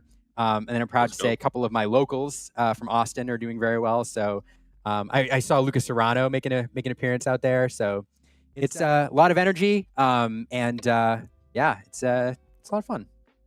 Yeah, I'm looking at the challenge now, or not challenge, the melee, as we are going to be switching over to the play hub soon. I'm not sure when that transition is going to be completely finalized, but we're still on melee for now, as it looks like we got Jonathan Williams. That's right, the Jonathan Williams is sitting at a 4-0 right now, as we have Zarek from Team Ohana is also 4-0. Joe Mama is also 4-0, as KRIB12 is 4-0, and Jeremy Bertireone is also 4-0. He won a Southside event, trying to get a Charlie's collectible to go along with his Southside victory. That'll be a pretty impressive showcase, if I don't say so myself. As Pooh J Matt is also 4-0. Full Metal Jess 4-0. Voodoo is 4-0. As Ash Benitez 4-0. You got a lot of 4-0s still hanging out at this top table area, and the 3-1s are quite expansive as well. This could be anybody's day, Liam. We got an open. Love is an open door. This tournament is an open door. Love is an open door. This tournament's an open door. And something interesting about this event that you don't see terribly often is because of the number of players and the number of rounds we need to go to, Charlie's does an interesting format where they don't try to shove all of the Swiss rounds in one day. So I believe what we're doing is we're doing 7 today, and then we'll split. We'll split for the day. And then tomorrow morning, we'll do 2 more Swiss rounds for 9 before cutting to the top 8. And so it's interesting. At the end of the day, you'll figure out who's still in the mix, who has even a long shot, and all those players are going to go home. They're going to get to prep for those last 2 Swiss rounds, and then come in and hopefully make that top cut. So it's kind of a fun way to do things. Absolutely, I like that. I would be sad though. Lorcana. Just imagine having to come back for that second day, and you're the bubble boy. That's the saddest bubble bandit that you're going to be. The day 2 bubbler is like, you made day 2, but you didn't quite do enough to make it to the top 8, and you're gonna have the very, very long and sad day. But that's the price you got to pay. A little bit of gambling that you got to take to get to these spots. But I guess you'd rather almost be there than not at all. What about you, Baker? Would you rather lose early or lose super late, bubble out? I mean, it's super contextual, right? Because I get to play big tournaments so little. If I find myself in a position to play, I'm probably just wanting to play as much as possible, right? But if I'm putting myself for like again, back in my Yu-Gi-Oh days, when again, long time ago, but when I was the active player traveling every week to these big events, right? It depends. People are going to prioritize their time in different ways, right? Because we were talking earlier about the social aspect of Lorcana, and what's so great about that is seeing people you wouldn't necessarily ordinarily see.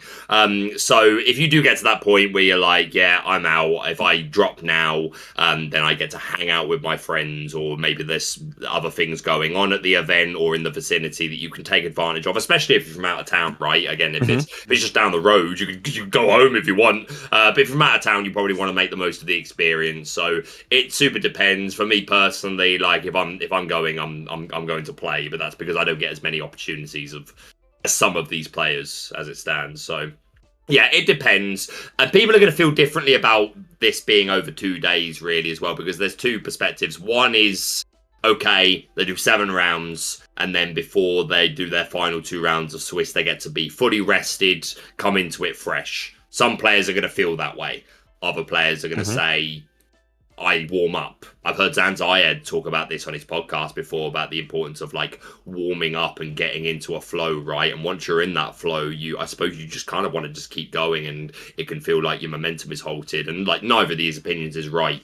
People are going to feel differently about it, but at least at Charlie's, from everything I've seen and heard, there's plenty going on. And again, with so many players there, I'm sure you're going to find something to do regardless. Yeah, I think that's the case. There is plenty to keep you occupied, but I do understand the challenge of starting off cold. And one thing I will say is another fun thing about this event is people travel in groups, and it's really fun watching the Ohana group from North Carolina show up, or the SSG group, or I had 3 of my locals from Austin make the trip together. And so the benefit of that is not only you get to hang out with your friend group, but also it does give you a bit of advantage that evening when you can keep keep the muscles fresh with your Lorcana muscles fresh that evening, playing with your playtest group to get ready for the next day. So one of the fun things about these weekends, if you haven't been to a Disney Lorcana Challenge or a convention or a big tournament like this, is it's not uncommon for you in your hotel, at night, you go down to I don't know, get something at the front desk, and you see a whole group of people jamming out games, trying, play testing things and getting ready for. Oh, absolutely, that's part of the culture, right?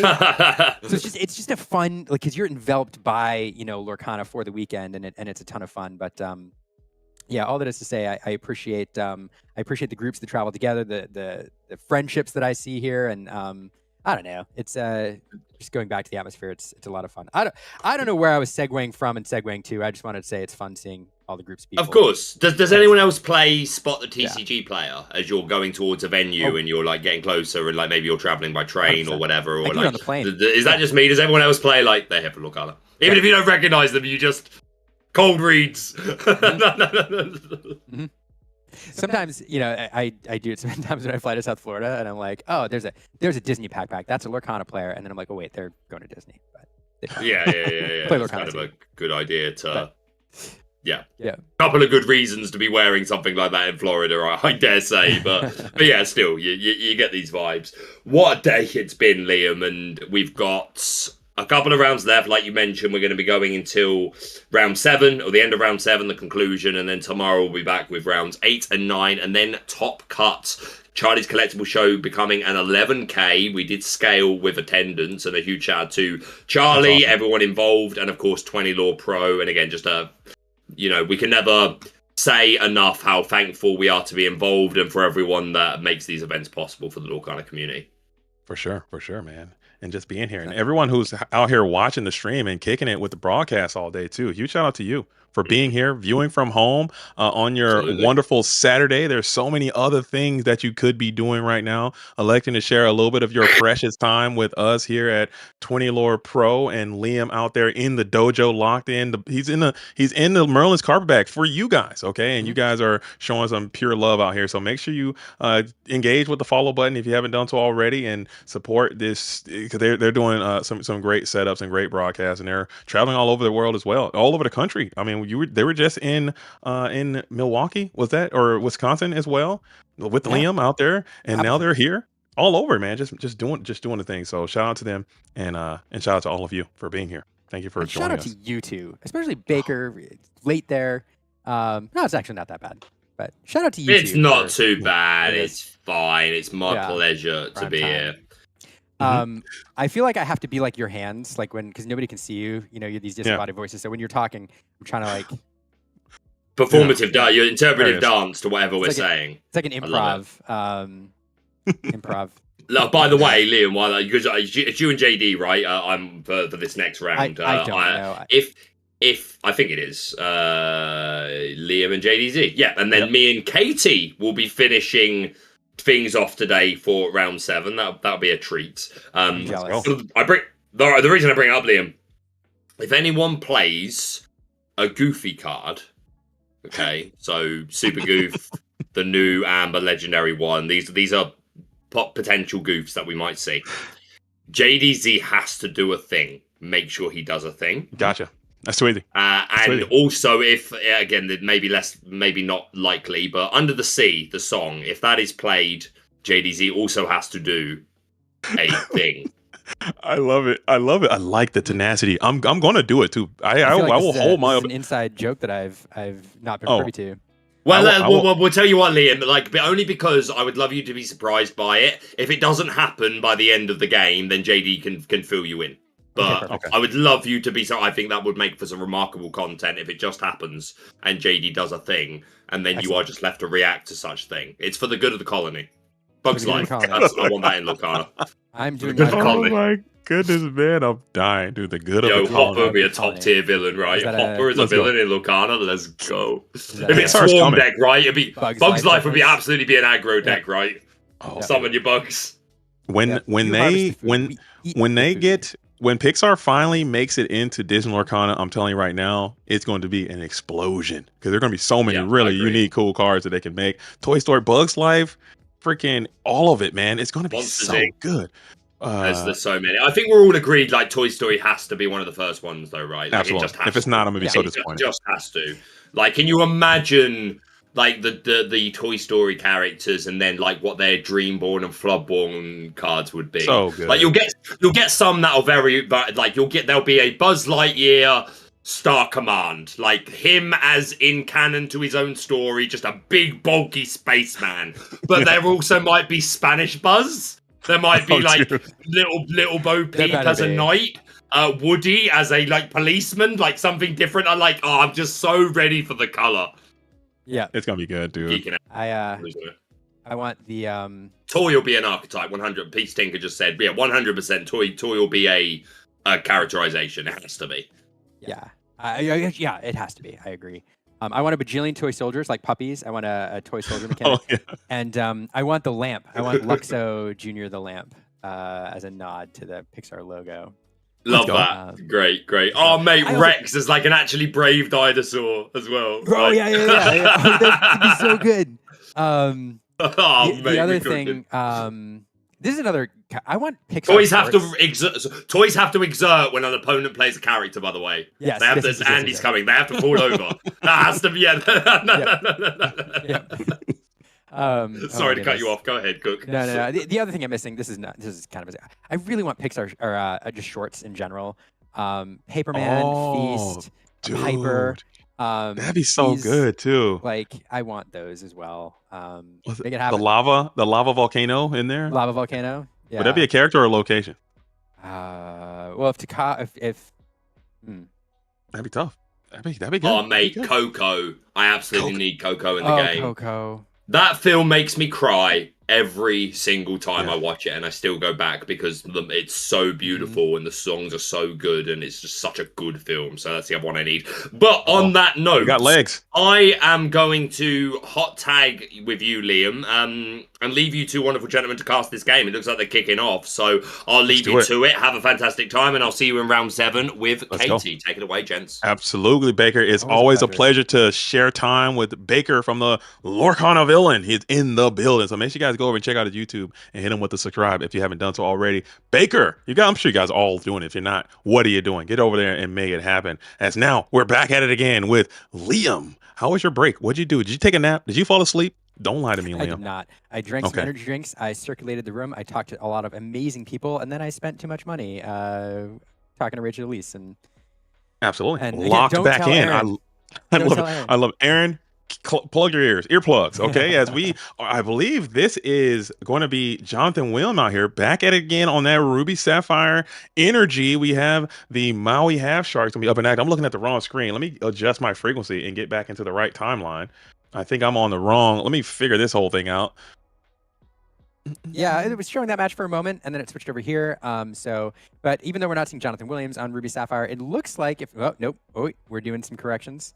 We'll know what we're doing in a moment here. So it does look like Ruby Sapphire on the left, and it does look like probably Ruby Sapphire on the right. So it looks like a Ruby Sapphire. No. We're gonna get Sapphire. I'm here. We're locked in. It is a Ruby Sapphire mirror. We have the Popsicle on turn 1. No Popsicle on turn 1 over there from the right side of the board of Pandas. So already we're off to a bit of an uneven start here, and no ramp on turn 2. So if this is in fact the standard Ruby Sapphire, any Ruby Sapphire build, I'm clearly off the game plan on the right. Not an ideal draw. On the left, though, Voodoo with that turn 2 ramp, getting that Tipo on the board. What do you think about the start, JZ?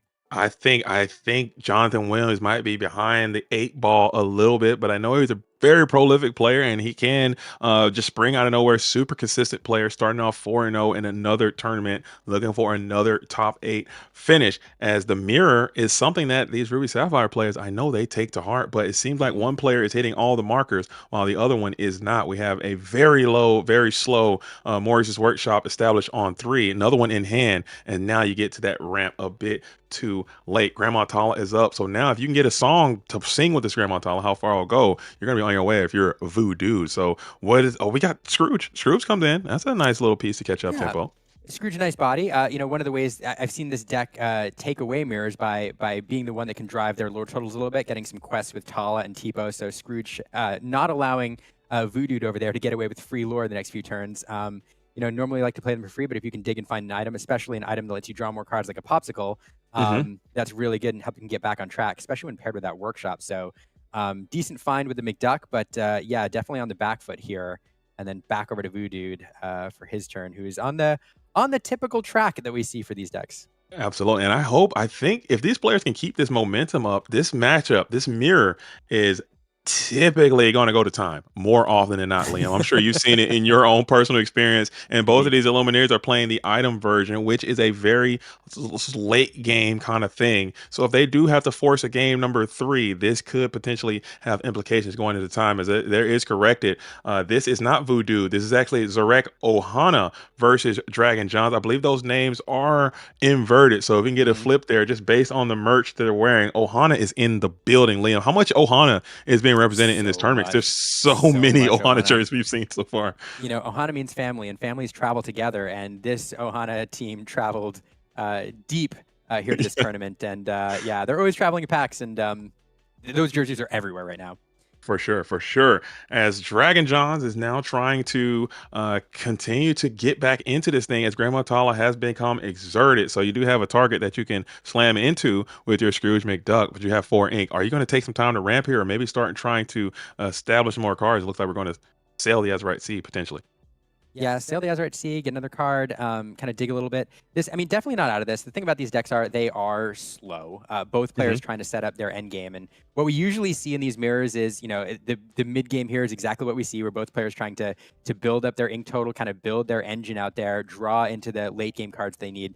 We're starting to get to the point, though, once we get to like 7, 8 ink and we open up cards like Be Prepared and Hades, which a lot of people are running now, it's a new phase of the game where players are going to start trying to drop, you know, establish bigger threats on the board, get the Tamatoa engine going. And we're going to see this like back and forth chess match here as like Hades come in and banish the Tamatoa, and then a Hades banishes the Hades, and we're trying to draw out the Be Prepared. So we're about to get to that point in the game.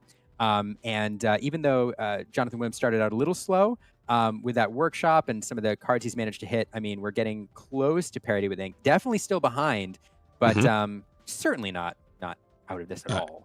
He's definitely stabilized this position, and I think this game could potentially come down to the card Hideaway. It was played heavily for a time, but I know a lot of Illuminaires have removed that card from their strategy because it hasn't been getting that tremendous value that it did for a time. But if you can establish a dime and have a huge amount of items and get your Tamatoa to hit successfully, you're going to win. But look at his hand; it is completely un-ink city over there. You have that one Tamatoa, which you are very reluctant to put down into your inkwell, but you are thumbing it up as you almost have to do it because the rest of your cards in your hand are uninkable. You have the big Sisu, the Lucky Dime, the Be Prepared, Maurice's Workshop, and the Tamatoa, and you put it down to the inkwell. Very reluctant indeed, as you go ahead and send the Be Prepared. Yeah, excuse me. I think you have to. I mean, the board is getting a little bit out of control over there, and unfortunately, what's going to happen if you let this go is, you know, a lot of the free items that you're playing are going to allow Zarek to just build up such, you know, a big hand size and then build his inkwell to the point where even if you do reset the board, Zarek has all of the answers to just dump his hand and get back into it. And you can't allow that resource accumulation. So doing a reset there with the 2 workshops now is going to be looking to draw a lot of cards off items, just draw a lot of resources, try to find some more resets. And Dragon John Z, Jonathan Williams here is definitely going to be, oh my goodness, 3 workshops. Jonathan Williams is definitely going to be in response mode here, just responding to threat after threat. And Zarek is going to try to get his engine online. The more unanswered big characters he has, the more he's going to be able to run away with things. And there's a lot of work going on. We are shopping. There's so much.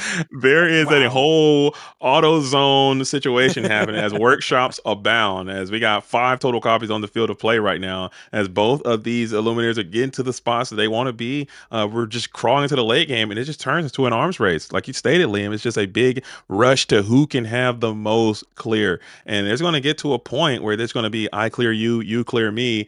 I clear you, you clear me, and then eventually someone is going to have to run out of steam, and that's going to be the person that comes up short, as Zarek seems to be in a commanding position, as we'll go ahead and tuck the bell on in by popping the pop signal, maybe setting up for another time. To another uninkable card comes in, another Sisu, which isn't great in this matchup without any Sapphire Coils established. I also want to draw attention to that Greatstone Dragon. It's a fun card. Sometimes you see 1 of 2 ofs, and it looks like we're gonna. Are we scooping here? We're scooping here. Wow. I mean, really, it seems like an early scoop, but with what was on board and Dragon's on Z, as you pointed out, real inkable problem, and Zarek had a lot of the pieces he needed. That Greatstone Dragon in that position at this time is huge. As Dragon's on Z responds to the board, starts cycling, you know, sending characters to the discard pile, every single turn, Zarek is ramping an additional 1 off that Greatstone Dragon. And the resource advantage, you were just going to watch it start to spiral out of control, and it just disproportionately favor Zarek. So as you pointed out earlier, JDZ, these games often go to time, especially when you have two really good players going back and forth. I think Jonathan Williams realizing, wanting to preserve that game 3, choosing to scoop early and sending it to game 2. Absolutely. I'm quickly turning around my ideas on the early scoop versus the late game scoop, because just like you said, if you know the game is lost, why spend another 15?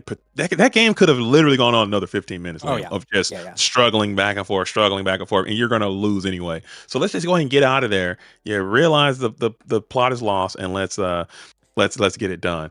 What are your thoughts on the pile shuffle there in the middle of the in the matchup? I don't know. Everybody has, here's the thing. Everybody has an opinion on the pile shuffle, and they're not going to be moved on their opinion on the pile shuffle. So I don't know. I think it's more a mental thing. I think people talk about it randomizes versus it doesn't. But if it makes you feel better about your cards, like, go ahead and do it. But I don't know. I'm not going to change anybody's opinion. The thing about the early scoop that I do want to mention, I agree with you completely, JDZ. Like the early scoop, and especially in these events when time is an issue in a control deck, like you need to know when to preserve that time because it's a huge resource for you. The one thing I will say is sometimes if you're a newer player and you're playing your first competitive events, and you're not, even if you think the game's lost, but you're not sure, like there's no harm in continuing to play it out. Back, in the early days, in Magic, when I was, a younger player, there were times where I discovered outs that I didn't think were there, or even the longest of shot, outs I somehow happen into by drawing out a game. And so, if you think you have a shot, I'm all in favor of playing it out. I will never judge a player for doing it. Absolutely. But I do agree with you. Like the round time is a resource, and if you let it get too far away from you, you could back yourself into a draw or a loss really easily. For sure. You don't want that. And also your mental fatigue as well. I mean, these are long tournaments. This is the last. We have one more round today that you may have to play. If you can potentially win this one, maybe you can start thinking about drawing in, or maybe you're playing for your seeding. But just playing that additional 15 minutes, that additional 20 minutes or 30 minutes that you're cutting off by just scooping in early, losing position, it just saves you a little bit more mental fortitude that you don't have to deploy in a all the lines that you just don't have to think about by just, okay, we're done, we're gonna get out of here. And now this hand seems way more playable. You have your ramp on 2, you have your pop on ramp, 1. Right? There it is. You're gonna be on your way here on this one. Brawl goes down to the inkwell. Yeah, I will say, anytime you're playing this items deck and you miss a turn 1 popsicle and then you miss a turn 2 ramp, as some would say, you're usually cooked. Yeah, you are good. Sorry, I'm trying not to laugh. I gotta be professional. I can't be laughing so much. But Liam telling people that they're cooked, it's funny to me. I don't know why. It's a word I'm trying to work into my vernacular, and I don't do it. It's just awkward. Right, it works. It sounds good because you're cooked. You are legitimately cooked, and that's it. All right, back and forth. Zarek on the other side, popsicle, ramp. Like both these decks are on script, so this could be a lot more fair of a fight here as Tipo goes into the inkwell over on Zarek's side. This is better. Now this is the Ruby Sapphire Mirror. I actually personally, I don't like playing the Ruby Sapphire Mirror. I don't like playing against Ruby Sapphire, but I love watching the Ruby Sapphire Mirror because it takes a little bit of, there is a lot of opportunities to make decisions. And I like to see what decisions these players are going to make and the thought that they have to put into these lines of play. And this one seems like a very fair game as we got some shenanigans happening here. It looks like we're going to send some more cards to the bottom of the deck as Scrooge is going to resolve. You have to draw those 4 cards no matter what. We'll get the Sapphire Coil to the hand. Yeah, well, actually, this card could definitely come into play in this matchup. What we're going to watch in these mirrors is both players are trying to assemble not necessarily an engine, but they're trying to assemble a certain number of tools. And at the end of the game, you can build your engine. It's difficult to do, but both players are trying to assemble their engine, build their inkwell at the same time, and then as they're doing it, devoting the minimum amount of resources possible to responding to their opponent's threats. And so it's this really interesting engine building game where both players are trying to assemble their tower of Legos or tower of blocks, and occasionally leaning over and knocking a block off the top of their opponents just to keep them back. And at the end of the game, the one who manages to build that tower first to get that lucky dime on the board, perhaps paired with the Tamatoa or If you're playing I think we're in the item version, so I haven't seen a shark yet. But the one that does that first wins. And I'm just, the end game is the most fun for me when you do have that back and forth of Hades on Hades and sometimes Maleficence and craziness going on. It's a lot of fun, and getting there. And speaking of, there's a nice little piece of your engine, as you are going to be able to weave in the first Maurice's workshop. Let's see if Zarek from Team Ohana can come in and deploy one of their own, as both players is trying to get that workshop established. We are going to take the opportunity to seeing how far I'll go with our Scrooge McDuck, very talented and capable singer. I don't want to try a Scrooge McDuck, how far I'll go. I can't. I thought it sounded good in my head, but it didn't. Did we get there or no? I'll work it. One more. I'll work it again the next time it happens. But that's something I've been trying. Oh, from the light and the sky and the sea, and it calls me, and no one knows. I lost it. The first one was better. Okay, anyway, but we're back at it again as we get the Vitalosphere into the item pile, as we are holding on to 6 ink from Zarek. You have no coil set up, or excuse me, you have no coil and you have no workshop. This might be leaning towards Dragon John's here, as he has a little bit of the momentum, as we'll get a clean little trade in. We will trade that. Anytime you can set up a character that's on curve that does something for you, and then you immediately are able to leverage it for a song on that deck script, it's a really strong combo in a deck. And the Scrooge McDuck into How Far I'll Go is something this deck does, like, really, really wants to do. On the other side, though, after the trade, we do have the Tamatoa Happy as a Clam come down. Did we find any? Did we pull anything out of the discard pile? I don't think we did, unless it was a popsicle. Yeah, he did have a popsicle on one, so there's one popsicle in hand. He's probably trying to save it so he can get some maximum value out of the Maurice's workshop next turn. Okay.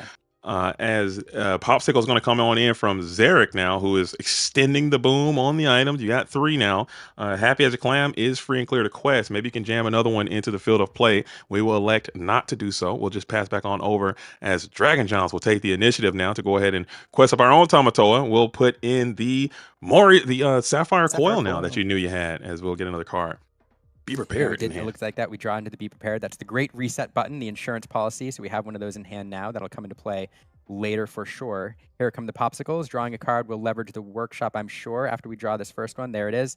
To 2 cards off the popsicles. Those workshops do work when you establish them early, especially when you get this popsicle cycle going. A Tamatoa Happy as a Clam then becomes like draw 4 cards for 2 ink, or for 4 ink, which is just bonkers. Look at all that card draw. That's a lot. And we have another item we can play for next turn to keep the party train rocking and rolling. Let's see if Dragon John is going to like to greed up this item, or will we just go and set it up now and use that remaining ink? These are the decisions you have to watch out for. And we'll use that ink to deploy the Tipo, putting him onto the field of play just to get him working. Late game Tipo, you hate to see it. Well, here's the thing. Yeah, Tipo, it's a fun little card in this scenario because, these decks are known for closing out games in 1 turn. And that's one of the things they do. They get the Lucky Diamond play. You pair them with like a Sisu or ideally a big Tamatoa, and then you can close out the game 20 lore, 30 lore, like in one go. But if one of the players manages to establish like a decent board presence, and by that I mean in this match like 3 characters, you can start squeaking out 1, 2, 3 lore a turn, and then start to put your opponent in a really awkward position where they really have to respond and devote all of their resources and be prepared and stuff to hitting your ready characters each turn. So putting that Tipo out may seem like innocuous, but it allows you to squeak ahead. Won't matter here, though, because what happened while I was talking? Yeah, you got the big Sisu comes on in and blast the board after using the Sapphire Coil to rid the world of the Tamatoa and that little Tipo. And now you have the Lucky Dime that's been deployed for free as well. So you're looking over there, there's quite a sizable amount of items, as we are going to reduce the cost or reduce the size of the Tamatoa, and you're going to go ahead and get a Sisu back of your own, but it was not nearly as dynamic. So this game could start to spring out of control as the Lucky Dime is established early. Dragon Johns, do you have the hideaway? Did you stay disciplined and keep it in your deck, or did you cut it like everyone else? You're going to need to get to it sooner or later before that big crab comes into the field of play. Yeah, it's in hand too. Lucky Dime looms really large here. The ability to now, again, you do want to build up an engine where you can get a bunch of lore in 1 turn. And here, for example, you have the big Tamatoa paired with the Lucky Dime and 3 items in play, I think. So that's 4 off the dime if you have the ink for it. But even if you lose that Tamatoa and you can use that dime to get 1, 2, 3 lore, perhaps to turn off that Sisu, you can close out this game in bits and pieces. So that dime is pretty important right now. And it does Jonathan Williams have an answer? I know, but that is a big risk though. Putting that Tamatoa out, you do make him vulnerable. He can be susceptible to a coil, and you can take him down. Maybe if you got a double coil, then there's a double coil, and get a brawl. Perhaps you can potentially get this Tamatoa off the field, and that is your certified win condition. I would like to see that Tamatoa remain in hand for a little while, maybe get some incremental value from that lucky dime in the interim, and then you can bring that bad boy out and close the game down. So let's see if that is something that Zarek is going to look back at reluctantly, putting that Tamatoa into the field of play so soon. Yeah, I do think I'd even send the Sisu before that guy. perhaps, probably, I mean, possibly trying to draw out to be prepared, but I mean, I Mhm. think at some point you drive the Lurtel. But yeah, as we look, all of a sudden, Dragon John's with a plethora of resources in his hand down on the board, and Zarek over there, hand size is whittled down just a little bit. That Mhm. Maurice's engine and popsicle combo with Happy as a Clam, like really allowing Dragon John's to, I don't know, build that inkwell. Yeah, at this point, you know, Zarek does have to be prepared in hand. He can reset the board, but not not a lot else at the Yeah, I moment. think he's waiting on a little bit more value for his own be prepared. But are you just willing to take an entire turn off? And it appears as if you are. You're just Hmm. going to go ahead and just do nothing and just pass right back on over. Dragon Johns has to be chomping at the bit, loving to see that. You have the Sisu who's going to be able to quest freely for the easiest 3 in your life. But now, are you going to commit more characters to the board? Or are you going to respect your opposition, be prepared, and fall into the trap? Maybe you understand that this position is a bit vulnerable from your opponent, and you're like, okay, I can do this, as you're going to deploy your own Tamatoa early as well, trying to end this game, but the punishment is going to be swift and severe, as this is a very be preppable situation here.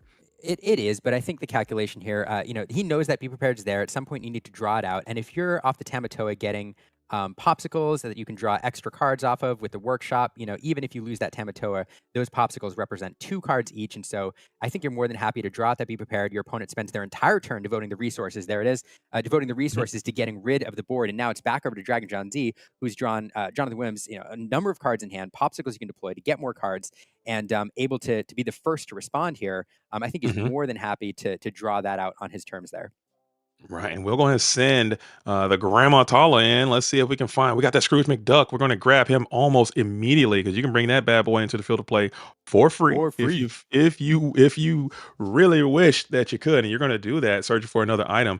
I think it might be hard searching for that lucky dime. I know the deck typically plays only one, as you have a multitude of items to choose from. We'll probably take that Vitalosphere. It's cheap. It's free.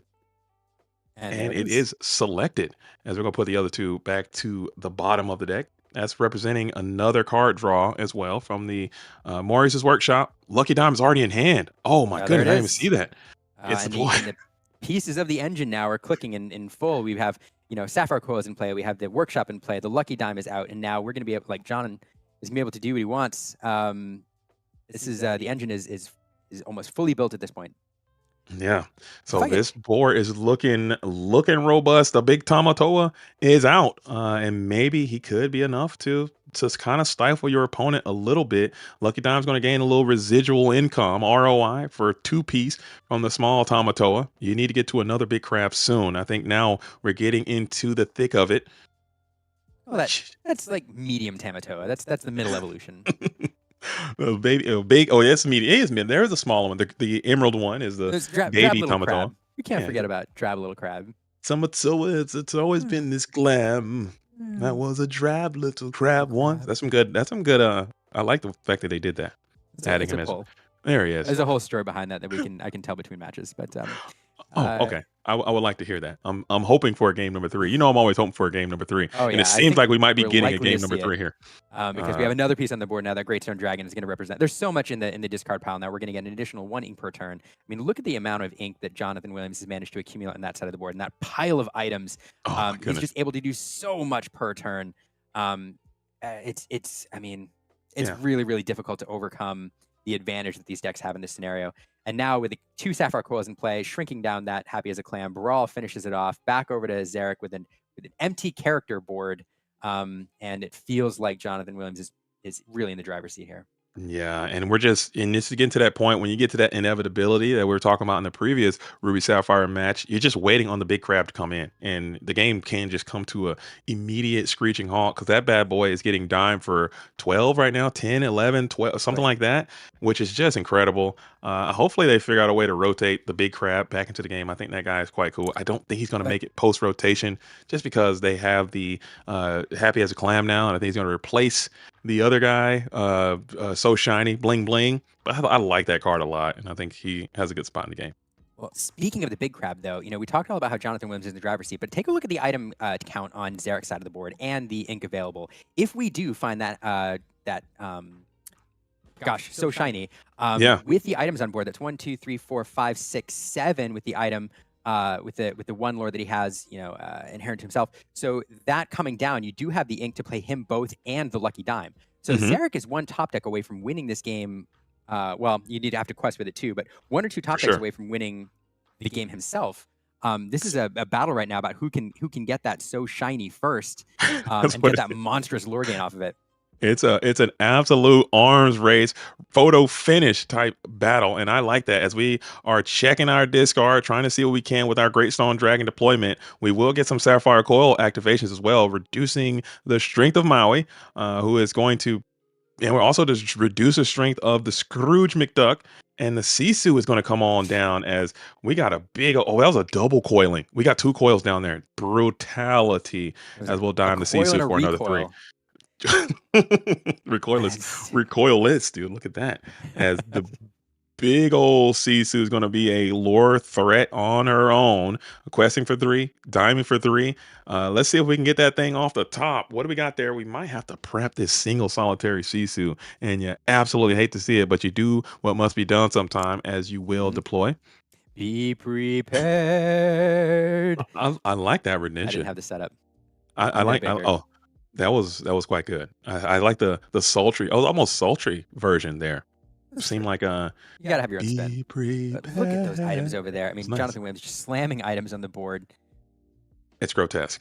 It's absolutely repulsive at this point. And how far I'll go, hard Cassie, you're just digging, looking for the big boy. As soon as you can get that big boy out here, you just play him to the field, win the game. And Zarek has to understand that you're just on borrowed time, and you're just kind of hoping at this point, as each turn you're getting an incremental piece of lore as well. Great Stone Dragon deploys again, getting another lore. And now, so big in this matchup. What are your outs, man? You need a hideaway. I think I'd love to see a hideaway right now to put that dime into the inkwell. No one's playing it though. That card fell out of the meta fast. I think it might be time to come back. You do, and there we have the coil leveraged again. Baby Sisu finishing off that bell. No more free 1 lore off that dime. But yeah, I mean at this point, both players have a way to win the game fairly quickly if they can find that crab. That is the way back in. But yeah, back and forth here as both of them draw, slam items down. They're moving fast. Is that a hideaway? Is that a hideaway? No way! Look at that! You called it. There it is. That dime now disappearing from the board. Zarek, I think I saw a little bit of not gloating, but excitement in his fingers there as he drummed him on the table. Finding that hideaway. Clearly, Dragon John Z still has a lot of tools on board and a lot of ways to kind of raise ahead. But man, that certainly feels better. It's gonna be a lot harder without that lucky dime. And I don't know how many Ruby Sapphire players are playing 2 dimes these days. Maybe Dragon Johns is a gamer and put 2 dimes in the deck, but your dime has been hidden away from you, and you're going to have to get a character on the board. It's going to have to stick, Liam, and that's going to be very difficult to do into a Sapphire Coil Great Stone Dragon board. But I don't think Zarek has been utilizing the Great Stone Dragon. Probably trying to save your characters for when your opponent has one up, as we're going to go ahead and be prepared these double Sisu. So now we got a game here, and Dragon Johns is not out of the woods yet. You're going to need to get something happening here, as Scrooge McDuck is going to hit the field of play. I ain't heard no bell, said Zarek, who hideaway came in humongous. We were just talking about that, Liam. We both said, you said more than me, actually. Is he running? Are they running it? Is it in there? Is it not in there? Some people are playing it, some people aren't. And when it came off the top, I mean, that's probably the only copy. These decks, can cycle through so many cards, filter through so many cards, that there's probably that one in there that Zarek has been hunting for all game, just as an insurance policy. And there it was. That might make the difference. Yeah, I think you gotta, but that was a different meta when the lucky dime meta. You just play the dime when it's time to win. We play the dime and it's time to win, and it looks like Dragon John's probably thought like, hey, no one's on Hideaway anymore. I feel comfortable. I can just put my dime out, gain some residual lore, and then just win the game in time. My Tamatoa is going to come. Dime set up. I put it down. I win. Boom, you got hidden away. And that might be something that you have to look back at with great interest. Like, hey, I got to go back to my old ways. I got to go back to my set 7, set 6 ways and protect my lucky dime a little bit more just in case Hideaway comes and just completely claps me up, man. Dang, I hate to see it if you are Dragon Johns. Yeah, and for everybody, like item destruction against these particular decks isn't terribly scary because you have your crabs, which can recur your items, and so oftentimes, they're game plans where you get rid of your items early to have them available for later in your discard pile. But Hideaway puts it into your Inkwell, and that is brutal in this matchup because you cannot get it back. Ain't nothing escaping from the Inkwell unless you're running puppies, and nobody's running puppies. So so it is the perfect answer to this deck because it prevents that recursion. And especially like in this situation when Dragon Johns has 15, 16, 17, 25 ink. What's another ink? It really is not going to change any type of advantage that you may or may not have. So, but that lucky dime, imagine if he still had it, the game would be over already and he would have won. So Hideaway was very, very crucial there, but it's still not out of the woods for Xeric as you have this heavy quest in Sisu that's up on the board. You have the Grandma Tala as well. So you're representing 4 lore right there. You could just win it the Iron Way going up to 16, 17 next turn if you can't get another board clear in. Iron Way, you crack me up. Yeah, it seems like no answer for that right now. Drawing cards, looking for something, and perhaps another Be Prepared. I don't know how many there are in here and how many we've gone through. I lost count. Chat knows. But we will put another Sisu there into the Inkwell. And yeah, clearly no answer here. So just establishing that Bell, getting a body on the board, perhaps to trade into that Talon next turn. But back over to Dragon's On, and he'll be able to scoop up 4 lore quickly here, putting him a lot closer to victory. So this is, I mean, I'm kind of on the edge of my seat here. Yeah, this is tough. This is a tough spot as we are going to ink the Maui into a Sisu. So all the initiative is back firmly in Dragon John's favor as the Hideaway was great for a time, but you were not able to capitalize on it. You need another Be Prepared here, or you need to get a serious chain of Maurice's workshops, or you need to just get Tamatoa and win the game. Right. How about just that? Win the game. Let's see it. Do you have it? I think we drew a coil if I'm seeing things correctly. So we'll get another item on the board. I mean, it's not super helpful, but there it is. Nevertheless, draw a card off the workshop. Another workshop. And you still have enough to deploy a Tamatoa and Lucky Dime. I still think you have 10 ink left. You might have to sell the other right. See, you take another rip. Can you do it? Yeah, what a change in these decks since the Flavisham ban. I mean, there's still plenty of card draw. Those workshops became even more important, kind of replacing the Flavisham as a draw engine in these decks. But the flavor of these matches has definitely changed a lot since Flavisham disappeared from the mini game. Yeah, can you imagine if Hiram was still around in this situation? It would just be so absolutely popsicles. One of these players may have decked themselves by now, to be quite honest. Dragon Johns might have to check. His deck is getting a little low over there as we're still looking right now, trying to figure out a way. There is lethal damage in play. I know you love that term, so I'm gonna keep sending it as we ink the depot. We're checking. So it's Be Prepared or Bust as we're paying 3. We're going for a workshop here. Be Prepared or Bust. I mean, a Sisu, I think there's so many coils in play. I haven't done the math, but I'm sure that would fix things as well. But we've used a lot of them already. There's so many Be Prepared, so many Sisus that have been either inked or discarded already or banished. I don't even know if there's an answer in Xeric's deck anymore. I think now, unless you got to check the ink, if you got 10 ink remaining, I still think you have options to go for the Tamatoa dime play to just play Tamatoa and win, but now you can't find it. You're just drawing dead here as now you're almost out of resources. You need to at least get a brawl, maybe human Sisu. You got to clear the Tamatoa and you have to clear the maybe need a Maui. Maui could, you got to clear 2 characters still. So brawl is 1. Inking the brawl. Inking the brawl. Yeah, I think we're just going next here. He must know there's a Be Prepared left, I'm guessing. Will that give you do you have enough ink deployed? Oh, you got Fishbone Quill. Fishbone Quill. Now we have a Popsicle. We're going to last ditch effort here. We're going to use the Popsicle. We're going to draw 1. What does that leave us with? 1, 2, What is 3, that? 4, 5, 6, 7. 1, 2, 3, 4. I got math here. 1, 2, 3, 4, 5, 6. I think that's 7 right there, right? Yeah, and And if that's 7, we don't have enough for the workshop. We're going to take a swing anyway. Yeah. The other workshop, but at this point, I don't think there's an answer. I don't think there's. You get to the Sisu. You don't have enough ink. There's the Sisu. There's the Sisu. That's what he was looking for.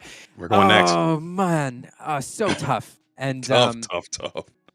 Are we getting? All right, Dang. that game was so long.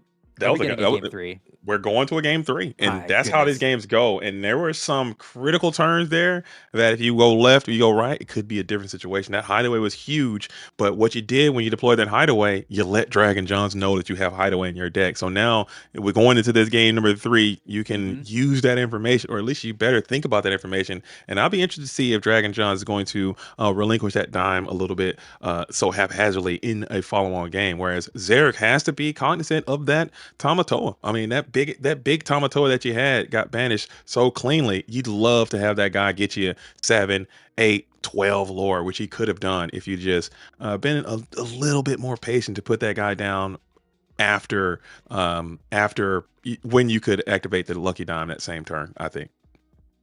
Yeah, I have to go back. It is tough because the be prepareds change your calculus sometimes. You want them played on your terms. So the idea becomes, play a little bit out, play a little bit out, play a little bit out until you force For sure. to be prepared, and then you try to reestablish, especially when your opponent's not singing it and they're taking the whole turn to play it with their with their ink totals. So, but I do think if I remember back right, because you were saying that, and I was taking a look, and I took a look at Zarek's hand, and it did seem a little low.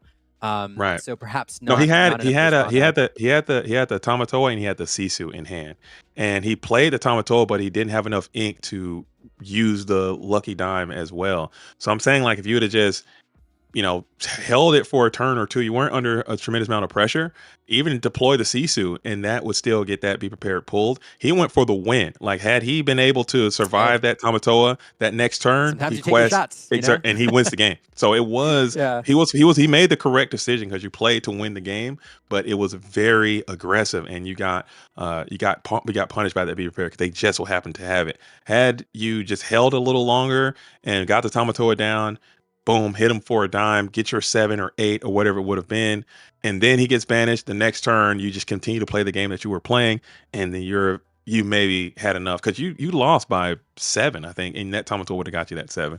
But you can't really know that unless you have some kind of fortune teller. And taking nothing away from Zarek, I think they played it correct. You play to win the game. That's the whole idea. But in this situation, it just didn't work out for you.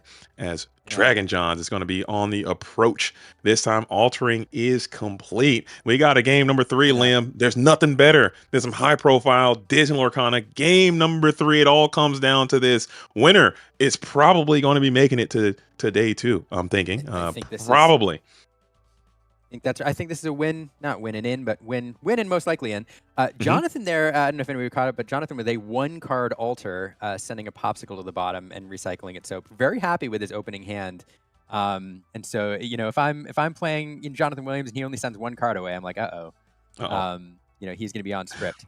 And speaking of on script, Zarek on script with a popsicle on turn 1 on the play. Back over to Jonathan, and we'll see. We'll see how this shapes up. Scrooge going in the inkwell. Yeah, we're sending Scrooge down now, and you send a popsicle back. So clearly, you got another popsicle, and you draw another popsicle. So you're just popsicling over there.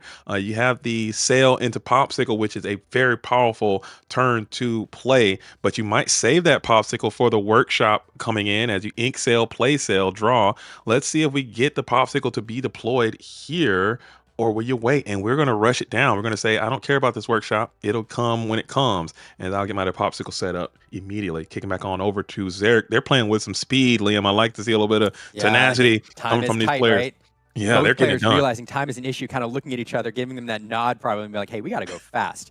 So these early turns, too, are pretty well scripted. Everybody knows what they're going to do. Everybody knows the pattern of play here. So both players just jamming out their cards, getting this first part of the game over with so we can get to the part where we have to think things through. Speaking of Lucky Dime, we find it with the Scrooge there. Going to take that into hand rather than see it disappear to the bottom of the deck. Fun note on Scrooge McDuck. Scrooge McDuck is illustrated by Scottish artist Kenneth Anderson from Glasgow. I asked him during set 1 if you had one dream card to illustrate, what would it be? And he said, Scrooge McDuck is one of the only Scottish Disney characters I want to draw Scrooge, and Let's here he is go. making his appearance here in set 7. So That's shout out to huge. Kenny there. That's Fun huge, man. little note. I like that, man. I like that. Getting your dream wishes do come true. I think that is a staple of the Disney lore. If you wish upon a star, something like that. When you wish upon a star, makes Your no dream difference card who you'll you. get to draw. Oh man, that was good, Liam. Wow, talent, baby. Wow, the alley hoop. That was nice. That was very good. We'll be out. So Scrooge coming down on Zarek's side. Jonathan answering with a Scrooge. I was singing. I didn't see if he found anything.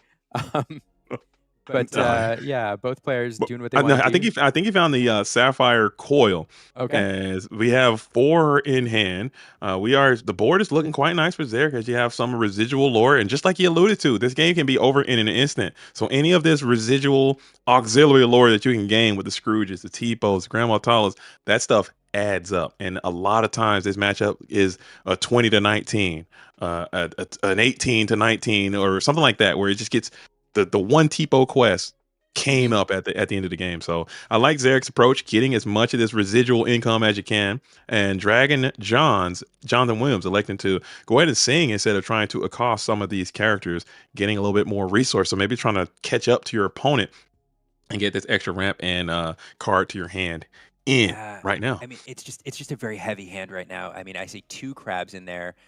We do have that sapphire coil, but like I think there's a workshop, but just not all the tools you want. So yeah, forced to forgo that challenge, allowing Zarek another turn of questing perhaps in order to try to draw into what he needs. Here he'll establish a Grammatal on the board for another body to answer some of those characters next turn, looking for some more ink, some more resources. But yeah, absolutely, as you pointed out, that lore early on, it makes that math later when you're counting up the items and doing the math with the dime like that much more favorable. And one of the benefits of T-Po when he came out, because before that, most of our ramp on turn 2 didn't leave you with a body except Mickey Mouse in set 1. Nobody was running that, on turn 3. But to have an inkable ramp card that gives you a body on the board to get 1 or 2 lore, or to choose with a crab if you're running Blurple, it's such an impactful card. Yeah, absolutely. Kind of an innocuous package to wrap it in. You know how I feel about T-Po. I think it's one of the most broken cards that no one complains about. Everyone's like, "Oh, T-Po's fine. T-Po's fair." T-Po is not fine. T-Po is not fair. Okay, it's inkable. The card should not be inkable. It should not have 1 strength. It should not have two willpower. 100%. It shouldn't even quest. It should have reckless. Okay, it should be something silly about this card because he's too good, and there's no real downside to playing it. Yeah, you have to pay a card from your hand, but like you said, he's got a body. He can check Churnabogs early. He can finish off daisies. He can do all kind of things that just really benefits these control decks and these sapphire decks. I think it's one of the very best cards in the entire game, and no one hates him enough. That's why I make a personal responsibility to just dislike T-Po. To hate T-Po more than everybody else. More than everybody, just because he deserves it. Just because he's so cute. It's just like no one. Oh, T-Po. No one ever talked about. Yeah. Oh my goodness, T-Po. If I could just, I'd drop kick T-Po if I could. He annoys me, so his card is just so good. If you're a sketch artist out there, you just got a great prompt. With that sapphire coil coming down right at the right time to then ink and shrink down that Tamatoa in time to brawl it. And we're doing some board control here, trying to get that lore gain under control. We do have Zarek left with that Grammatala there. It turns out after this turn, so able to squeak out another lore if he wants. But that early lore gain could loom at large at the end game here. Jonathan Williams, though, getting some of that engine on the line, getting that sapphire coil on the board, and another Grammatala coming down to Zarek's side. Again, a card that allows you to do a thing, but then leaves you with a decently sized mid-game body.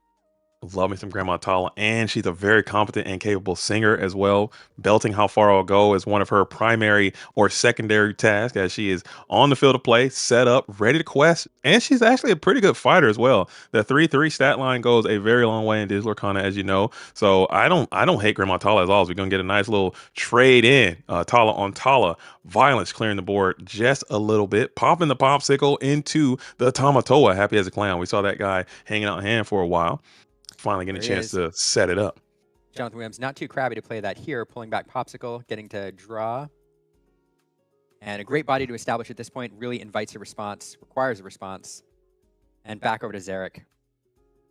And there it is, as we're going to kick it into that how far I'll go, just like Grandma Tala used to do it. Now you have to, according to Baker, now you have to sing how far I'll go as Grandma Tala. I tried Scrooge McDuck how far I'll go. I like to hear your Grandma Tala how far I'll go if you have that in your bag. I don't know if your bag's that deep. It calls me.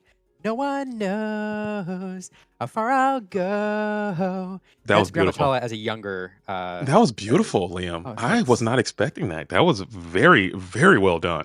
I killed it. Some lyrics wrong. Banish it. Chat's roasting me right now. I think you nailed it. You nailed it. I think there's just some haters. If you're hating, you're hating. Okay, it is what it is. As we do have that exerted Grandma Tala checking the hand. Neither player has their Maurice's workshop set up. Both players have their popsicle and sapphire coil established. So we racing for the coil, racing for the workshop. You have your dime already in hand for Zarek. Do you just deploy it? I mean, do you run it out? Because Dragon Johns, maybe they don't have the hideaway. And he got hard punished last time. You just running out. Sub games way back in the day when this deck first premiered. Talking to players, Hal Brady, who used to run this way back when, would make the point that hey, at some point in the match, you have to make the decision to take a whole turn off, basically to slam that dime down in order to give you momentum into the rest of the game. So you're kind of looking for that space, that gap, and that's definitely something that Zarek could choose to do if he finds the room to do it. And here, perhaps there is Jonathan spending a whole turn, spending all of his resources to be prepared, clear the board, kind of turning the initiative back over to Zarek, who's going to get to reestablish his board first. This is an opportunity, if you want to take it to present that dime. I know, but you hard punish your opponent last time with your hideaway. If, in fact, Dragon Johns has a copy of hideaway in their deck, they can then deploy it as you're going to send a Tamatoa again early, no dime. I'm always dying before Tamatoa at a minimum because I got to get that lore because this guy is a high threat character. If you see him, he's got to go on site. And let's see if Dragon Johns agrees, and he does as the big crab falls on into the discard pile. Yeah, I mean, Tamatoa, not paired with a dime. I mean, you'd love to be getting the lore off of him, but at this point in the game, when you have popsicles that you're cycling, he basically draws you a card every turn. It's almost like having a beast over there that says gain 1 lore and draw a card per turn. So a fun card to establish and really, again, invites an answer. And you see Jonathan Williams realizing that I've got to spend a whole board wipe to get rid of this card. Otherwise, things could accelerate pretty quickly. Absolutely. He's got to go. He's on site. When you see that big shiny crab, that 5'8" huge tank on the board, he has got to be removed almost immediately because he could just cause some chaos and carnage to your entire mental faculty. So he's got to go, as now you are chaining your items together. You have your own lucky dime and you have your own Tamatoa in hand. The combo is assembling. So now, are you going to risk it though? You have to run the numbers and see if you're going to be willing to put that dime out and get it blasted by a potential hideaway. Again, your opponent has it for sure. I'm interested to see how Dragon Johns breaks this down. Yeah, choosing again, build resources here, but we'll play that bell for free, send that popsicle to discard pile, possibly to recur it, later on. Get a body on the board though, start to claw some lore back, and then we saw a hideaway hit. What did that hideaway hit? I missed it. Did he hit something? I think he went after the Maurice's workshop. So the workshop got hit, and Dragon John's got to be loving that. Okay. Hit the workshop all you want. Now my lucky dime might be free and clear because clearly you can't be playing double hideaway. Definitely not playing triple hideaway. I don't know. So he hits the workshop with a hideaway early and often. You have that Tamatoa, who is a huge threat because for a 100% fact, lucky dime is in hand because you start with the Scrooge McDuck a few turns earlier. So this is a critical decision coming in from Jonathan Williams. You're still sitting at 0 lore, but this game could not be tighter as both players are trying to execute their game plan. Dragon John still on the approach. I think he might have to bypass everything else and go after this Tamatoa Advocacy Clan because you cannot allow your opponent to cheat out 7. But you say, nay, I'm putting the Tamatoa in and say, do something about it, as we are going to get back our own popsicle. Yeah, Jonathan, it's an interesting choice to blast that workshop there. As we mentioned, not save it for the lucky dime, but Jonathan Williams down to 4 cards in hand, and it's kind of indicated through his play that he's looking for cards and trying to find certain things and foregoing challenges at points to seeing how far I'll go, and kind of indicating to Zarek that he doesn't have what he needs. And so Zarek realizing that workshop paired with some clams allowing you to gain so many cards off recurring popsicles like choosing to abolish that card draw, tuck it away there in the inkwell rather than, give Jonathan Williams that space. Sapphire Cloister leveraged by Zarek, though, to shrink down that Tamatoa, allowing Sisu to finish him off, send him to the discard pile. Insane that's a thing. That's a reality that we live in. That just happened. A 3-cost character on temp with no loss of momentum at all was able to banish an 8-cost character. That seems unfair, but it is what it is. It does require a bit of setup, and the Sisu is also representing a shift line. The Lucky Dime was put into play for free, and now you have a pretty nice Sisu coming back. If you can ink, and now you can deploy a Sisu to clear both of these characters, and next turn you still can have a pretty notable Lucky Dime target, as Dragon Johns is doing a much better job of protecting that Lucky Dime this time. One hideaway has already been deployed, and the second workshop is going to be added to the field of play, and we are going to pass back on over to Zarek now, who is going to be under the pressure. Yeah, hand size over there a little low. We do have the Popsicle we can pair with a workshop, get a couple cards if we're looking for an answer. I see the Sisu in hand, so we could do some inking shenanigans here and do our own dragon wipe in return. Let's see which way we choose to go. Your dime is up. I think at this point, I'm all about it. Just keep inking, keep clearing, and then dime where you can residually. Put yourself up to 12. I'd like to be sitting at 12. That feels so nice. Waiting for my Tamatoa, waiting for my prince to come type beats, as Tamatoa can end this thing in a whim if you're sitting at 12. But you're electing not to do that. You're going to just continue to resource yourself, which probably is a correct approach as well. Well, and this is we talked earlier about how important it is in these matchups here to put your opponent in the must respond mode, and 9 lore here, especially when a dime is out, really means that anything that Zarek plays, Jonathan Williams needs to think about responding to, especially if it's like a 2 lore character. You really can't let that stick. And so, and it also gives Zarek some breathing room here to be able to build some resources, and it just that mid-game lore, that early and mid-game lore gain. It can be incredibly important in these matchups, and it really changes things drastically here at the end. But yes, I think you have enough ink to deploy the Sisu, and and you will clear the board, but you won't have enough ink to exert the Lucky Dime, so you are missing out on a bit of lore in the process. I'd love to see that Lucky Dime get to moving, but it's just kind of sitting there as a lawn ornament. But if you can keep this Sisu around next turn, you can get a 6-piece there and drive it all the way up to 15, and that's problematic. So now it's going to be back to Dragon Johns, just like you said, to clear this Sisu now, because you cannot afford a 6-piece coming your way, and it looks like you have the cards in your hand to be able to do that. You're going to need you're going to need an ink. You're going to need a double ink here, actually. Yeah, that's the thing. No double coil, and I'm looking for a second way to ink. I don't see it. We are going to take the space to slam that dime out, set that up, and yeah, I don't know. And it will give you a draw. You don't. You get a draw, and is that the guy? Crab. Which crab is that? I can't see the hand shuffles too fast. Happy as a clam. It's the okay. I was about to say teenage teenage crab is down. Crab. The middle evolution, the charmeleon of nice. Of the war turtle, if you will. I like a little charmeleon. That's true. Keep it on the water theme. There you go. Kind of is I think he's like a little crab. Unfortunately, Kingler Krabby, like you don't have the middle evolution there. No, they don't. Of, so. Unfortunate. I'm original 151 guy. I don't know all the newfangled fancy. I don't want to learn them either. There's like 700 Pokemon they have these days. I can't be bothered, Liam. I can't. I'm learning the Lorcana cards. I gotta do. I mean, I'm not hating on them. I like them. I think they're very unique, but I just can't be bothered to sit there and learn 700 new Pokemon. I need my 151, and that's it. I'm done. Back in my day, Pepperidge Farm remembers.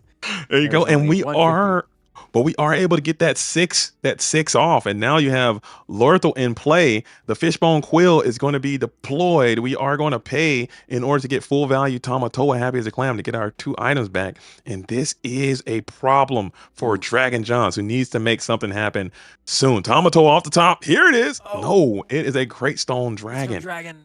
Looking for it. Oh, this is such a tough spot. I mean, clearly you have to get the Sisu off the board. You gotta get Sisu has to go. To get both characters off. There's still I'm not gonna say the word, but still game. If Zarek manages to draw under through lure or So shiny. See, this yeah. happened at the end of the game here. I lose the words. The so shiny off the top of the deck there. But let's see if Dragon John can answer both. We're gonna go after and we got I think we got Vitalisphere. So Vitalisphere can charge up the Sisu, There it is. or excuse me, the Bell, and trade out with the Sisu, and you could dime. I love that play coming in from Dragon Johns, who was able to clear the entire board. Big crab off the top. You don't got it. Nope, Popsicle draw off the top. You don't got it. Workshop, looking for it. Shot. Oh my goodness. Okay, what are we gonna get? It's another item. It's a workshop. We're gonna target that workshop. 1, 2, 3, 4, 5, 6, 7. 7 ink in play though. Whew. And you still can't keep drawing. We're just gonna keep digging. Just piling them up over there. Look at this it's like an game. antique store. What is happening as they are just filling up? Oh my goodness, Dragon Johns is down, but we are one Tamatoa away. And I don't think Dragon Johns has the items though. Has enough items to 1, 2, 3, 4, 5, 6. So not quite. Even with a quest off that, unless something crazy happens here and we manage to string together a bunch of popsicle draws or something, it's still 2 turns away. But oof. And then that popsicle off the top, not super impactful here, but it does queue up like significant card draw next turn. So we will banish that popsicle, place the bell in play. And dime the bell. I like that play a lot. Taking a little bit of time off, just gaining any lore you can per turn, putting the pressure heavily on Dragon Johns, who needs to get something going. It's a brawl. Yeah, I hate to see it. Brawl's not doing too terribly much. You got a quest for 3. You could dime. That bell is huge in that it requires Jonathan Williams to spend resources dealing with it, because that represents. I almost said Lorthal. You almost said it. You almost said it. We're gonna convert you to Lorthal here. 3 lore Sisu comes off the top of the deck. So you have to consider that Sisu is a game ender with all the card draw that Zarek gets, unless you deal with that bell. And with Dragon John's board, he wants to spend every bit of ink that he has trying to advance his win condition. That Sisu coming out, not the right card. It's going to go over there instead of in the item pile. Banish that bell. We'll put another popsicle in play. And again, he's both players trying to draw for that end game card that they need. Yeah. And we are digging, and we have so many live rips off the top of the deck for Zarek, as we are going to dime up for 2. We're still playing this game. We had the Sisu quest for 3. Top of the hand. Let's check the hand. We got that. Be prepared. It is strong. You might have to rip. It is going to take a lot of your resources to do this, but I think you might have to play it, checking the field of play, seeing how many items you have. You don't have a 10 over there yet. So the Tamatoa is not quite game. Tamatoa for you is game. Sisu in hand, the big one. Holy, is that going to get it done? Can that clear? How many sapphire coils are there? 2, I think. Oh my goodness. As we're still drawing and ripping and drawing, checking the item, and there he is. There's the Tamatoa. And the fist bump comes in. And there it came off the top. Woo!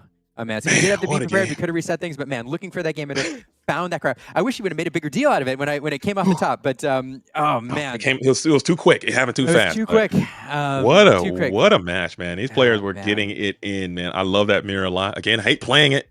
I like watching it. I think it is a nice little back and forth from both of these Luminaries. They got a chance to demonstrate what they were trying to do. A little bit of fortune. Fortune favors the bold from time to time. But man, oh man, what a show! As Dragon John goes down to 5-1, you are down, but you are not out. As Zarek is going to be comfortably sitting at that 6-0 situation. Man, what a round! What a game!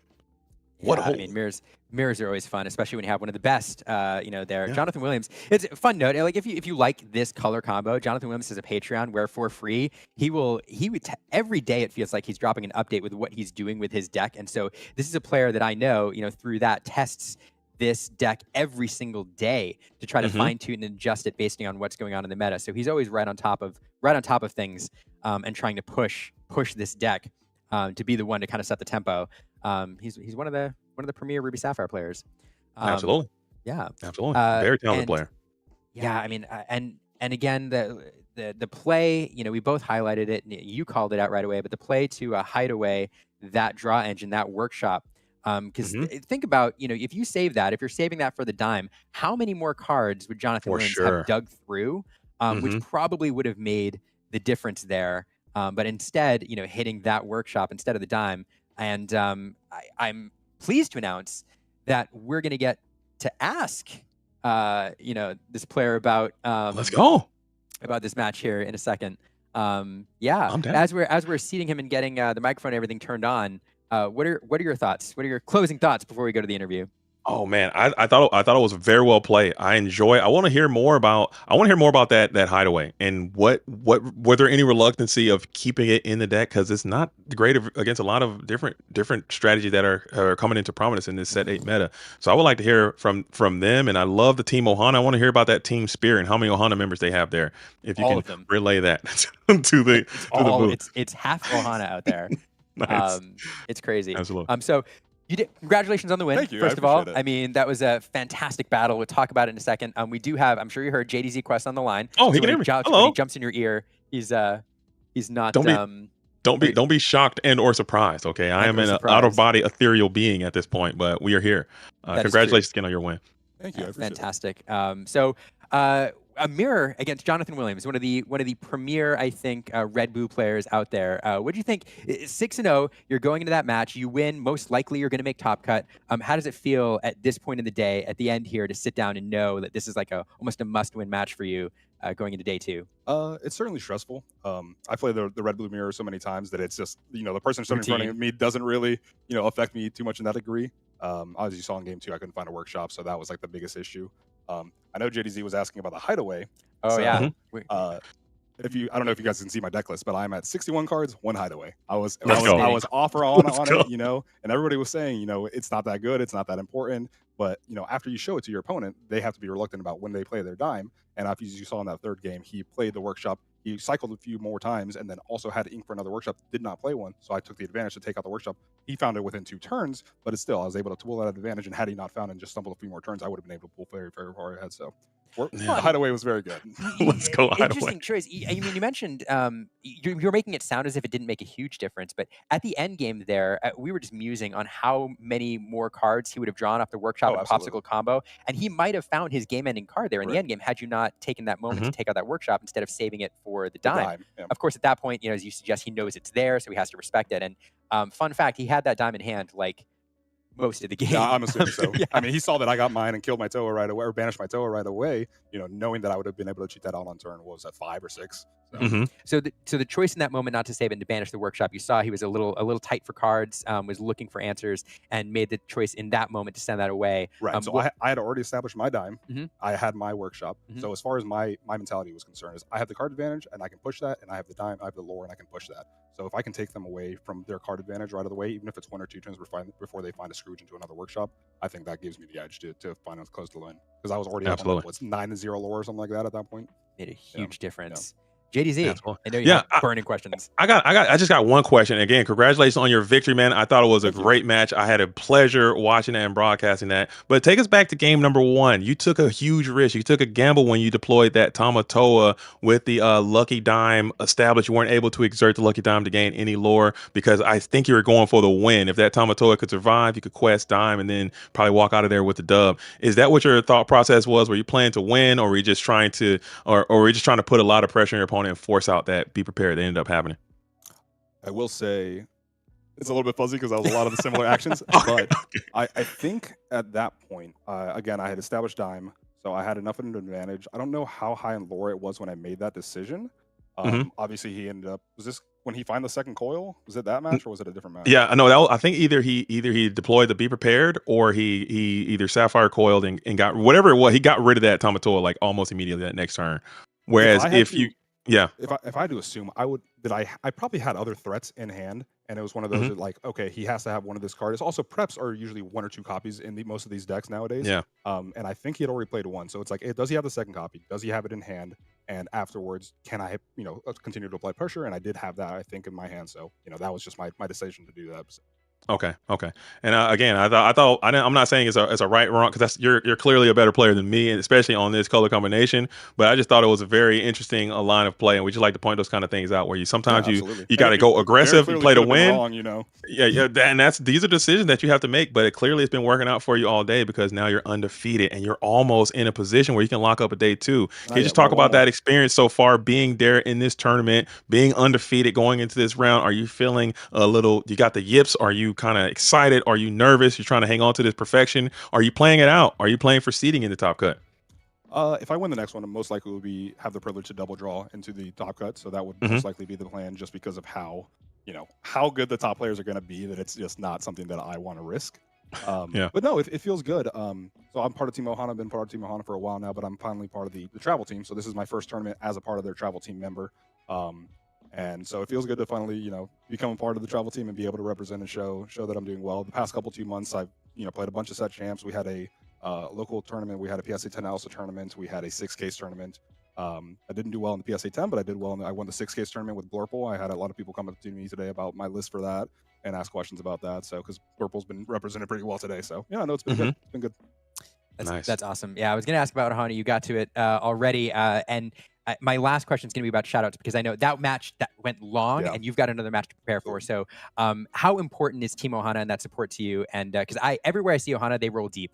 I think we have about 16 people here. And last time we saw it was like at 170 people. We're like, we're 10% of the field, you know.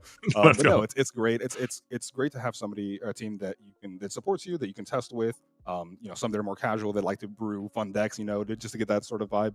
As well as having people to stay with, to drive down with, because for us it's about a 5.5-hour drive. Obviously it's a full weekend experience. So no, it's great. It's great support. That's awesome. Yeah. Well, congratulations. I'm sure we'll see plenty more of you. Well, in the next few matches, hopefully in the top cut. Fingers crossed. And fingers crossed. And I'll see plenty more Team Ohana out there. I could talk to you all day, as I always say, but Ruby Sapphire mirrors go super long. Yeah. So I want to give you time to prep for the next round. Well, thank you congratulations so again. Absolutely. Thank you. Man.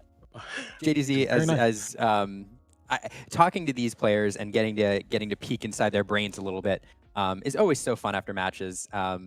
I don't know. And and honestly, from our position, this bird's eye view, you're able to see the field. You're in the comfort of your booth or in your home, and you're not, the fatigue of playing in a tournament. So I don't want to make it seem like I'm saying, oh, this person's playing bad or they're misplaying, because I would never say that. I just think things are very interesting, and I love to hear the decision-making processes that these players go through. And all of that stuff is tangible information that players who may not be on this level are watching the stream, and they might have those same questions. So I'm trying to have those questions out there so we can get the answers straight from the source. Hey, this is why I did that. And usually players have a very good response, just like Zarek, I want to say, just like Zarek had to say there, this is why I did it. I'm like, you know what? That makes perfect sense. And carry on smartly, dude. So there it is, man. I love to hear it. And this tournament has gone off without a hitch. As I'm looking at the list, we got Voodooed. We got Jonathan Williams now, who's probably getting knocked down. We got Zarek, Tanya Stone, Crib B12, Full Metal, Jess are going to be rounding out that 5-0 as it's getting to the thick of it. Liam, we're almost there. We're at the precipice.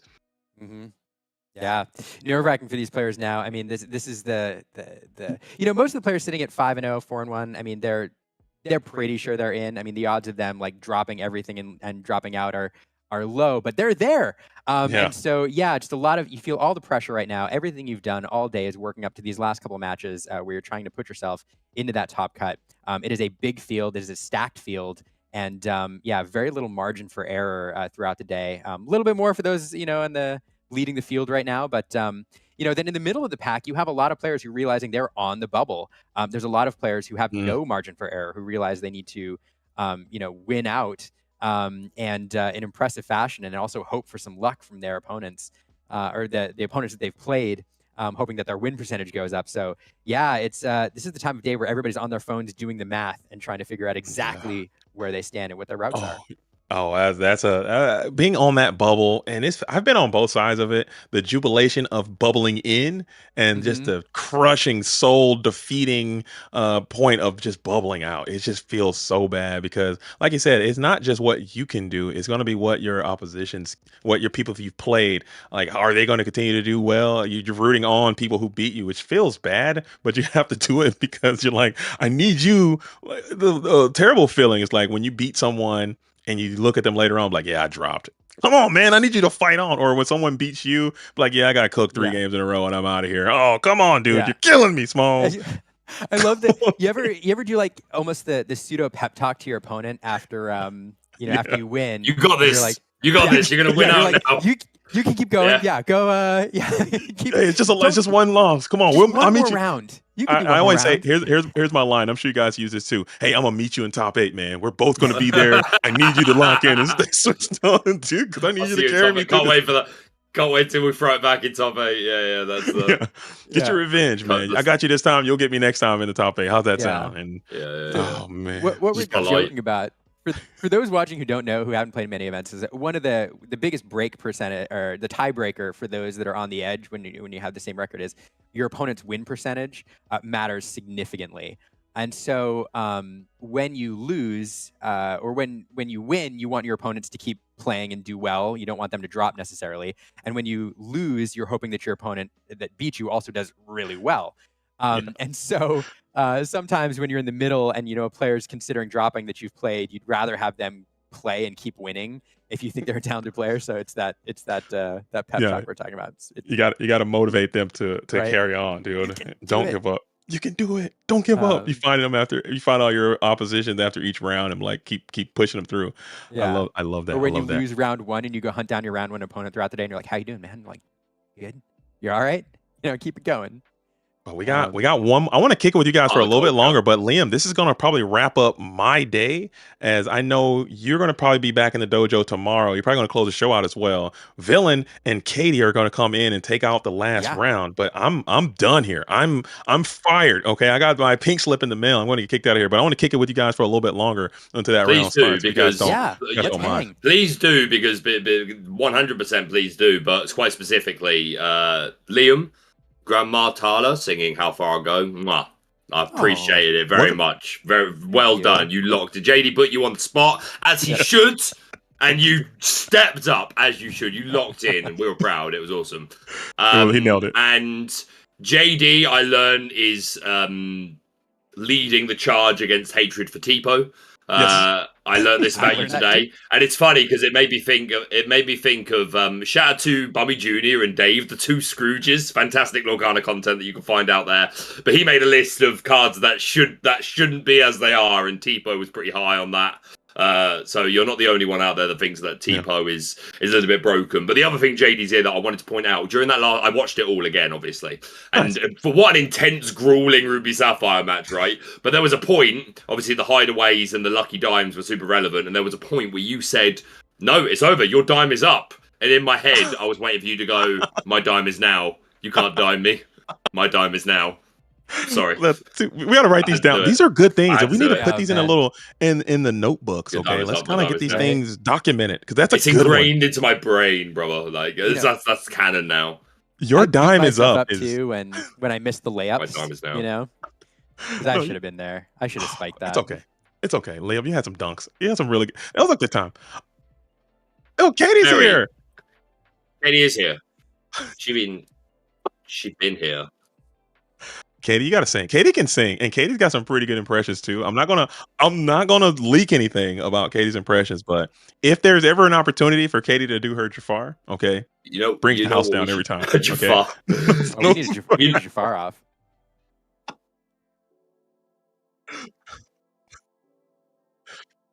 I like both of those things. You have my attention, now you have my curiosity. But there is still room for the musical section to not be over, right? Because I told you, Liam, that if a Goofy happened or an Under the Sea happened, then a thing was going to happen, and neither of those things happened, unfortunately. And it would be a darn shame for JDZ to sign off without performing his showing his talents. So JDZ, you know the words to On the Open Road, right? I do. Right. Well, I'll be Max. I say we lock in. Let's do it. Let's do it. I'm on the spot. Here we go. Do you need a break from modern living? Do you love to sail your weary woe? Take it. She good. California. Look out. No, hell was it?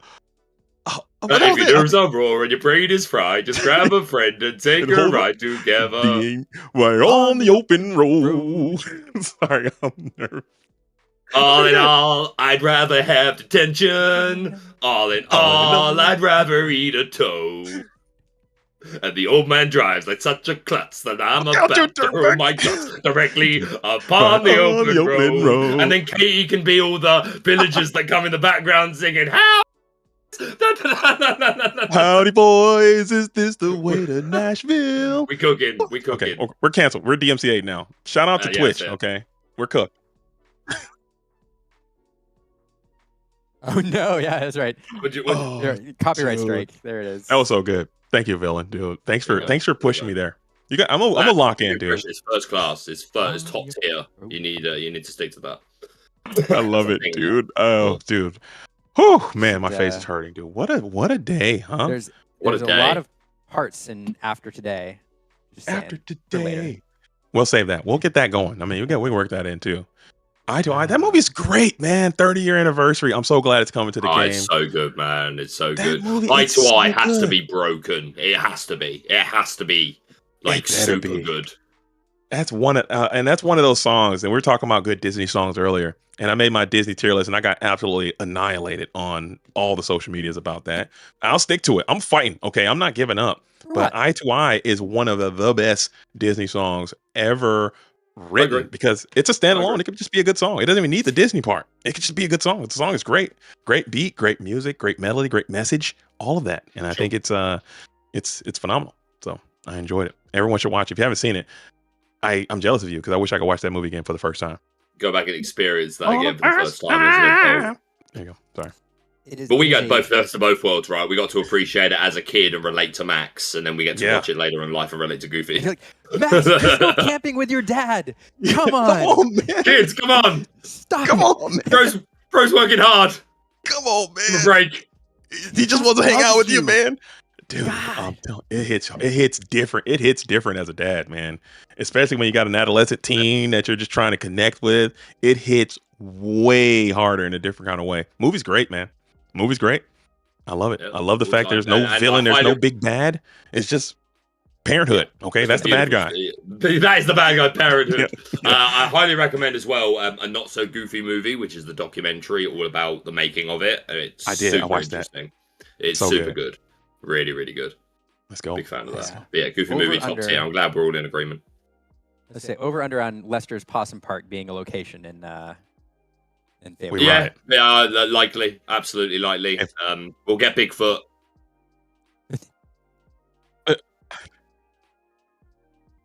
Either, yeah. Even Pete's Caravan. Pete's Caravan, that even that could be a location. Yeah, if we don't get Goofy's car as an item, this thing is indestructible and gives all your characters, evasive. I don't know what it can do, but it better do something cool because the car was the MVP of that whole little journey, and it's floating, it's flying, it's doing everything. Get it in the. That is true. Get that car. Sasquatch. We need to get Sasquatch in there. The perfect cast. The fishing pole. Perfect cast. That has to be an action. The perfect cast. So has to be. And I bet you anything, it's something like a Visions or a Dig a Little Deeper or something like that. It'd be a dig into the deck and takes up for something. Maybe it's find an item or find a carrot, whatever. But yeah, I imagine that's probably the flavor. Oh. Tower of Cheese. Yeah, I agree completely. 100%. Oh, the pizza. I agree. Yeah. When Max and Pete are eating the pizza, it's like, oh my god, like this is the tastiest looking thing.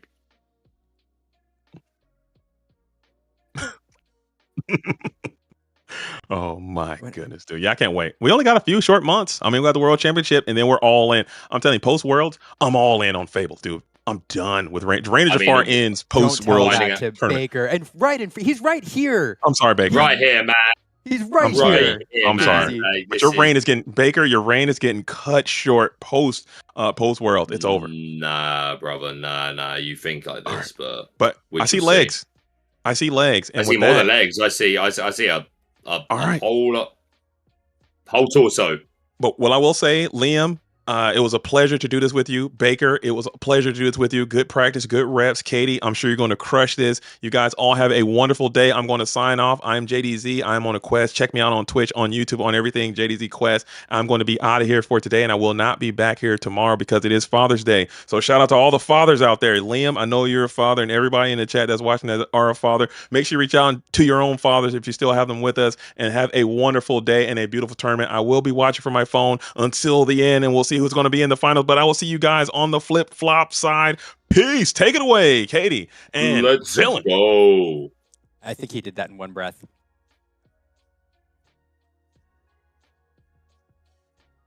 I can hear you. It's impossible. We are in the same call, Katie. How can Yeah, you? they apparently. So In the at the meantime, moment, guys, they can't hear anything. Katie's currently telling us that she doesn't think that you guys can hear her. So we're trying to address that in the background. But JDZ, we'll troubleshoot. But JDZ, what a pleasure, my man. Do everything this man said. Go and show the love. Go and follow him. Follow his content. This man is revolutionizing the business. He's going to outshine us all. Always grateful to get the chance to cast with you. Looking forward to doing it in person at the World Championship. Thank you for giving us your time and your talent. Time is the most valuable resource we have. So we appreciate you for it, JDZ. And of course, Liam, before you sign off, hopefully Katie doesn't take too long of a troubleshoot. Please talk to the people.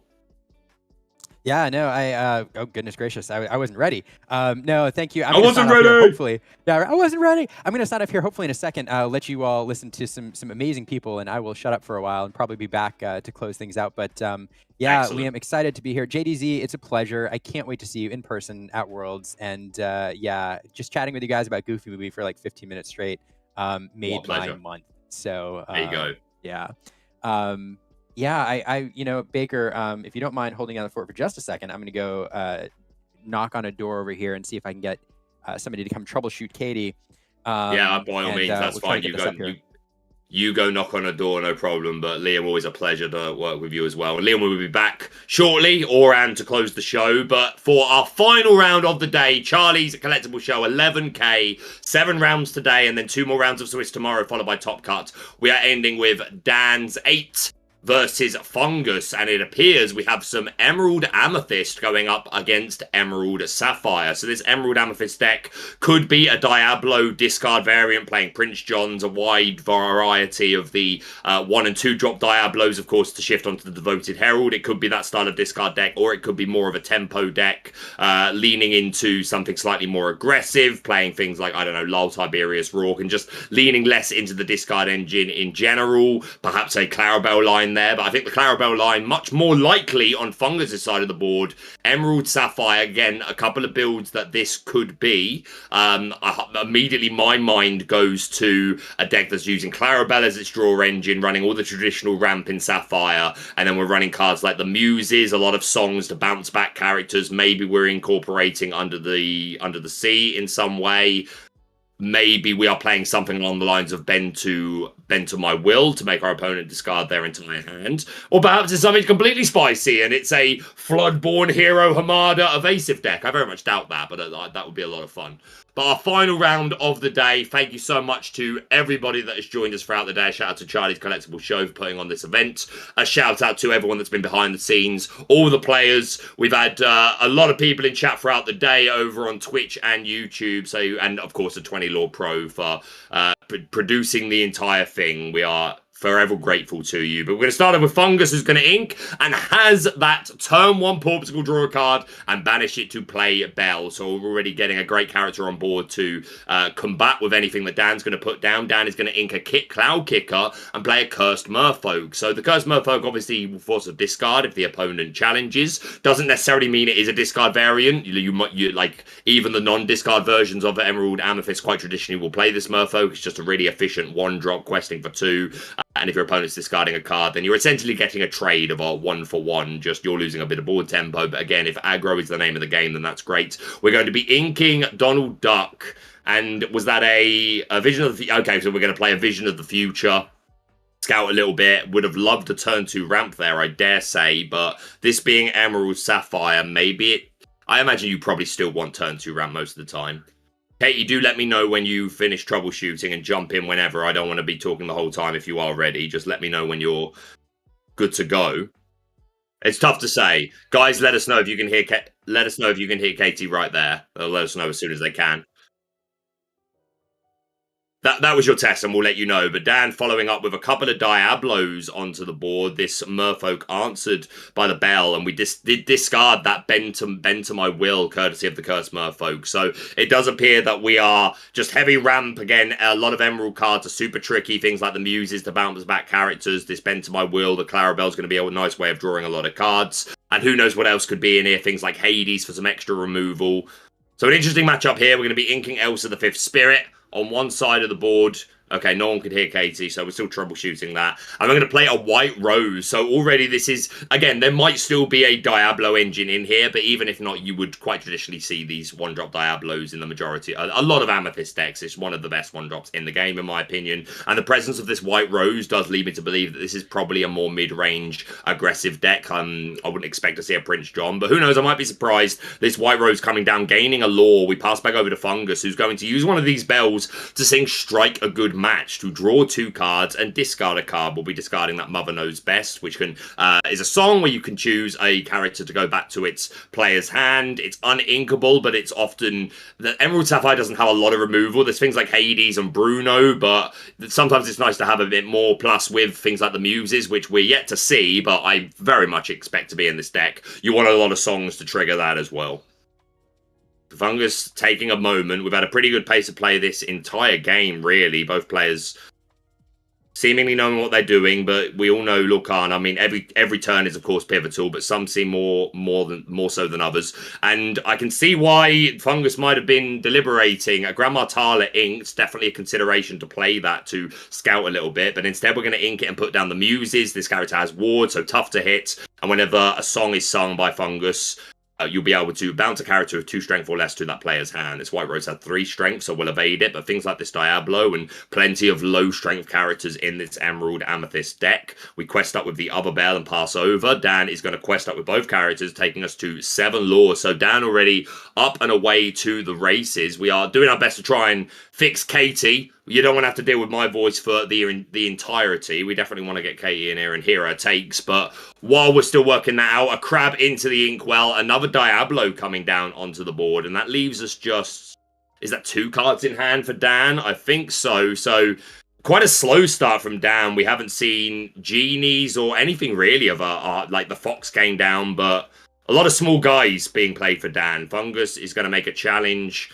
And we're singing Mother Knows Best and then also bouncing another character with the Muses. So a really strong tempo play here from Fungus, just clearing Dan's board again in Amethyst. Where there are Foxes, there's always the potential for a player character and then immediately Fox. But only the Bells on offer here, which would trade. Dan would really like this Muses to turn sideways because these Muses are so hard to remove unless they turn sideways.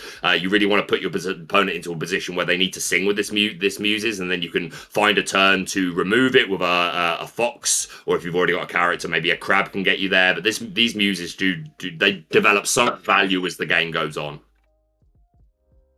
Bell going to be singing another chorus of Strike a Good Match. We're going to draw 2 more cards and discard a Develop Your Brain. This Magic Broom is going to be bounced back to hand, courtesy of the Muses trigger. This Muse is not a once per turn. Every time you sing a song, we can trigger this, and it looks like it's going to be a roundup of lumps and woozles. Is very confusal, which is a super cool song. You choose a character that cannot quest on the following turn, and you draw a card. And of course, as already stated, these Muses love a song or 2 and will continue to bounce back characters of 2 strength or less. So Dan only able to apply Diablos for like the last couple of turns, really, and just losing all the tempo as a result of it. This Muses play, as opposed to Grandma Tala, really paying off for Fungus. Top Cut is not also today. This is the final round of Swiss for today. This is round 7, and then tomorrow there'll be 2 final rounds of Swiss, 9 rounds total, and then a cut to top 8. We are going to... That's a play of White Rose. Yeah, we're going to exile our ink. That's going to gain us a lore. We ink a Elsa, pay that 3 to play the Fox. I definitely would have missed something there and made a mistake, I'm pretty sure. The White Rose Nonetheless, we're going to extend and play a couple of Brooms and Diablos. Again, they can all be removed by these Muses, but only one at a time. So Fungus would need multiple songs or to put down another Muses to be able to deal with this wide board. A Clarabelle comes down, this big 5/6 body. At the end of your turn, you draw cards to match your opponent's hand size, and she quests for 2. Again, Emerald Sapphire doesn't have the most draw, so really relying on this Clarabelle. Of course, you can dig with things like Dig a Little Deeper. Well, that as well, but Vision of the Future, Develop Your Brain. There are ways of digging for sure, and Strike a Good Match has been played twice, but this Clarabelle, a really nice way to just draw some cards. These Magic Brooms are going to go on a quest, and down comes Ursula Deceiver. We're going to get a look at the hand. A Porticle and a Mother Knows Best. Ursula Deceiver, of course, allowing you to discard a song from the opposing hand. So Mother Knows Best going into the discard, and then Information is also very key, knowing that that one card is the Porticle. Of course, that does represent another draw, so Fungus likely to see at least 2 new cards on his next turn. But Information is still good. Know what your opponent's holding on to. Dan already at 10 lore. I wouldn't say has control of the board, but does have a presence. We finally see a Genie Wish Fulfilled, a 4-cost uninkable character, 2/4 stat line quest for 2, and that evasive keyword. So Genie can be difficult to answer for some decks. Of course, in this situation, these Muses love a Genie. Of course, every time you play Genie, you are drawing additional cards, but if you're spending like 4 ink of your turn to play this Genie and drawing a card, then your opponent bounces it back, and then you play the 4 to pay the Genie again. Sure, you're drawing a couple of cards, but you're spending a lot of your ink to play one character that's then ultimately doing nothing. So again, these Muses really give you board tempo if you get a good matchup like this, where there are a lot of characters that fit into this 2 strength or less mold. But because we have at least other characters on board, this Genie doesn't feel quite as bad. If it was the only character, then it would probably feel a bit silly to just play bounce, unless you have to, right? If you just need to draw the cards to draw out of this, because this Emerald Sapphire deck pretty slow. Is that you, Katie? Are you doing another check? I don't think Katie's gonna... Yeah, I'm sorry. That is sad. I'm super sorry, Katie. I don't know if you're still listening, but I'm super sorry, Katie. Is she? I'm pretty sure she's about tomorrow, right? Yes, she is. Yeah. Excellent. So okay. So tune in tomorrow. Get an amazing broadcaster, Katie. We're gonna yes, please do. Super sorry to hear that, Katie. But yeah, we'll look forward to hearing from you tomorrow. But yeah, chat, please send some love to Katie. Technical issues, she won't be able to join us. But Liam making her stepping in to join me for this now, I assume, or are you just coming to let me know that? Hey, like. It's nice to have variety of voices, right? But unless you need to go, in which case I can hold down the fort. I'm happy to watch this. I love a good, I call it turquoise. That's what I'm going to call it. I love a good blue-green deck. One thing I would never call it Bleen. I can be sold on glue. Glue I can be sold on, but I hate Glean. And then... I hate it. Brandon called it Glean the other day, and I was like, oh, I hate that. No, don't do that. One of the fun notes, you were talking about the Genie bounce combo with the Muses, and one of the ways that this deck recharges its hands is with that Clarabelle, forcing the opponent into repeated card draw and then benefiting from your opponent's big hand size. Sometimes before you dump it then with a Bend to My Will. One card I've seen people running quite a bit is You're Welcome, which can send a card back, card in this and deck. then and it's really, really fun when paired with that Clarabelle, so... a lot of fun. Yeah, well, I was talking to, I think it was JDZ, we were talking about like shift lines and when what you want to shift onto is, or like if a card has a lot of use. Oh, it was Namari we were talking about, the new steel one where it does lots of things. It quests for 2, it can have 1,000,000 strength, it lets you draw and discard loads of stuff, right? And that's kind of the situation here where like a singular card just has multiple reasons it can be useful. So You're Welcome, obviously, if you're filling their hand up, you could then just be, you're removing something from the board and then you're going Bend to My Will. So the negative side of You're Welcome no longer matters, right? Or you want them to draw cards so you can draw it with Clarabelle, or you can bounce one of your own cards to draw cards yourself. I love cards that are useful for multiple reasons, right? But we see here still like Dan crawling up to 15 lore. It has very much felt like Fungus has been, I don't want to say in firm control. Dan has consistently had a board presence and played this really well, but Fungus has always seemed to have like the tempo on the board and bouncing back characters, but they've been so slow and Dan has just been able to crawl their way, and now we're at 19 lore and I think it's over. Yeah, fun move there where he slammed his Fox into that Clarabelle, leaving 4 damage there and go-going to get that 4 lore. Yeah. That's a big play, right? This Go-Go is again one of these cards that you just have to respect against Emerald. If you've got big characters like this Clarabelle that can sit there with 4 damage on them, or your opponent can put the 4 damage, and then that's just an amazing burst. So despite Fungus seemingly doing a lot of the things, we didn't see a bend to my will. It was discarded early when challenging a Merfolk. But really, I think the deck basically did what it wanted to do. It just was then too slow in crossing the line, and Dan able to just creep there. I don't really know what went wrong. it did seem, there was a turn where Fungus looked like he kind of ran out of gas a little bit and just gave an opening for Dan to get back in. And unfortunately, like a lot of the removal, there's a you're welcome there. Gonna banish his own popsicle, send it into the deck in order to draw 2 cards. Again, multiple use, right?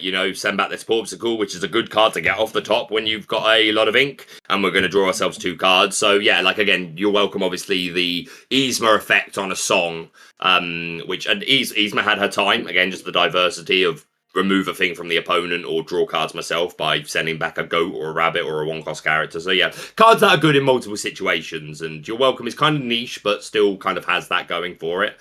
Fungus drawing up to a lot of cards. Again, a nice board. We played your welcome, so we can get a Muses trigger. We bounce back that Genie.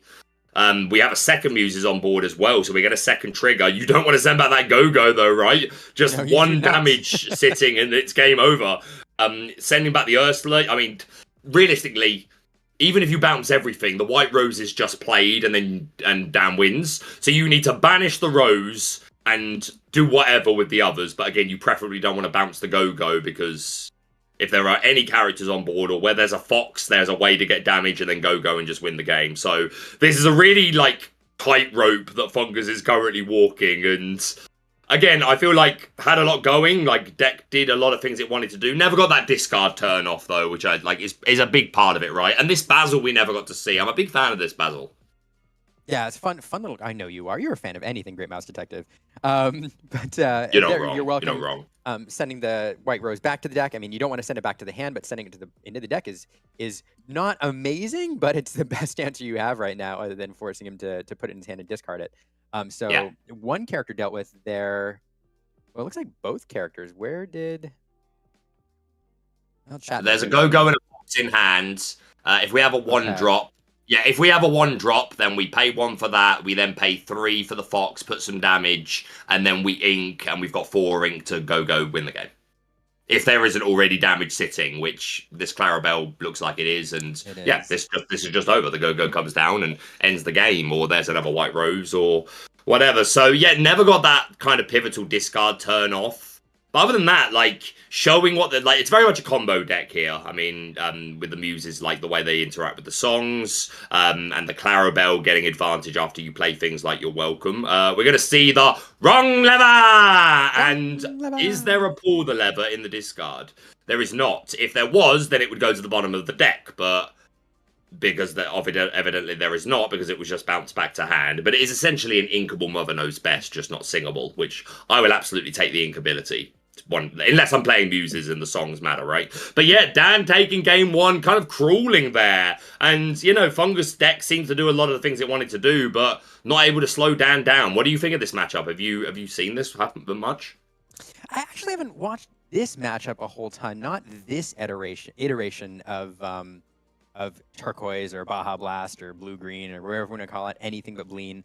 I have seen it quite a bit into Blurple and other control matchups, but this is a really fun one to me. One of the interesting things about Fungus's deck is it relies its removal, and Emerald's removal is based on bouncing things.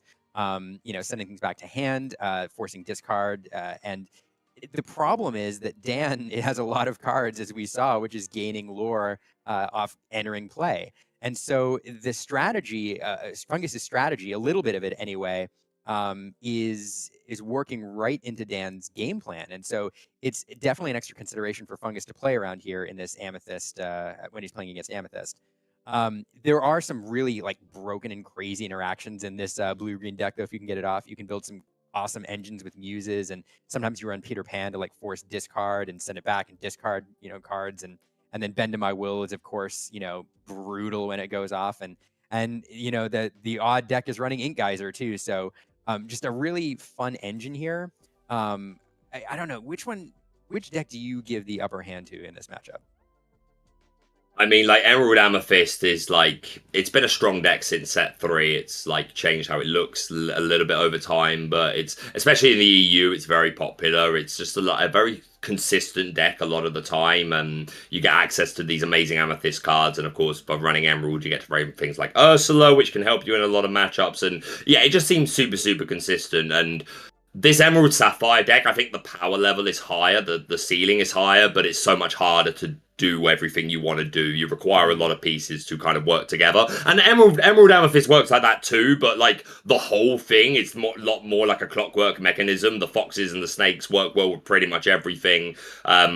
Whereas I think Emerald Sapphire is you need a few more pieces to put together to really maximize it. So I would favor Emerald Amethyst in general, to be fair. I noticed the chat mentioned something, and yeah, we missed it. I've just been going back on the YouTube stream because obviously I'm paying attention to chat. Something that they saw that we completely missed was on that final turn, Fungus did put down that Peter Pan Neverland Prankster, which reads, your opponent cannot gain lore unless there's a challenge, which is really cool. Obviously prevents things like Go-Go and White Rose and locations or even questing from winning the game. So a really nice piece there that could have allowed Fungus the time to get over the finish line, but Dan did have a Fox and a Go-Go. There only needed to be a 1-drop in his hand to be able to pull that off, so I imagine he revealed his hand to Fungus and said, yeah, I've got the 1-drop, I got the Fox, I got the Go-Go, I can still win the game, and they packed it up. But just something that I missed initially, and maybe I didn't hear you mention it, maybe you did, but the chat mentioned it, so I've gone back to take a look, and yeah, super interesting card, and good for us to be aware of in this match in particular. Really cool card. I remember the first time that was played against me was at European Championships. I played Sealed against Steve Warner, and he pulled it and played it, and it was a fun game. Anyway, we're off to the races. No, thankfully I didn't. Liam, card pool is what I do. Fair. Most of the time. Anyway, we're off to the races. We have this early bell once again. This Grand Martala has hit the board. So he's a singer for our next turn, assumedly. This Ursula assumedly got a miss. There's only a sail and a porpoising in the discard, so that's going to feel bad. You'd love to hit how far I'll go. And we're going to play another one. Reveal the hand. We've got Clarabelle. There we go. Strike a good match. Drew a lot of cards. I was saying Emerald Sapphire doesn't have a lot of card draw. Obviously, there's a high roll with Clarabelle, and you're welcome, things like that. But not a lot of card draw overall. Mostly search, like develop your brain and vision. But Strike a Good Match drew a lot of cards last game for Fungus. Yeah, absolutely. And yeah, drawing that off the topic there and hitting with that Ursula, I venture to guess that Dan doesn't have his ideal hand, just looking to get something on the board, throwing that down, and was probably pleasantly surprised to see a song drawn off the top of the deck there. We have, it was the Peter Pan that he wrong levered. That's it. That's how. Yeah, there you go. So that's another way of dealing it. Yeah, you get the Peter Pan off the board, and then you can just play the Go-Go. There you go. Speaking of levers, we do have a pull the lever going. Pull the lever, Liam. I'm hoping that we'll wait for that payoff later. We will. I'm hoping for Worlds that we can get some like reverb on the mic, so that when that happens, we can go, wrong lever. Oh, these are the things I think about. Lady to Ravensburger's. Look at what a blast from the past here. Yes, a blast from the past indeed, but not the song that does exist in Lorcana of that name. That's in fair. Amber. But nonetheless, a different blast from the past. Lady Tremaine from the first chapter. Remind us what this card does, Liam. Yeah, her ability Do It Again allows you to recur an action. I believe it's not just a song; it's an action from your discard pile. I think bringing back Strike a Good Match there. Liam, do it again. I think Lady Tremaine has ability that says Do It Again, allows you to recur a card from your discard pile, not a song, an action. I respect it into the not as well the second time. You did it. You passed the test. That's all I needed. But we see a genie thrown down by Dang and a draw a card, and we've built quite a wide board. A couple of Ursula, a couple of Diablo, and of course where there is Amethyst, there are crabs, meaning that these Diablos can become 3 strength little rockets that are going to draw you extra cards, or these Ursulas can potentially hit for 4, and with that 3 willpower, there's a chance she survives, not into the Bell or the Tala or the Donald, but this Lady Tremaine, she's a 1/5 stat line if my memory serves me well. I believe she's a 1/5, so Ursula wouldn't be able to take her out for that. But everything else, we could definitely allow for an uptrade. There's the Clarabelle. There's the light on a Clarabelle. hoops. One of the, as you highlighted before, one of the primary draw engines in this deck, and it is tricky, you know, because Dan knows that Clarabelle's in play, is going to try to maximize, get everything out of his hand that he can, play things, but Fungus is playing the opposite game and trying to send cards back to his hand, and so we'll see if this interaction, if Fungus can get this going, but although plenty of cards in Fungus's hand there, I think 4, so. But no muses yet. That's disappointing. No muses, yeah. We'd love to have seen the muses. And like, if also muses could send back the Tremaine. You can bounce your own characters, of course, with muses. So like, you can do it again, do it again, do it again now. Do it again, do it again, do it again now. There you go. We're gonna play a Merfolk to the boards. And that's about it. Yeah, we'd love a muses at this point in time. Like, being able to bounce back Genie and these Merfolk seems like pretty good. And thankfully, Fungus seemingly quite well set up. There come the muses with that Gospel Truth ability. But yeah, Fungus in like a slightly better position here. He seems pretty set up and established. And Dan at only 5 lore. There is 6 lore on the board. Hopefully we can deal with some of that now. We just played muses. Can we follow up with a song? We did not see Grandma Tala digging a little bit. The key prevention stories. We will sing How Just a Far solid There's piece the of this song. Sapphire deck. There you go. Again, shout out to your rendition earlier. I won't make you do it again, but I appreciate you committing to the bit. What we like to see. But how far I'll go. One of the strongest reasons to play Sapphire, I guess, is also accurate. Getting to look at the top 2 cards of your deck. One goes into your hand, one goes into your inkwell. So we are ramping, which is what Sapphire wants to do. It's what it does best. And we're just digging through the deck. We're finding a piece that we need. We're just accelerating, digging, finding good cards to play. Here's another Mother Knows Best. Listen to Your Mumsy, which is going to give us a Muses trigger. Must have already done that, I guess. Did we bounce back our own Lady Tremaine? Is that what just happened? I'm going to be quite honest. I'm running the card viewer and talking at the same time, so I missed it. You are on double duty, my friend. No worries. Katie up 2 at the same time. It's like triple duty. But no, that may have been what happened. We'll see. Potentially. Nonetheless, able to bounce a couple. Oh, I think it was the Genie and the Cursed Merfolk that was sent because they've just been redeployed here, drawing another card. Chat knows. Chat knows. Chat always knows. Chat will save us. That will save us. But here, I mean, different scenario here. Both players trying to like establish board presence, you know, follow the game plan. Fungus trying to get everything online, but managing to accumulate 8 lore looks very differently than last game, where they have parity here almost. And just this back and forth here of board control. I do think, though, you know, inevitability is with the blue-green deck with some of the control tools that it has. You know, one of the ways that I like to talk about Emerald Amethyst when I used to play it, the tempo version, not the discard version, is that it's really a 2-phase game. You have go-go's and things and goats and bounces that you can use to close out the game in the end to get you from like 14 upward. But really in the early game, you're trying to claw your way up with quests with Merfolk and get yourself into position. So I do think inevitability is with the blue-green deck in this matchup, unless Dan can get up to 14, 15 lore, in which case, you know, the longer this game goes, the more cards he's drawing, the more goats he's hitting, or white roses, or whatever it is. And yeah, so that's got to be his game. You get to the danger zone. Get there, yeah. That's the point, right? That's why I keep saying, like, it's super relevant with, like, I mean, obviously, lore is relevant. It's how you win the game. But the point being, like, against Amethyst, you got to respect the reach that they can get through goats and roses and bouncing and stuff, things like that. So, you know, you kind of have to...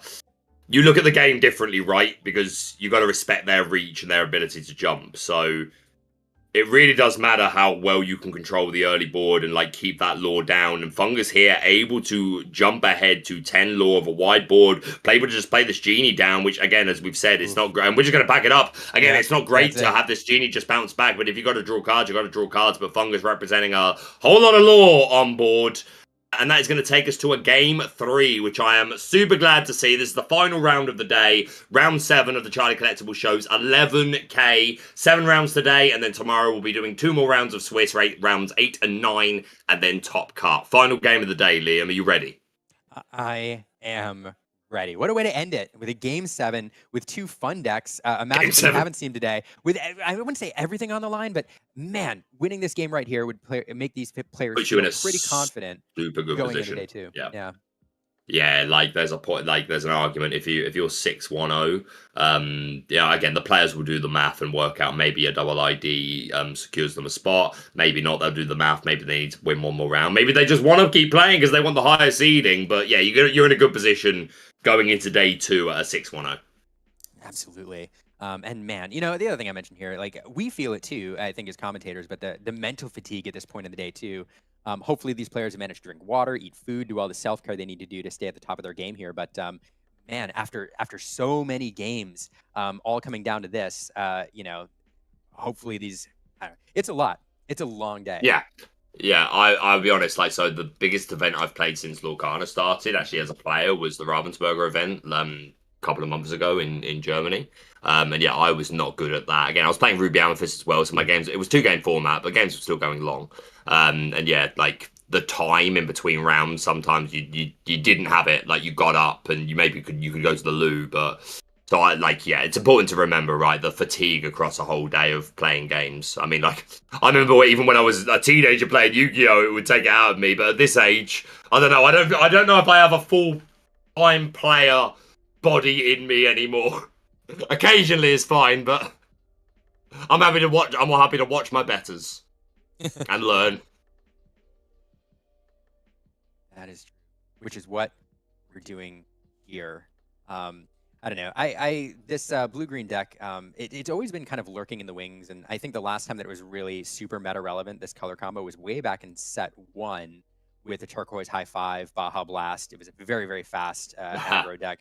And it's kind of been lurking. Mo Shamblin was so dedicated to breaking it last set and had a pretty good version of it that was pretty oppressive to play against. But here, I mean, it got some new tools in this set, which I don't know if it's S tier. I don't think it's quite there yet, but it clearly, in this field here, it's 5-1, has some legs in this meta. Clearly has some good matchups, and like you can see where those are, right? Again, these muses are like not to be underestimated with anything low to the ground. The board tempo they can provide. But you're right, there are a couple of new cards that are interesting toys for this deck now. The Basil, we saw mostly ink. I'm not sure if it ever hit the board, but the Basil's certainly interesting with discard and bounce ability built in. And there's rather, like, again, there was a Poland event not too long ago of Emerald Sapphire, and they were playing things like the John Silver from Chapter 1 that gives Reckless, and even the new Rapunzel, the 2/5 quest for 2 evasive. But back to the game, we're already only a couple of turns in, and we've got a nice wide board here down with one Merfolk that's already questing for 2 to start this race, and following up with another Merfolk and a Diablo. Fungus did get that turn 1 bell, which again, we've seen it so consistently today. Our Sapphire players that are playing this bell, they're seeing it so much, and it really does, it makes a world of difference. If you don't have that bell on turn 1 with what Dan just dropped on the board, this game is potentially over, before you reach the mid game. So that bell coming down, making short work, at least one of those Merfolk, Fungus being forced to discard a card. And Dan's plan here, 1-on-1, 2-on-2 is evident. Crab here would be great. Race ahead and get things taken care of. Crab here? Oh, unfortunately, it's just pull the lever. Okay. All right, that's fine. Again, it's a bit slow for a turn 3 play, but you want you're drawing cards. You want to get these into your discard ultimately anyway to work with wrong lever. But yeah, I would have loved a crab there to send the Diablo into clear the bell. And then maybe this Cursed Merfolk survives another turn to quest for another 2. But I think you're absolutely right without this bell. There would currently still be 2 Merfolks on the board. There's no rush in this deck. I don't think so. I think the only rush character in Emerald is the Chapter 1 Beast, who I'm not expecting to be in this deck. Right, but we have been surprised before. Hey, chat, can you hear Katie? Katie, you want to give us a check here? Can Katie be heard? Yes, I am talking, but I can hear myself, which might be an issue. I can hear you.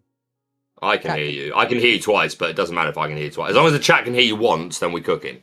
That's all we care. That's all we want. That's all we need. I can't hear chat. I can't read chat. So let's see. Somebody tell us. I am watching chat. I'm here. I'm up in here. Both YouTube and Twitch, I'll have you know. Yep. Yes, we can hear her. She's in. We are so back. I'm Katie, talk. Say things. This is a lot of pressure. I mean, we are in game 2 here. Quite purposely, yeah. Welcome in, Katie. I'm sorry that you've missed so much, but here we go. Please take over. Like, tell us what you see. I don't know how much you've been able to keep up with with the technical issues, but please, I want you to have your stage. Well, Yeah, I mean, this is an interesting time because, I mean, as we see, it's in the game too. And I noted before I started that we have 20 people at 15 points. So both of these players are fighting desperately to go to bed feeling good. Okay. But one Belle, she's generally not meant to be by herself at this point in the game. Very strong in the early game, a little less confident. Yeah, you're absolutely right. You want to build up a wide range of characters. These muses are a good start to that, though. Absolutely. And if I sound like I am lagging, it's because I can hear myself, and that is disorienting. But yes, the muses here firing off will be very powerful. Hopefully you can get a good clutch of cards to get those muses humming, because that is another card that it doesn't want to turn sideways. It likes to stay upright, and its most value is if it's got some nice accessories with it. Yeah, she values the gospel truth, which does require songs, but we're going to see an Ursula. A quick look at the hand is going to remove this Mother Knows Best. Nice to get a hit from Ursula when your opponent only has 2 cards, but in this Emerald Sapphire deck that's running a lot of songs, you should feel fairly confident.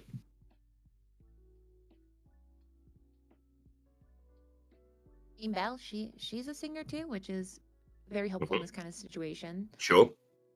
So I am making sure. So I am so sorry. If you want to chit chat for a little bit, I'm changing one more setting so I don't echo. Yeah, you do what you need to. You do what you need to do, Dan. Throwing down a Merfolk and a Chernabog to extend a little bit. Again, the Merfolk threatening to quest for another 2. Dan at 8 lore right now, and the Chernabog gonna hopefully draw us some more cards. But these muses can send something back. But you got to what do you pick here, right? You got the Genie, you've got the Merfolk and the Chernabog.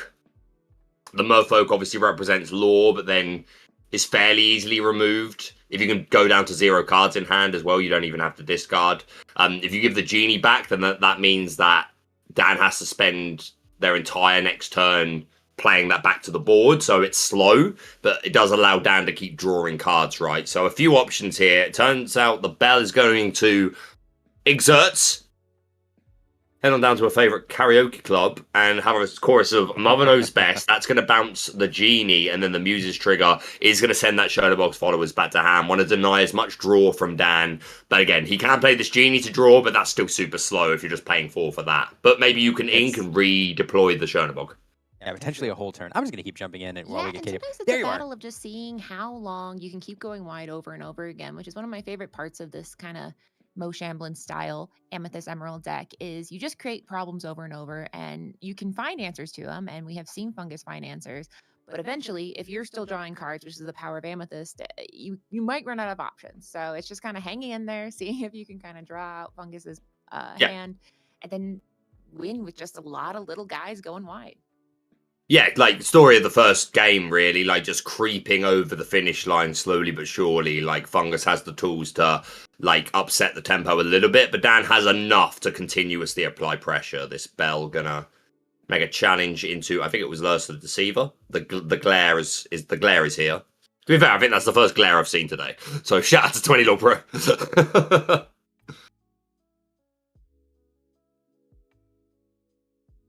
It's a catch-22. You're going to get that card back. We do see a goat in hand, so I do kind of wonder, you get to that end stage bouncing shenanigans, and we're inching closer. Once we get up into that 14, 15 range, we might be to the point where Fungus is going to run out of options. So I'm very interested to see how he plays these next couple turns after he played You're Welcome in order to draw his own cards here, which sometimes you need to do to just fill up your hand.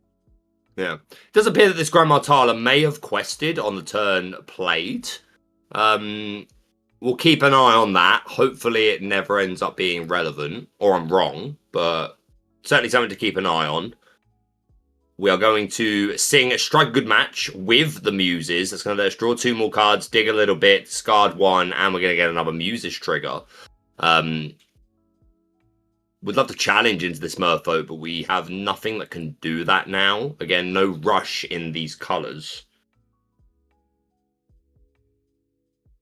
It's definitely, he's going to have to get creative. There's not really any straightforward plans because, bouncing is helpful for tempo, but it is not a permanent solution as far as making sure that those cards are gone for good. You can't send them to the inkwell. And we see Donald Duck come down just for a little bit of ramp, which will help. I think we saw he ran under the sea in this deck, correct? I think so. I didn't see it myself, but potentially that could be a tool here.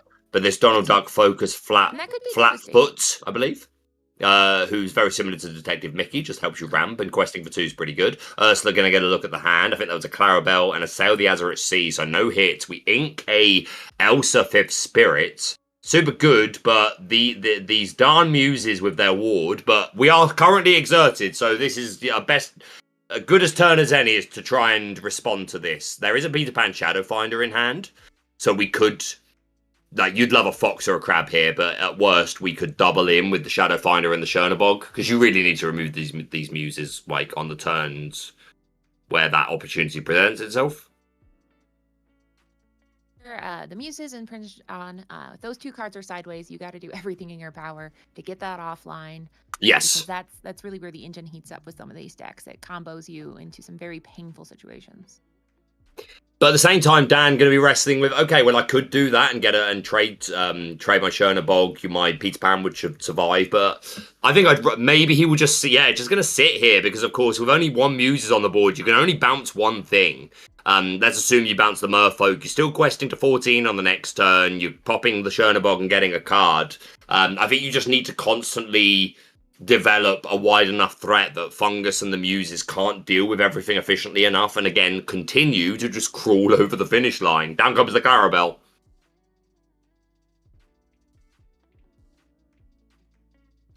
See, it's because both of these decks, they don't have straightforward, easy breezy removal. They have to kind of work for it, get creative, bounce, and so Under the Sea would be one of the very, very few tools to do just a massive reset it would put into as work. far as a momentum. So, but we're gonna go and crack that Chernobog, try to get some more answers.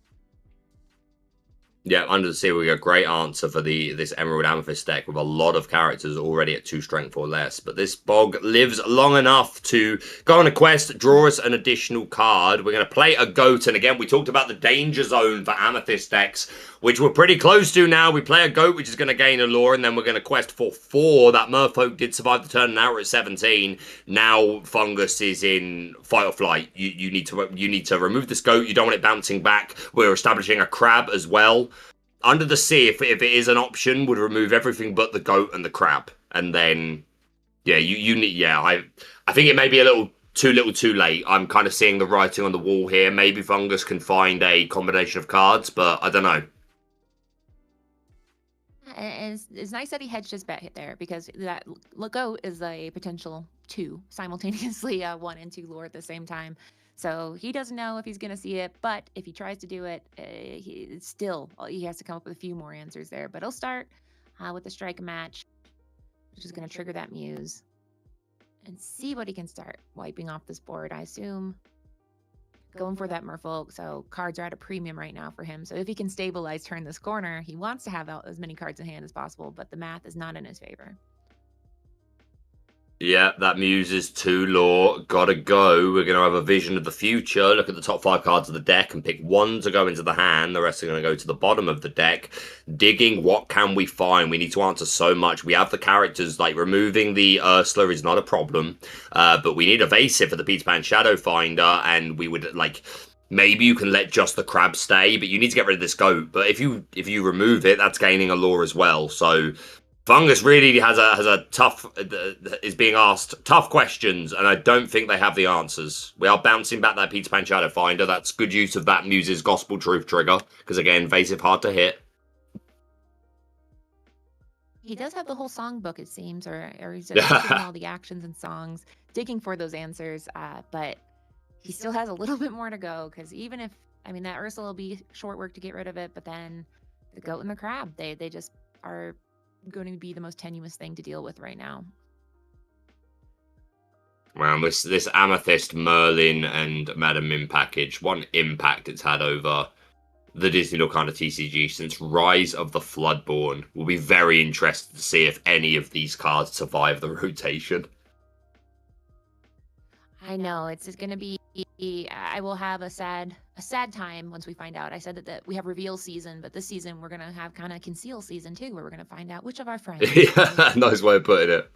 Oh, this is an interesting way that we could. Yeah, it certainly is. They're very bamboozled, and they stop an opposing character questing for a turn, and we get to draw a card, and of course the Gospel Truth triggers every time you sing a song, so we can bounce back that Ursula. Can we remove this goat? Maybe you're welcome, something like that. You would still gain the lore, but it would be shuffled back into the deck. Crab would go to 18. It maybe buys a turn. I still think it's too far gone, but Fungus clawing for every line possible, any out available. But I think that's it. We pass. These guys are going to quest the 19 and then go. Too, because I mean, there's so many answers that he has, and can't quest because of the Heffalumps. Looking for more, so he just. Yeah, but I mean, then we see that fox, so he can just bounce. There you go then. And was there a fox in hand? Oh, I thought I saw one, but I guess I mean he's at the point where there is right at the front there. Again, like there are a lot of opponents.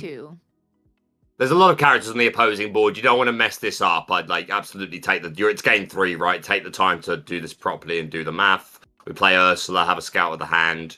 We're actually going to opt to just throw them down this Diablo. To be fair, Fungus is at 1 lore and has 1, 2, 3, 4, 5, 6, 7 lore that that Fungus can possibly go to. So Dan, I think, really is just creating inevitability here.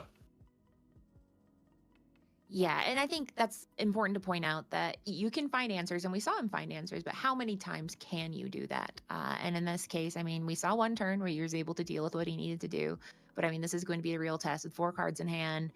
He found a lot of songs last turn, but it's not infinite, so we'll see what he's able I don't know, to do. like, I do wonder if I've missed something. I do wonder if we've missed something, though, because, like, I don't know why you wouldn't, because the goat was able to quest. It was the crab that was under the Heffalump. So you just quest, play fox, replay goat, and you win the game. But maybe I missed something. Nonetheless, the board that has been created here seems like it's going to be hard to answer, especially with if we had multiple muses, maybe.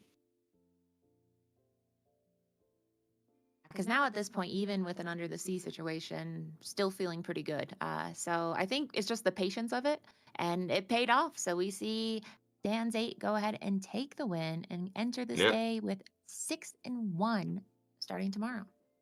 Yeah, what a fantastic record, and hats off to Dan. A great matchup, super interesting. Again, Emerald Sapphire, it pops up every now and again, but not something we get to cast every day. We got a bit of Jafar earlier as well, which was a real treat. So, yeah, a lot of fun. That Peter Pan was in game 2 that I basically missed at the time. It was played right at the end, but super interesting card. I would like to have seen that showcased a bit more, but... yeah, hats off to Dan, 6-1-0. We're going to be feeling good going into day 2. Like I mentioned, I was kind of doing some bubble math as we were about to go into this round. And so it was a very tight pack. I mean, normally we say like, oh, you know, it's at the point where people just start IDing into the top 8. But it's just at this point, like I said, 20 people entered round 7 with 15 points. So I don't think a lot of people have that luxury. Only 3 people entered round 7 undefeated. So we're going to definitely see some interesting things tomorrow morning on how people decide to play it out. Will they try to get a higher seed, and how that math is going to work for them? Yeah, still some super significant rounds tomorrow for a lot of these players to try and secure their top 8 spot. But what a day it has been. I'm super sorry you had tech issues at the beginning of that, Katie. That's super sad, but I'm glad we got you on eventually. Oh, so I'm excited. Now we know we hacked the system. Now I can do it tomorrow, which is great because tomorrow's the top 8, and it's a pleasure to catch you. And thank you for your patience as I overcame my voice echo, which is always a powerful thing. Of course. Again, it's just a shame because we've never actually casted together. So I was looking forward to doing a full match. I'm glad we got to do a little bit, but I'm sure there'll be another opportunity soon where we can do a full match together. But yeah, I won't be here tomorrow, but I know that you and other casters such as Jeebus, shout out to Jeebus, who does so much work behind the scenes. We haven't had the pleasure of having him cast today. Normally he steps in when he needs to. But we were denied that today, but I think he is planned for a game tomorrow, as is Loaf and, of course, your good self. So it's going to be a super fun day. And tomorrow we have 2 rounds. We have 8 and 9, so everyone's going to kind of settle and see who gets in, and then we go straight to the top 8. So we had a huge pool, 250 players and to 8 players tomorrow. What a day. What a day. Again, I'm just super happy there's so much Lorcana to build up to the World Championships and get us excited. Oh, Katie, do you know the lore of the Merlin's carpet bag, the White Room? Did you catch this lore? Oh, Or did you miss it? I didn't, but I'm excited to hear about it because things have really changed. Things have gotten very fancy behind Liam since I left. Yeah. That's a single seldom will they seem and a rose and fancy. There you go. That's all you need. Don't Really forget zhuzhed up the the Santa place. hat. So hopefully I can hear Well, Liam here. I think I muted him. All right, Oh. there he is.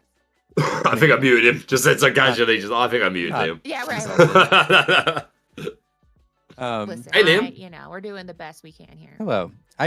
There comes a point where staring at the table is not fun. So here you go. So in the fancy carpet bag here with all the this room is full of trinkets. Maybe I'll decorate the wall a bit more before tomorrow. Let me just check with the production here. Like, what do we got? We done with the 7 rounds? We got an interview? We're good to go? We're gonna close. Well, we may do an interview. Maybe one of our world's players if they're out there. I think. Yeah, I'm gonna see you before everybody goes. Villain, I know you're not gonna be back tomorrow, and makes me sad. Unfortunately, not. But hey, we've had a couple of great weekends, right? Fantastic. It really set the stage for Worlds. But I want to get another interview in here, so you have a chance. You two have a chance to talk to one of our players, and the viewers get to talk to one of our players here before we sign off for the day. Yeah, you've really set it up well for tomorrow. It's really high stakes, and I hope everybody tunes back in because it's going to be a blast here at Charlie's Collective Show. I'll be tuning in. I'm busy, but I will be for sure tuning in, and I'm invested now. I need to see who makes the top cut, and of course, I will be eagerly waiting for the deck lists, Liam, so I can get those out on my own channel. Hint, hint. Yes, I know. The deck lists. in my, I will send me a note. Remind me. In my mind, I will. Your villain's lair is like Mr. Universe, where you have like 18 different monitors up, and you're watching every stream ever. I imagine that's what goes on in the. Do you remember? Lair. Did you ever watch Yu-Gi-Oh when you were younger? That original Yu-Gi-Oh. Like OG a little bit. Okay, so there's a bit where Sato Kaiba, who's like the billionaire teenager, like people are looking for him, so he's got this secret lair underground, and it's got like 5 different layers of security, and then pretty much what you just described, like a seat, and then just 1,000 screens. That's exactly right. That's where I am right now. It's like a pocket realm. But my traveling lair. This is my holiday lair. The holiday lair. My summer camp. My summer lair. I did want to ask Katie, since we didn't get to talk to you much today, and like people have listened to Baker and I talk all day. I know you caught some of that. I know you're working on tech issues and stuff for a lot of it, but you also were doing stuff on the second channel, I think. And what were your thoughts about what you saw today? What stood out to you? What are your thoughts on the meta? Like, I don't know. What are your impressions of the day? I mean, this is challenging because I jumped in. I missed my first two rounds because the second stream didn't start. So I didn't watch a lot today, but I'm excited to go back and look because last week with World Class Cards, it was about trying to learn from the meta, trying to be like, what did we learn? But with the triple deck format, it was a little hard to have lessons learned from the meta because all decks had 6 sinks in them, or rather all players had 6 sinks in the top. So very excited to kind of see what the shakeup was. Seeing that Mirror Ruby Sapphire was chilling though. I was like, no, we can't go back. But so flashbacks. No. Yeah, it brought back bad memories. Well, with that, I am getting word that we're not going to have an interview. So that's going to do it for us for programming for today. It's been a long day for everyone involved, I'm sure. But what a day it was. So before we sign off, I am gonna just say shout out one more time to 20 Lore Pro, to Charlie's Collectible Show for having us here, for everybody involved in this production. Thanks to you, the viewer, for watching. Before we sign off, before I figure out how to send it to the viewer back screen, Villain, Katie, I want to make sure viewers know where to follow you, and I want your predictions on which deck you think is going to take this tournament tomorrow, and I'm gonna call back to it tomorrow when you're right or wrong. Okay, Katie, well, go ahead, man. Is what I want to be good, and then what will win. Yeah. I just want hyper. I want hyper aggro Amber Steel to win just because it's my favorite deck. Because that just means I can play it and really have a nice, easy breezy set champ. But I think Emerald Steel discard is gonna get its vengeance. We've been fearing it for months and months and months, and maybe tomorrow will be the day that we're like, yes, it is scary. Because honestly, I don't know if it's ever been as scary as people say it is. So. Maybe Damn. that's just a hope for the plot. Katie calling out Emerald Steel players. You heard? You heard? She said it with a whole chest. Well, we've been saying it forever. Well, because people are like, it's the scariest deck. I'm like, is it though? I mean, it had a time, but it's been the boogeyman, and I'm interested to see if it has teeth, because that bird, it doesn't always take flight. It's foul. I don't fear the bird. I fear the Foul prince. play. I fear the That's true. prince Prince is far the more than I problem. fear We the can get it bird. sideways. The prince is the problem. That's fair. All the Exactly. characters So should then need what to are you turn sideways to hoping? do What are their you stuff. hoping? Hashtag. Oh, so yes, exactly. Make it a bumper sticker. Villain, what are your thoughts? No, go on, Katie. Finish it. That was your that's your prediction of what you think will, but you implied there was a different answer for what you want to win. So let's hear that.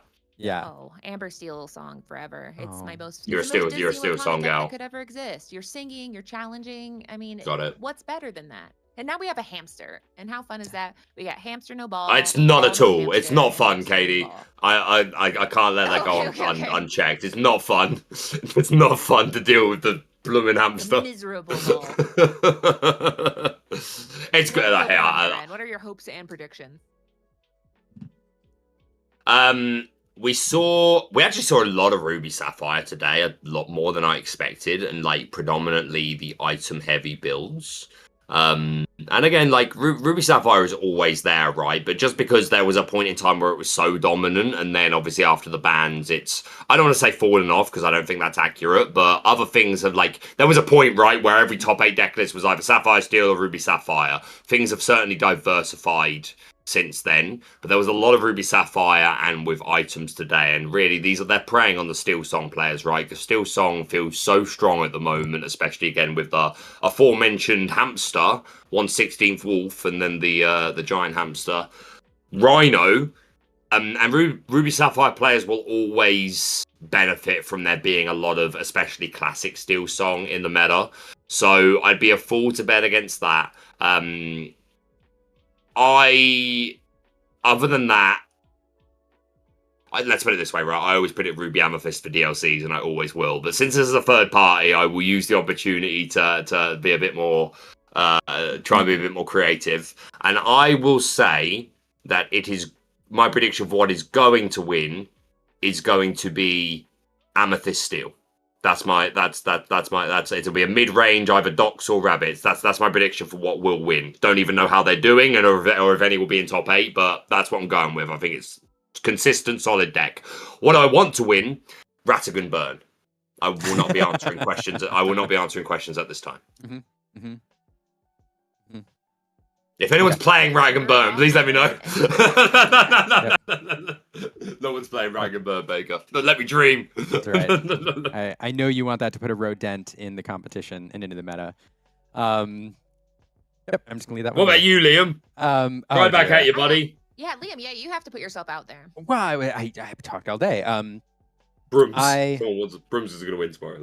Brooms, yeah. Brooms, Racers. yes, the Brooms, There you go. It's Finally, they just needed the right spot in the meta to really shine. That Sorcerer's Tower it's ready to cook. No, Sorry. Anyway, go on. Your no, fault. Okay. I am Emerald Amethyst forever. That's what I want to win. And I think it's a good deck. I think it has a good shot. I also wouldn't mind seeing something out there winning, like, I don't know, blue-green is winning an event like this would just be so cool. What do I think is going to win? There's a lot of really good players piloting to win. And I think it's a good deck. I think Ruby Sapphire items doing very, very well. I wouldn't be surprised if that comes to the top. But we didn't see a lot of it on stream, or at least I didn't in my games. But circulating the room, talking to a lot of people, there's a ton of Steel Song out there, like a ton. And people are being run over by it. I also, if I had to make a prediction, I think that's probably what I would bet on. You are probably right. The atmosphere. Yeah, seems the most likely, right? If there's a lot of part, and again, that tells us how those Ruby Sapphire decks were doing so well, right? I think they were 5-0 or 5-0-1 when you had that mirror match, something along those lines. So yeah, they're going to prey on the Steel Song players, particular. So yeah, so I think that's probably, if I had to put money on it, or a seldom all they seem on it, that's what I would bet on. Wait, there's another one. Wait, they're multiplying. They're not. Turns out you see them. Rare cards. You bet. Liam just with a collection of seldom all they seem just on standby because you never know. You never know. When you'll that and Gantu and seldom as they seem. Yeah. Really I mean, which Gantu are we talking about? The Quest for 4? Because like I can understand that. Like, the good one. Legendary. If by good one, tell me you're not talking about the first chapter one. 100%, the best Gantu. Hey, what are the odds that it rotates? What are the odds that it comes back and they're like, right, we're gonna build the meta in such a way that this Gantu can shine? Oh man, can you imagine? This is complete and good. Can you imagine the flack if they reprinted Legendary Gantu in a legendary slot in Fabled? Just the dream. Give it enchanted. Re-pulling that card, being like, I got a legendary. And you're like, it's Gantu. It's Gantu. You removed him from the movie. They're removing him from the meta. No Gantu. Gantu's gone too. Yep. Oh man, yeah. Enchanted. I like the troll. That'd be so fun. Anyway, yeah. So those are my predictions, and yeah. What I really hope is that we just have what I'm excited for is an awesome day of Lorcana. So as we said, tomorrow, 2 rounds of Swiss to close out the Swiss rounds, and then we'll cut to the top 8, and then you got some amazing matches with the top players here. It's a stacked field, and tune in tomorrow to see who has a chance of making the top cut, and then yeah. With that, I think we're going to head out. We'll see you all tomorrow. I think the broadcast picks up at 10 a.m. with our first rounds. Thanks again to everybody for watching. We don't do this if you're not watching. And with that, I will see you later. Baker, you want to laugh us out?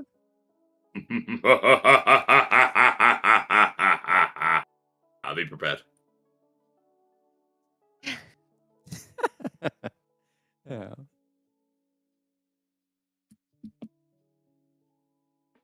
I don't know if we're still live.